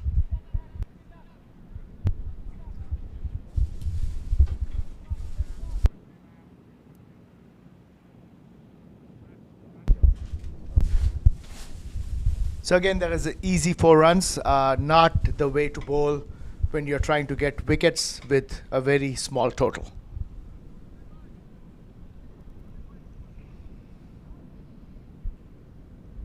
And Wayne is feasting on some bad bowling here. Yeah, like I said, if you bowl short down the leg side to Wayne, and it's done. That's his bread and butter any day. I think any left-handers, or for that matter, For any anybody. batsman. So I think Peter is trying to, block that. But I mean, that you can't set a field to bad bowling. Comes down and beautiful on drive for a single. Wayne does. Rajesh looking for a second. Wayne not interested.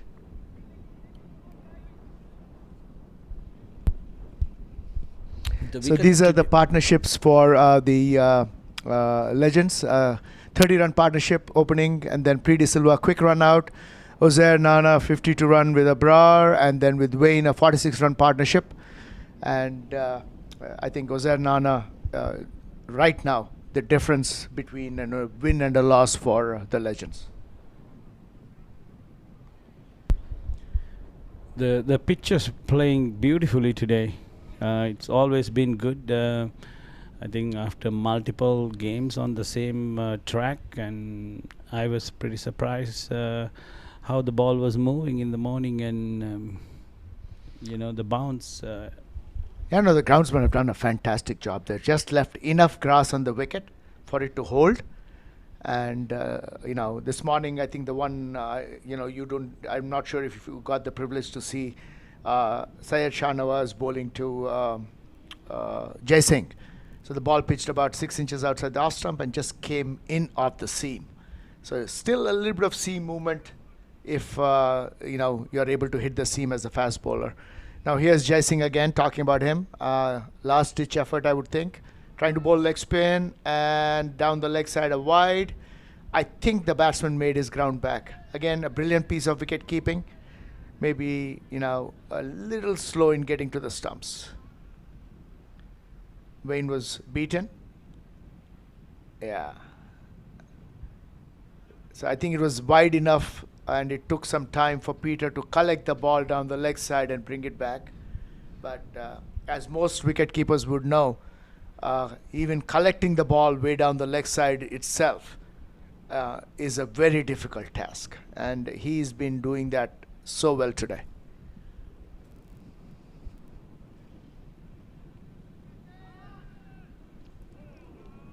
That was probably the game there. That would have definitely made the game more interesting. A top edge and in cricket terms what you would call a sitter to third man, and it is floored.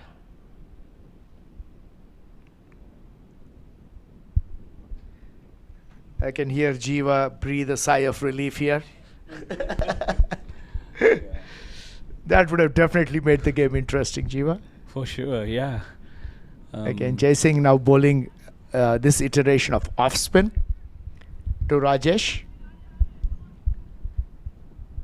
Having the left-hand batter. Again, we in see the that middle. replay. Top edge. And, yep. I am not so sure if the sun came in his eyes. Perhaps the sun being on our side here. But anyway.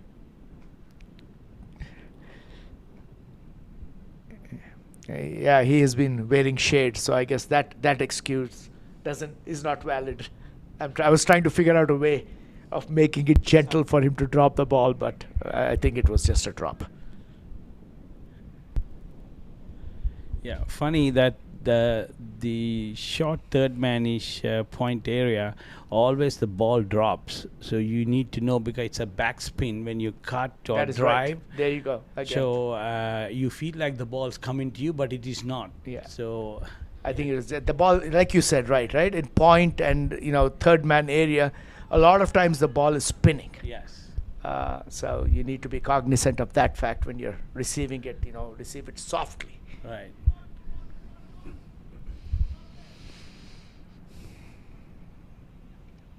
Good bowling by Jay. An LBW appeal. Seems a little disappointed, but I thought, let's take a look here. Well bowled again. So we'll probably get a chance to look at that LBW replay. Here we go.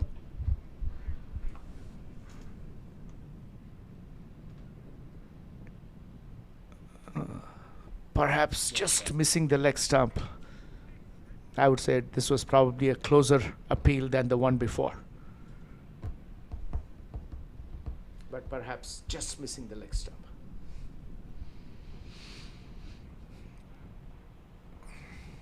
Usually, I mean, the umpires give the benefit of doubt to the batsman, which has been an old tradition. I don't know why, but it has always been an old tradition.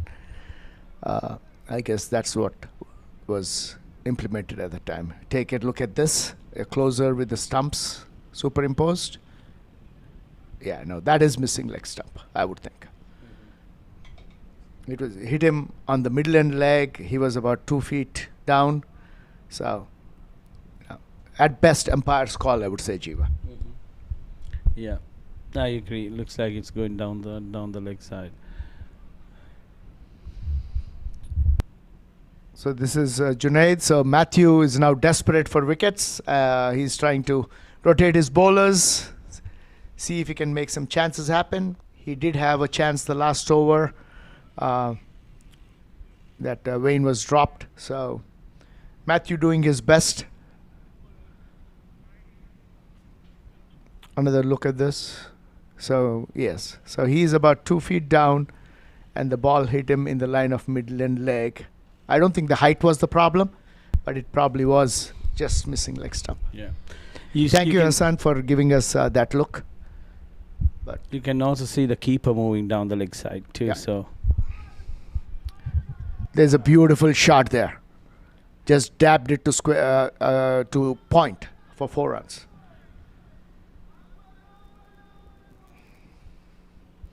A lot has to go right for United to get back in this game, especially if they do not hold on to their chances. Beautiful shot, however. Just waited for the ball and then instead of hitting it very hard, just placed it in the gap. And that's all you need to do on this ground. You hit the gap, you're golden. It's a bad ball from Junaid, short and wide outside the off stump.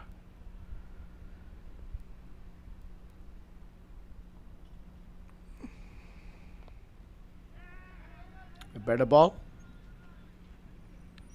A single given anyways. So this sometimes can frustrate the bowler. He bowled a bad ball, went for runs. He bowled a good ball, went for runs. So that's where your fielding definitely needs to back up your bowler.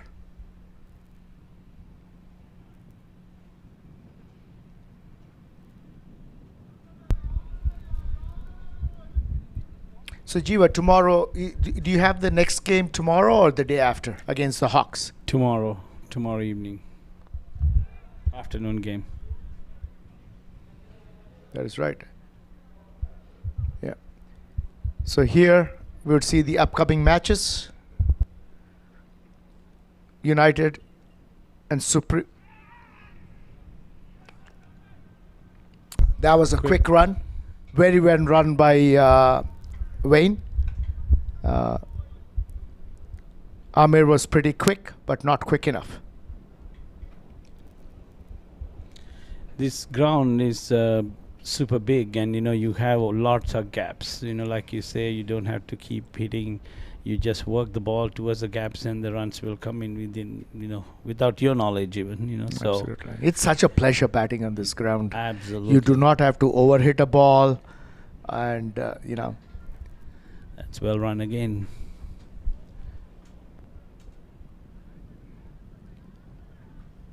So that is drinks. So we'll take a break. And actually, here are the upcoming games. We have the Titans playing the Knights tonight, and United playing Supreme tomorrow. And this is the game we are looking forward to, the Legends versus the Hawks. That will probably determine who the champion of this tournament is. And on the last day, we have Knights versus Hawks and United versus Titans. So we'll take a short. And here is the points table so far. The Legends are leading with 4 points by 2 wins of 2 games, and looks like it'll be 3 wins of 3 games. And the rest of the teams have a 1 win, 1 loss, and United probably will go to 1 and 2. And Supreme has no win yet. So we'll take a quick break and come back after the drinks.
Even the best in the world of business needs a transformation partner who can help them win.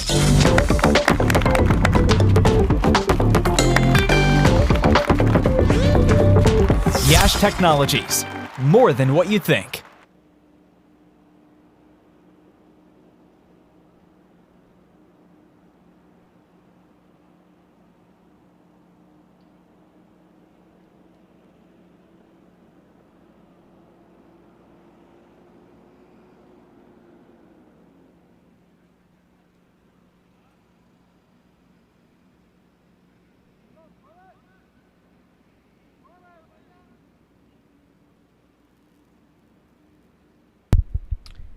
So back here after the drinks break, 150 for 4. 47 more runs to get in 13 overs. So 47 from 78 balls. And if there are any last-ditch attempts that Matthew needs to try, he needs to do it now. He brought back his probably one of his best bowlers, Jai Singh, back into bowl.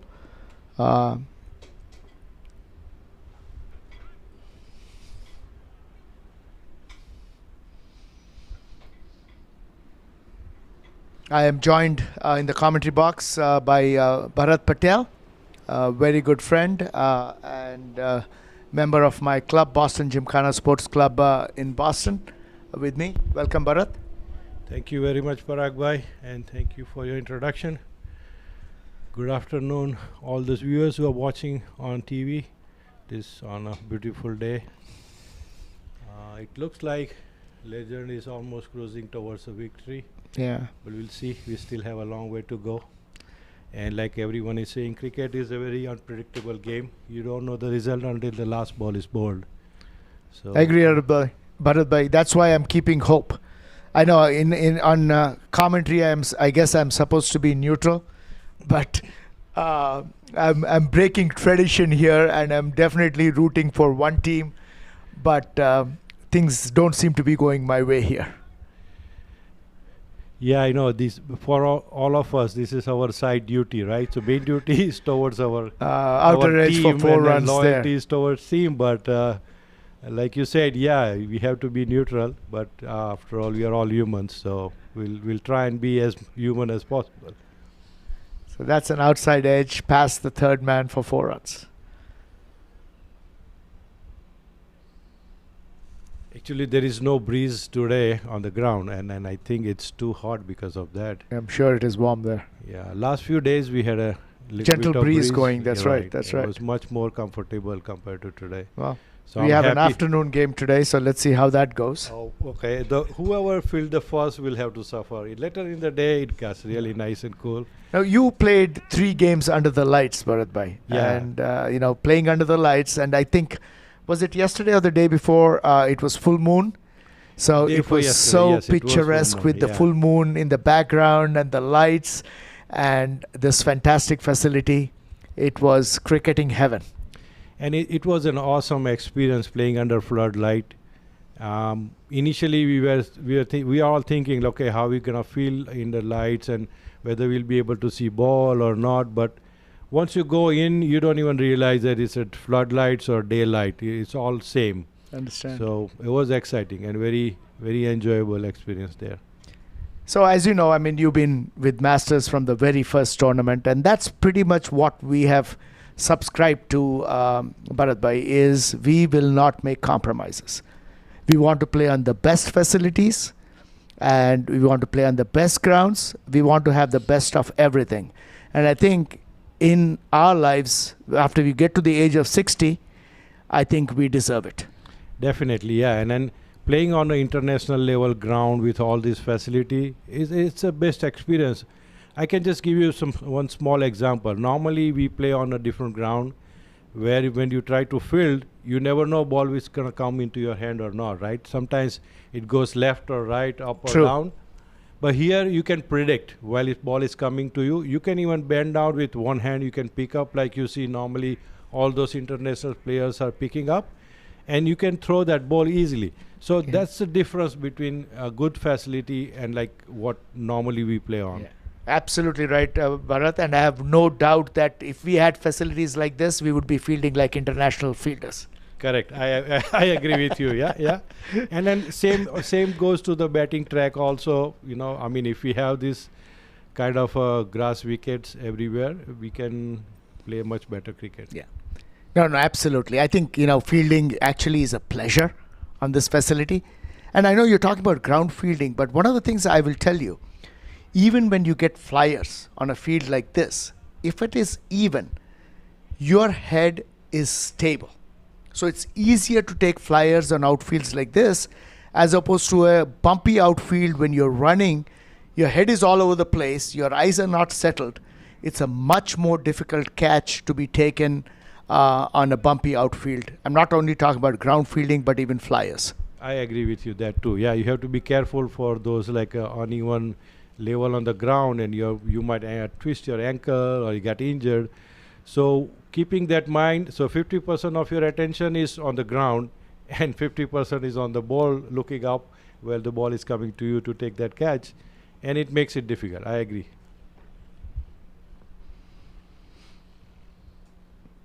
So for people who are listening, who are not familiar with Masters, this is Masters Cricket USA. We are the organization that runs, if you want to call it, veterans cricket in the USA for over 40s, over 50s, over 60s, and over 70s. And as I mentioned to you, our mantra is we deserve the best and we earned it. So, people obviously do pay their own fees to come and play on these grounds. So we try to subsidize it with sponsorships. So if there are if there's anybody out there who can help mitigate some of the costs for these players to come and play this game at these facilities, we would be welcoming that because this is predominantly self-funded. We don't have a parent organization like the ICC who gives us funding. It is all a self-funded activity. So Keith is in bowling action right now. He is actually over 70, and see how beautifully he is bowling and how physically fit he is. That is so awesome. And Bharat Bhai, you've been part of the newly formed 70s committee.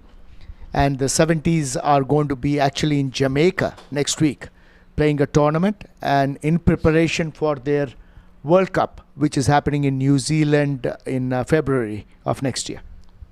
Yes, yeah, we are trying. So we have two teams going to Jamaica to play that trials, you can say that.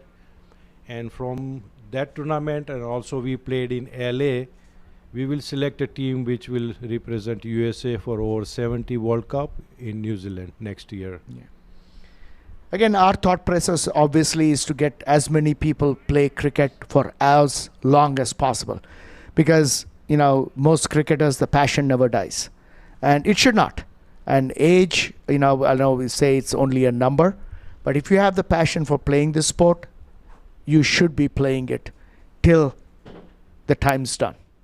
Until you can play. So in Australia, they also have over 80 teams. I think I heard they have 3 or 4 teams over 80, and they do play there also. That is so awesome.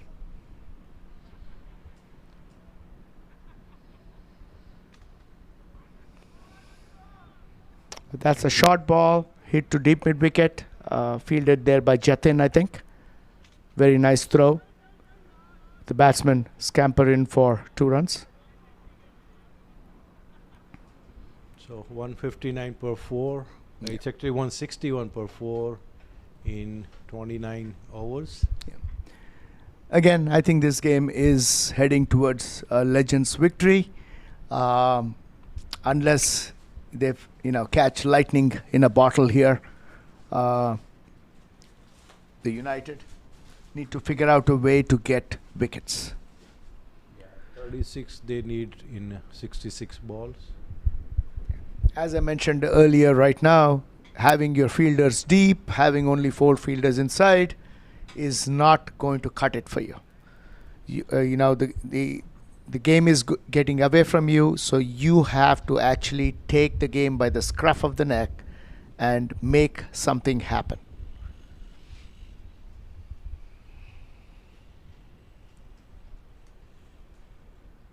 This field is rather too defensive for me, Bharat Bhai. So what you're doing as a captain here is, let me just bowl and hope that the batsman gets out.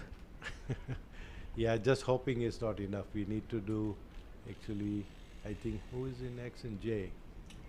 So Jay is in action, and like you said, they need to take quick wickets in if they want to be in this game again. A couple of, or maybe 3 wickets will put pressure on Legend, and they might come back in the game. But if you are not able to take any wickets, and like you said, if you want to take wickets, you have to be a little bit aggressive in field. Yeah, they need 35 of 65 balls. That's equates to less than 3 runs an over, and the Legends can get that in their sleep if they don't lose wickets.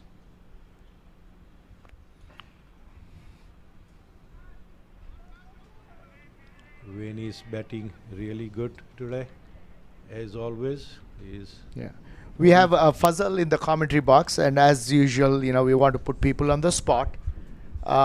In this situation, Fazal, what are you going to do? I know the game's pretty much lost. I mean, if you put one of those win-whiz thingies, I would say it's a 95% Legends and 5%. So what would you do differently right now? Oh, attack probably. Bowl on one side of the wicket, pack it up, and have them play in the air. Hopefully somebody mistimes, somebody plays a wrong shot. You have to create something, because the way it's trolling around, 1s and 2s is not going to get them. They have 4 fielders roaming the boundaries right now, so that's not going to happen. So you'll pull in all those fielders in, or some of those fielders in? Some of those. So probably you'll have some safety, a couple of guys, maybe the long off, push it back because that's a safer shot. Take that away, but try to bowl on one side and let them go across the field and do something different, because just 1s and 2s, they basically have 5-4 field, and I don't know the bowler, what side is he going to bowl on? It's going to be one on either side. Yeah, they're trying to cover the whole ground. They have 5 fielders inside and 4 outside. And you're right. It does seem... Oh, that would have been a brilliant stumping if he can pull it off. But that was a wide ball down the leg stump. And I think actually Peter did a very good job to stop it from going for a boundary. Those leg side stumpings are always tricky. You put your glove out there and you hope it sticks. Now that was a ball that was so wide. Yeah, it was actually around the stumps, angled down, and the angle took it away. So he had to grab it on his left hand and bring it to stump. That's a very difficult proposition. Same thing again. Another one on the other side. Maybe that is the plan, to get a stumping or down the leg side. That, Maybe, I don't know. And like I was saying earlier, this outfield is lightning fast. That's like 5 wides. That would be a very intelligent plan if that's the way they were planning to get a wicket. That was a stumping if he got hold of the ball. Again, a very difficult one at that. I'm not sure that would be my first choice of trying to get a batsman out.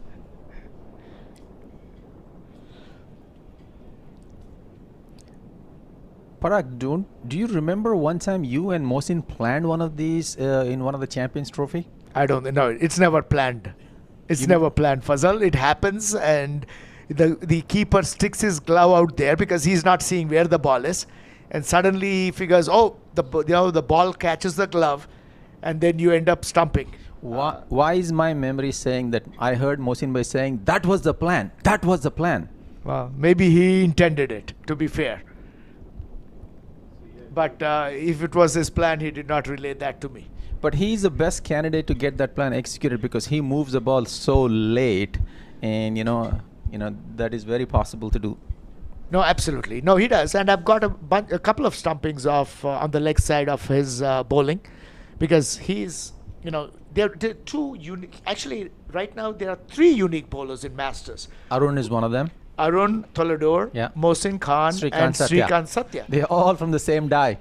Exactly, and they're all pretty much from the West Coast, and I think not Mohsin, but yeah. Yeah, Arun and Srikanth are, and they bowl these banana in-swingers at decent clip, and that ball moves. And I remember when we were playing in the America's Cup in Houston. Dhani Rams.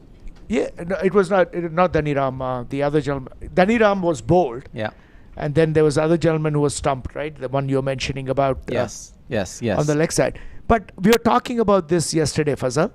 This is the white ball, the torpedo ball. Yeah. What we use then and what we use in international cricket is the pink ball, which is a Duke ball. And I definitely feel that the Duke ball does a lot more than the torpedo. What is your experience with that? See, at the 2 different times, right? I mean, even the white ball swings, but not as long as the pink one does. Agreed. Yeah. And even the white ball initially does swing a lot compared to the pink ball, but the longevity of swing on the pink ball is a lot longer than these white balls. Agreed. And we were mentioning it this morning, and there was some intelligent bowling by Dash, because I kind of predicted it'll swing for 5-6 overs. Right at the end of 5 overs, the white ball stopped moving. There was a short ball pulled away, and Jay did well on the boundary line to field it and get it in, just a single. So you're right. I think the white ball moves a lot more, but for a shorter period of time. True. And the pink ball, I think it's got a much more prominent seam as well. So there's a little bit of seam thing going on as well after, the movement in the air stops. And in this tournament, they're using the white torpedo ball, but they're using 1 ball for 40 overs compared to the white ball we use in the past. In the last zonals, we would ball from 1 ball from each end. So that should make a difference in the 50s zonals, because we plan to use 2 balls. Yeah, that is true. Now, but that is not traditional cricket, right, Fazal? Aren't you giving the bowlers a little bit more advantage by using 2 balls? I think white ball is always 2, even in international cricket, not because of the quality, because of how dark it gets and it's not visible. And most of the games are day and night games, so they use 2 balls in international cricket. Also 50 over, they use 2 balls. Yeah, no, I get that part. I get that part of the visibility of it, but I guess, with every advantage being tilted towards the batsman in today's cricket, I guess giving 2 balls to the bowlers is not a bad idea. True.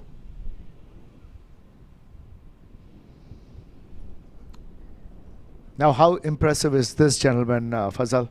Keith Lawrence, 72, and he's probably one of the best bowlers that we've seen on display today. Yes, actually, I played a lot with him. He is from Connecticut. He runs a club called Mad Dogs, and they travel a lot. I mean, they take a team to England pretty much every year. They go to the Philadelphia Festival pretty much every year. So I played a lot with him. Prasanna and all, I played on there. They have a very beautiful ground in Connecticut, and he still plays Division 1 SCTA cricket tournament. I mean, in the league, he does. That is so amazing. This is the first acquaintance that I have with this gentleman, and I'm so thoroughly impressed. Flighted that ball, swung to mid-wicket for 4 runs by Wayne. I think Wayne is done running singles. He's now just wanting to deal in boundaries. So 174 for 4 after 178 for 4 after 31 overs. So this game is kind of coming to a rapid, if I may say, boring end, but you never know. 20 runs left. We have seen miracles happen. I actually watched Wayne bat today for the first time live, but I thought he had a very solid defense. When he goes forward, he brings his bat straight bat, a solid defense, and doesn't try anything fancy initially in the innings. Once he settled in, he started hitting boundaries, but very impressive how he started his innings. Yeah, no, he's one of those left-handers. There's another gentleman, I don't know if you got him to watch over the first couple of days, Mike Bhakta, lefty.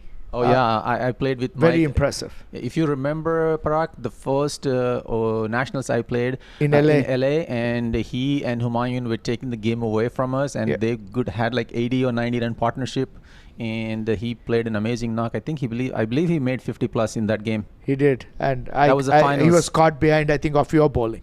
Right. I remember him and Humayun put like 80 or 85 run partnership after 5 down. That is correct.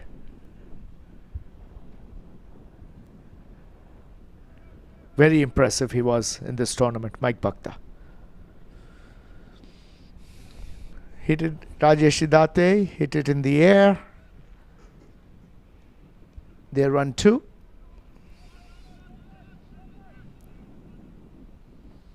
Actually, Mike bowls also, so not sure if he is bowling in this tournament or not. He does. I did not know that. He does bowl. Left arm spin? Yeah, so I've seen him bowl even in the tournament I played this year, earlier in the year, the T20, one of the T20 in Houston. He does bowl. As in bowl well?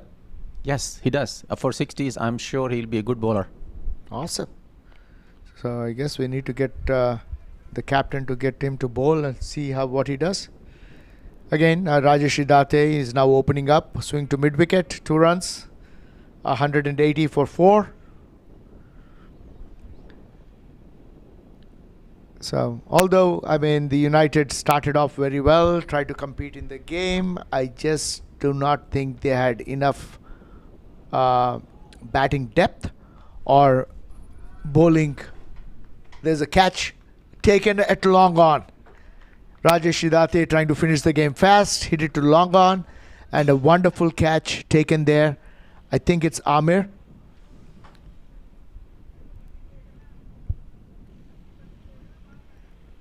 So 182 for 5.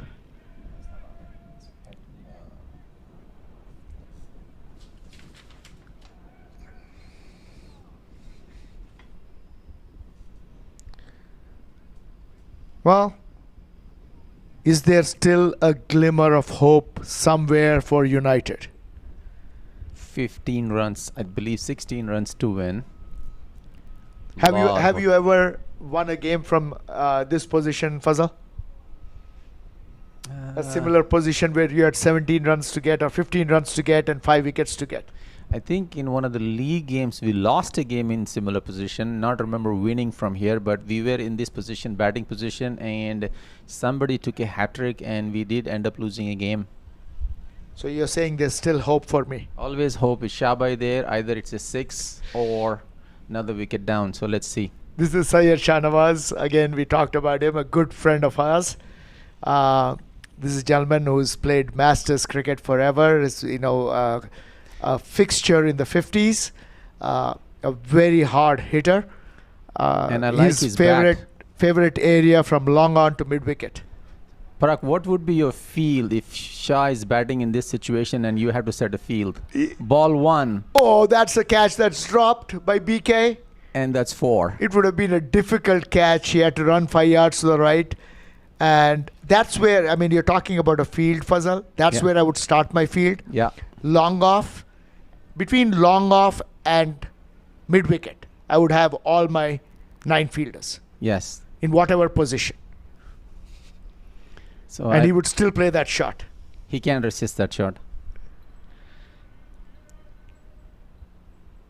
There you go. There it comes again. There it comes again. I think this time he cleared it. Cleared it. No, 4 he runs. did not. He did not. He did not. There was some Yeah. footwork, but I don't think he got it back in. No, that's 4 runs. That's boundary. And both of us were there on that innings in Barbados, if you remember, Fazal, Against where Wales. Syed Shahnawaz was playing against Wales. And I think it was Yvonne Rees, one of the top bowlers of Wales, who was bowling to him. And I think he took him for 3 sixes in that over mid-wicket and cow corner. Yeah, I remember that because what unique about that was we had Jamal Usman as the media manager, and he was whistling, and some of the Wales supporters did not like that. Yeah. So we were kind of shocked why they were kind of upset. And then we realized it's not considered nice to whistle in their culture. That's right. So, I mean, obviously, it's interesting when you go on these international trips, you see these cultural differences. If you go to any Indian cricket game, whistling is normal practice when somebody, scores a boundary. But, again, probably in some countries that is considered not a very nice thing to do. So, Hassan, if you're listening, maybe you want to zoom in at Shaba's bat. I think he got a new Masters Edition cricket bat. What is a Masters Edition cricket bat? Look at that bat. Hassan, if you're listening, see if you can zoom on to Shaba's bat he's batting with. There it is. He's hiding it behind his pad.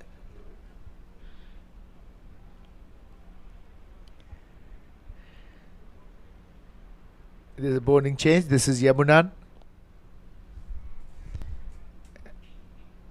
I'm so impressed with Wayne.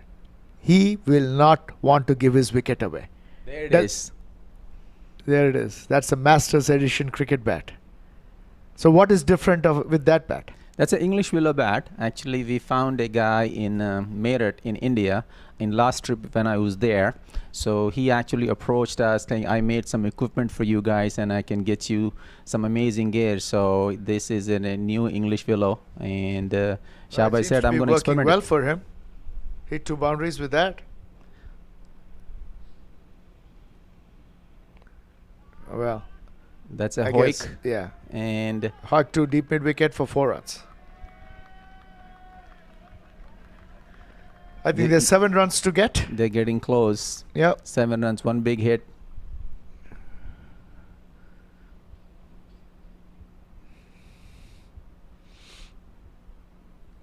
Actually, did he edge that ball? No. And it looks like that's 50 for Wayne. Well played, Wayne. 53, that is right. Yeah, that's an excellent innings excellent by innings. Wayne. Again. That's what I'm talking about. He does respect a good ball. He doesn't play rash shots. That's right. So straight bat, looks for a loose ball and puts it away. Very different from the modern cricketer, Fazal.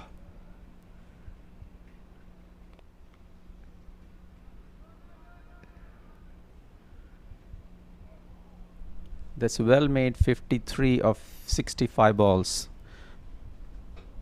Look for some excitement now. Shabai has a strike.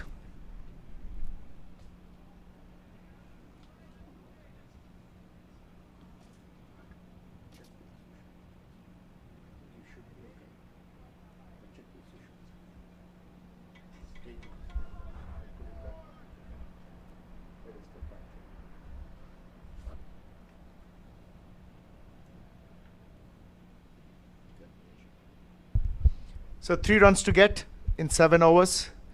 And Shabai will probably be eyeing to finish this with a flourish. A 6 over cow corner. That's where he's looking at. So going back to that instance of whistling, and I believe one of the reasons why they were probably not happy was he was sitting right behind those ladies and they were getting scared because his whistle had some. There you go, to deep mid wicket for 4 runs. And that is the way this game ends.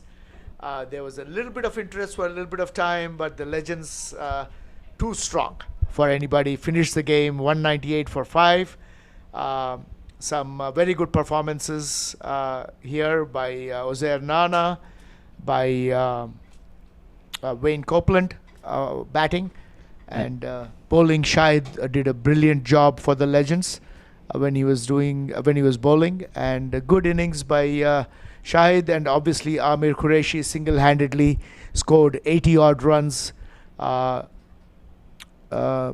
again here, distribution of score: Abrar with 40, Ozair 43, Rajesh Hidate 23, Wayne Copeland 53, and Shah Nawaz to flourish at the end with a 400 strike rate. I think he's going to frame this score sheet.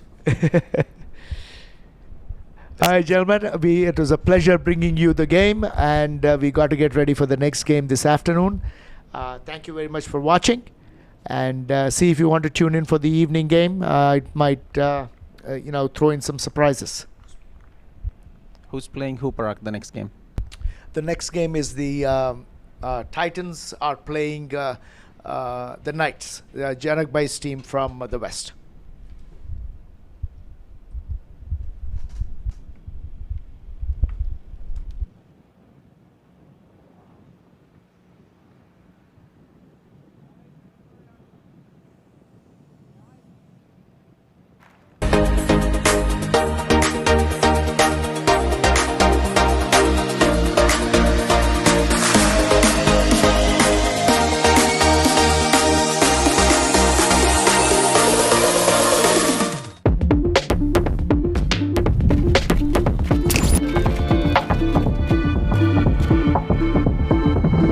Even the best in the world of business needs a transformation partner who can help them win.